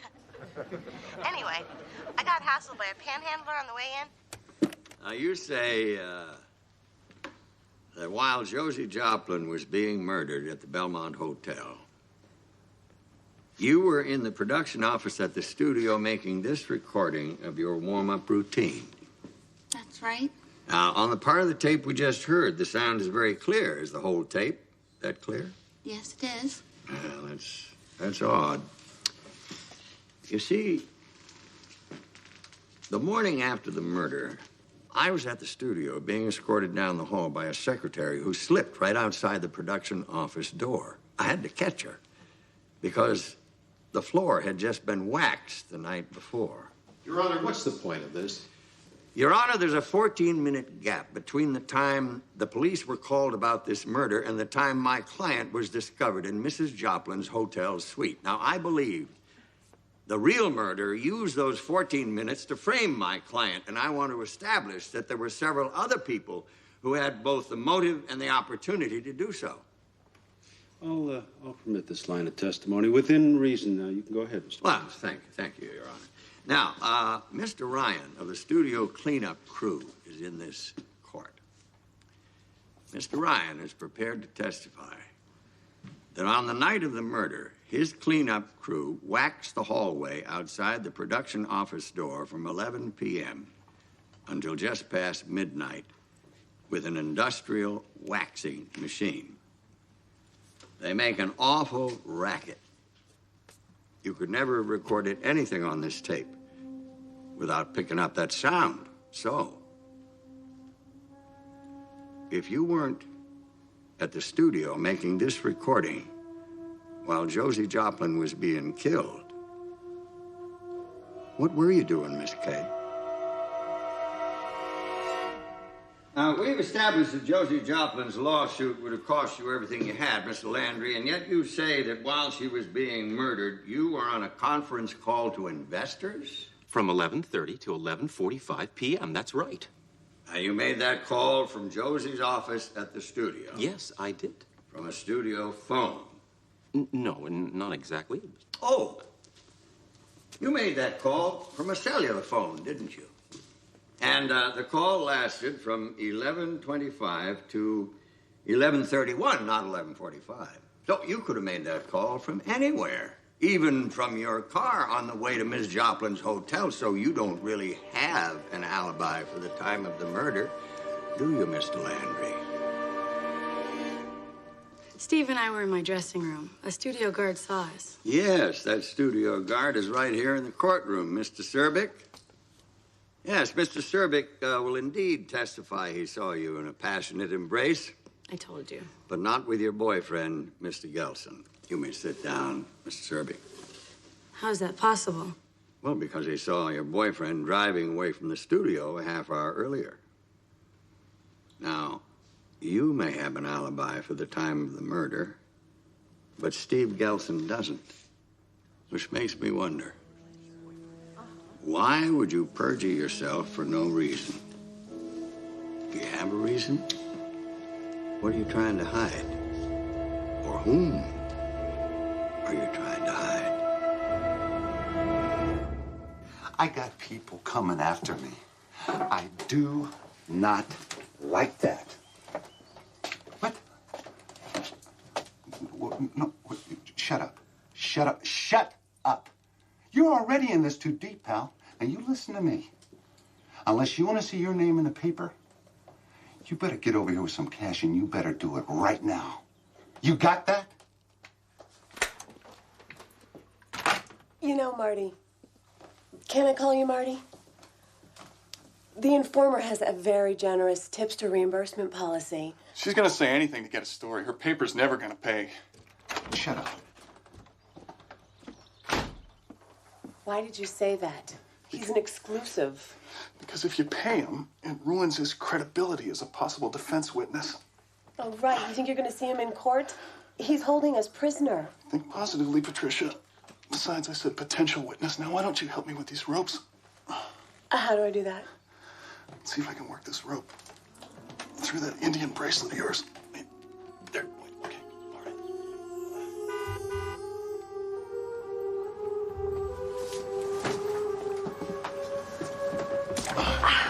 I'm gonna see if I can sneak up on him.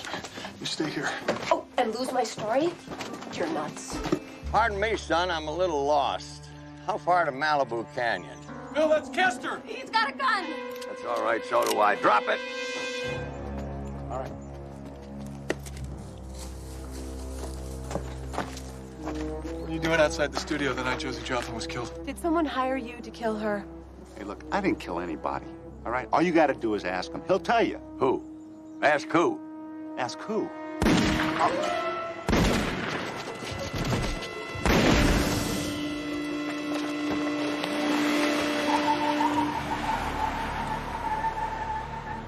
I like your timing, Mackenzie. The girl with the camera still following the story. Yeah, it just keeps getting bigger and better. That's one way to look at it. He might have proved Ivy innocent. Damn.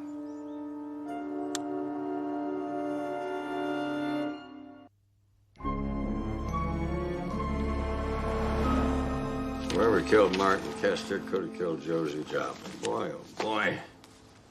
I'd give my prize Appaloosa for a new lead. Well, I've always wanted a horse. Try that. You keep it storage locker key. Where'd you get this? From Martin Kester's gym bag. He left it in his car. You took evidence from a crime scene? Well, no. The car was on the street. It was unlocked. Perfectly legal.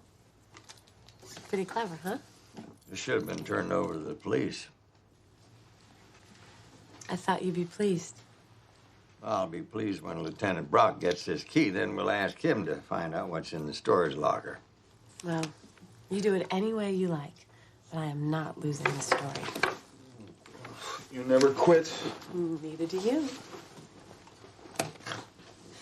Oh, they just made for each other. So we're Bonnie and Clyde. Think so? The girl cuts too many corners. Gonna get her into trouble someday. Just hope Ken's not there when it happens. Gets you.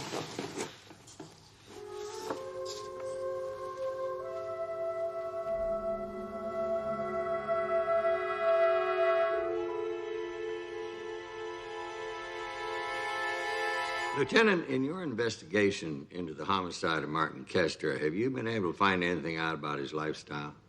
Well, we learned that Martin Kester lived way beyond his means. He had an apartment filled with expensive clothes. He also had a vacation house under a false name. Yet his only apparent source of income was his job as a masseur at the Beverly Hills Health Spa. As far as we've been able to determine, Counselor, that is correct. Now, Lieutenant, I'm opening People's Exhibit D, a shoebox, which the police removed this morning from Martin Kester's storage locker. Has your lab been able to identify the white powdery substance? The lab identified that as cocaine, Counselor. Thank you, Lieutenant. No further questions from this witness? Your Honor. This witness may be excused. Your Honor, the people fail to see the relevance of this line of testimony. Storage lockers and shoe boxes. Where's this all going? Yeah, the court is equally as curious. Mr. Mackenzie, where are you taking us? I need to ask the court's indulgence, Your Honor. You have my word. This is all going somewhere. Well, then I suggest you get us to there, and quickly. Defense calls Mrs. Rosa Westlake to the stand. Now, Mrs. Westlake, you understand that you are in a court of law and under oath. Yes. Now, will you tell us, please, what is Martin Kester to you? My masseur.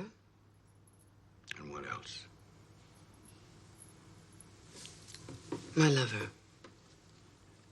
Who gave you the gold necklace you're now wearing?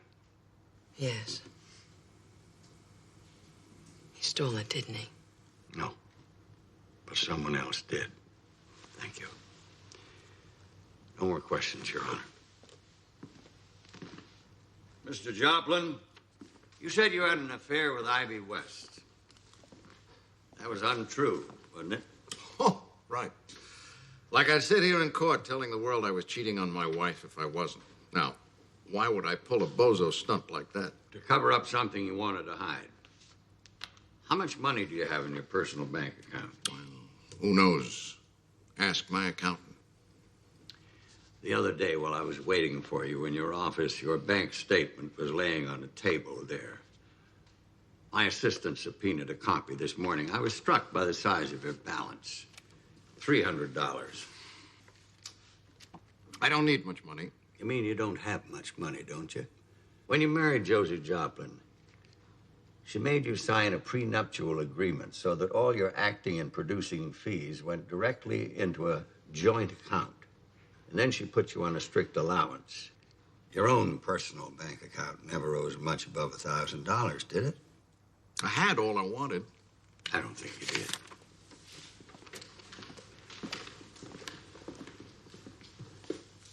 You recognize this necklace? Never saw it before. Oh, look again, Mr. Joplin. Your wife was wearing this necklace in the wedding photo you keep on your desk. That same picture was reprinted on the front page of this newspaper. I thought it looked familiar. Yeah. Very unique necklace. Gold choker with a raised diamond design. It was given to Rosa Westlake by Martin Kester. Kester got it from you, didn't he? Well, now, I might give him flowers and candy, but why would I give him my wife's necklace? To pay for an ounce of cocaine. Kester was a drug dealer, and you were his biggest customer, weren't you? Hey, expect a call from my lawyer. That's defamation. Not if it's true.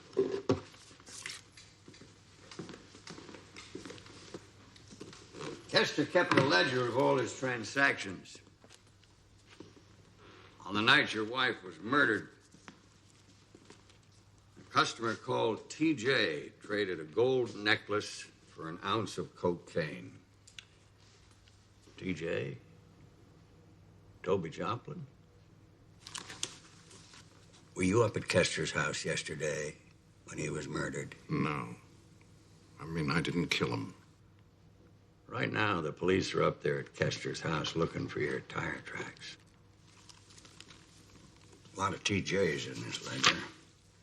811, a diamond pin. 921, sapphire bracelet. Emerald earrings, on and on. Did your wife find out you were stealing from her to buy drugs? Did you kill her? when she threatened to divorce you? The tabloids made that up. She loved me. No, I think she loved her television show even more. It was a family show, a sitcom about an American family. Now, Josie knew the show wouldn't be on the air very long. If the public found out that its co-star and producer was buying drugs like some back alley junkie, she had to choose between the show and you lost out, TJ. Well, you tell a good story, Mr. Mackenzie, but where's the punchline? If Kester was blackmailing me, threatening to tell Josie, then why would I murder Kester after Josie was already dead? Why, for the same reason your wife was divorcing you, to protect the show. You're now the sole star, the sole executive producer. Kester could have taken all that away from you, and he threatened to do just that, didn't he? Come on, Mr. Joplin. Your tire tracks are up there at Kester's house. It's time to fish or cut bait.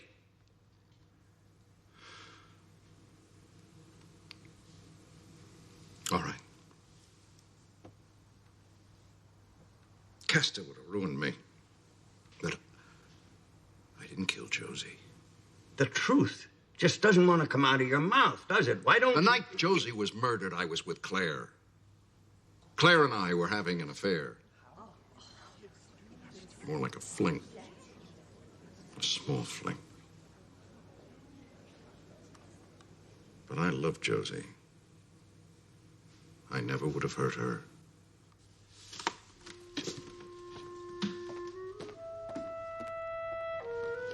Your Honor, nothing further. I suggest under the circumstances that the people hold off the cross-examination, allow Mr. Joplin to confer with his attorney. This court is recessed until tomorrow. Wow. Sorry, Mr. Mackenzie. So am I. Toby didn't kill Josie, and Claire didn't. That leaves Ben Landry and Lisa Kay. One of them must be the murderer. Yeah, but which one? And how we prove it? It's the hound we're after.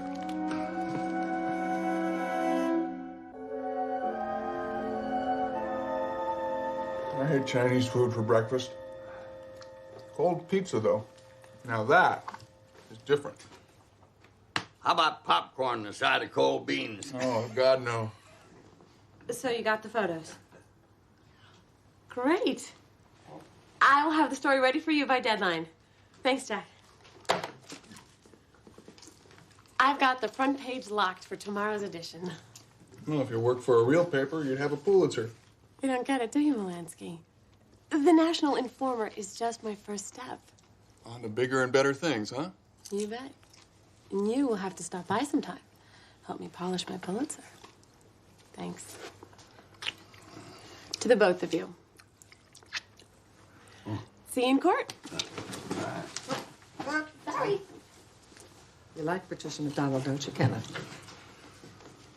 Well, she's smart, and she's tough. She gets what she wants. She goes after someone and she gets them, whatever it takes. She does that. Boy, I can't get it. I just can't take it in. Why would Josie Joplin give Patricia McDonald a story that was untrue and would make her look foolish? You know, for publicity. Say whatever you want about me, just spell my name right. No, but some stars do resent those kinds of stories. Josie Joplin was threatening a lawsuit.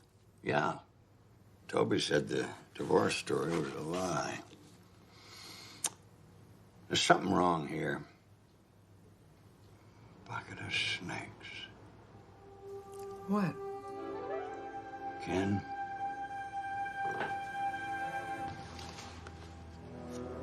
Ken, you got some calls to make.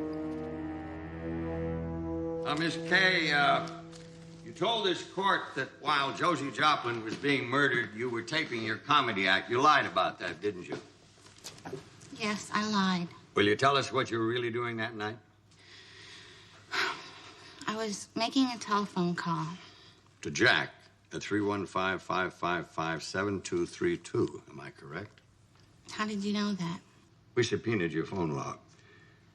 You made a lot of calls to Jack, didn't you? Jack's an old friend.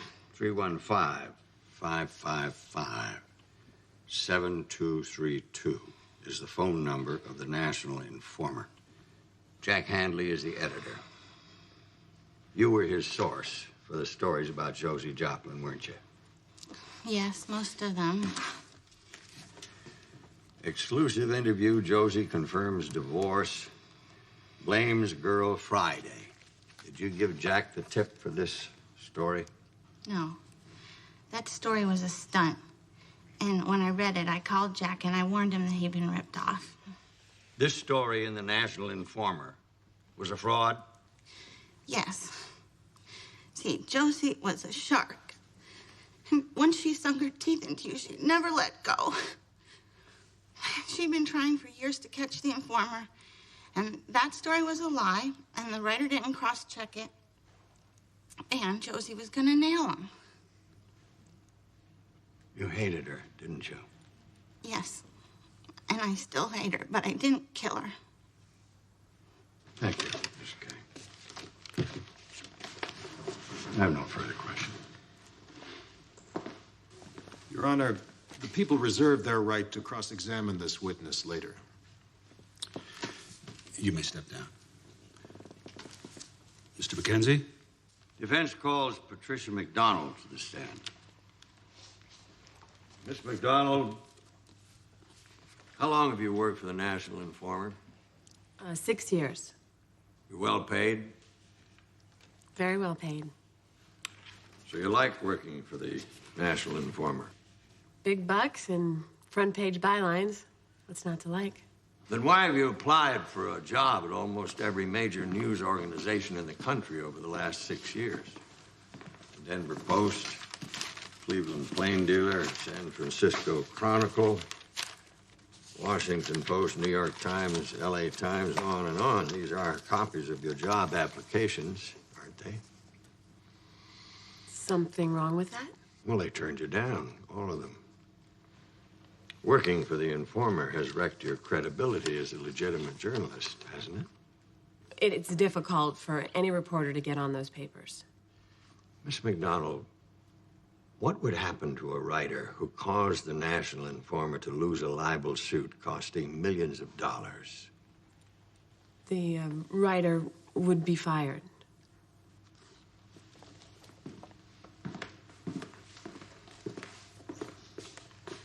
Your byline is on this story.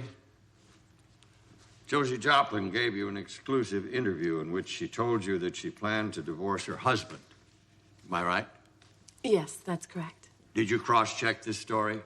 Oh, well, I got it straight from Josie, in her own words. In her own words. Isn't it true that so long as the tabloids don't use direct quotes, they can print all kinds of lies, filth, and trash, and say it comes from, quote, reliable sources, unquote? Well, some tabloids may do that. But a direct quote in her own words, that opens the door to a libel suit, doesn't it? It can. Knowing that, and knowing Josie Joplin's reputation for having a mean streak, why would you trust her own words? Well, I had no reason not to. Because this wasn't the first story she'd given you, was it? No, it wasn't. She slipped you other stories from time to time, nothing as spectacular as this. And you printed them, didn't you? Yes, I did. And they were all accurate. Yes. She fed you accurate stories so you wouldn't be suspicious when she fed you a lie. She set you up, Miss McDonald. She put your paper on the spot for a $20 or $30 million libel suit for a story she would deny ever giving to you. And that would have meant the end of your high-priced job and your career as even a tabloid reporter. And if you couldn't get a job on the Informer at the bottom of the barrel, you'd be finished. You had a motive for murder, didn't you? I was halfway across town when Josie was killed. I was taking pictures at the Roxy. This picture? Yeah, see that clock? It says 11:40. And Josie was killed at 11:40. Now, how could I be at two different places at the same time? Maybe you can explain something to me. Oh, what's that? The woman in this picture is a movie star, very famous, very married. Well, that's the point, Mr. Mackenzie. She's married, and she's dancing with some guy that isn't her husband. That's what makes it a story. I understand that. But why is this married woman wearing her wedding band on her right hand? Now, let me show you the negative. We call this Defense Exhibit G for identification. We acquired this negative under subpoena from the National Informer's Archives. Now, while you're trying to decide whether you want to recognize this negative, let me show you two enlargements of it. We'll call them Defense Exhibit H and I for identification. The married woman is wearing her wedding band on the wrong hand in this enlargement of the newspaper photograph because you flipped the image when you developed it. You reversed it to give yourself an alibi. In this enlargement of the original photograph, the clock does not say 11:40. It says 12:20.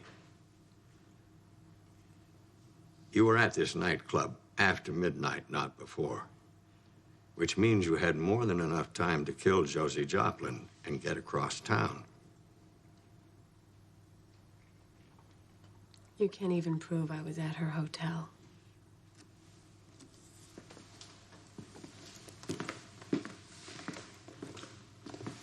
Your cellular phone bill shows that you called Ivy West Pager Service at 11:38 and left the message, "Get your butt over here."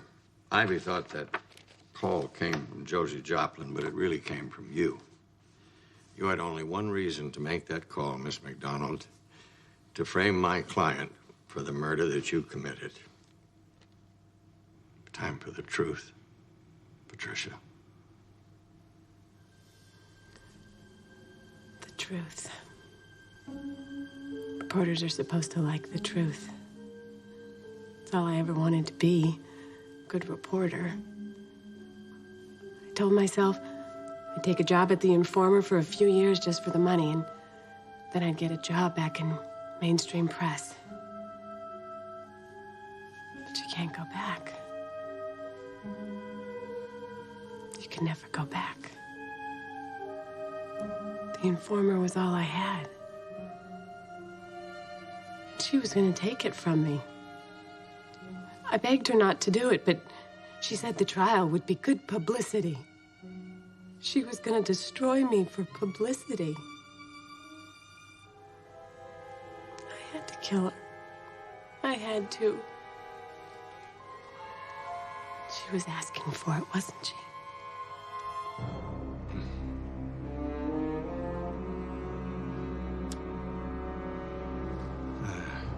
I have no more questions, Your Honor.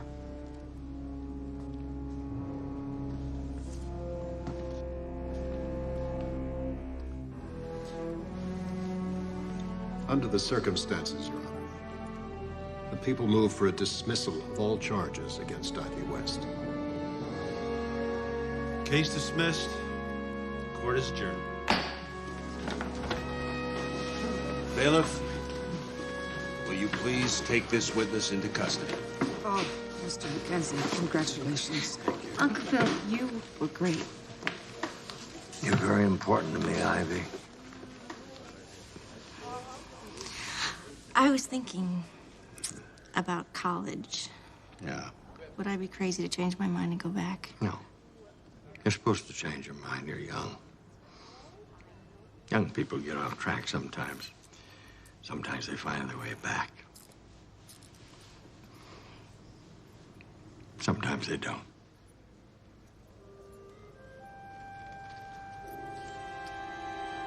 Right this way, miss. She's the biggest story in town, and she won't be the one writing it. Yeah. Let's get out of here. Don't even think about it, son. Crawling out of the woodwork wherever you go. You sure took care of him. Yeah.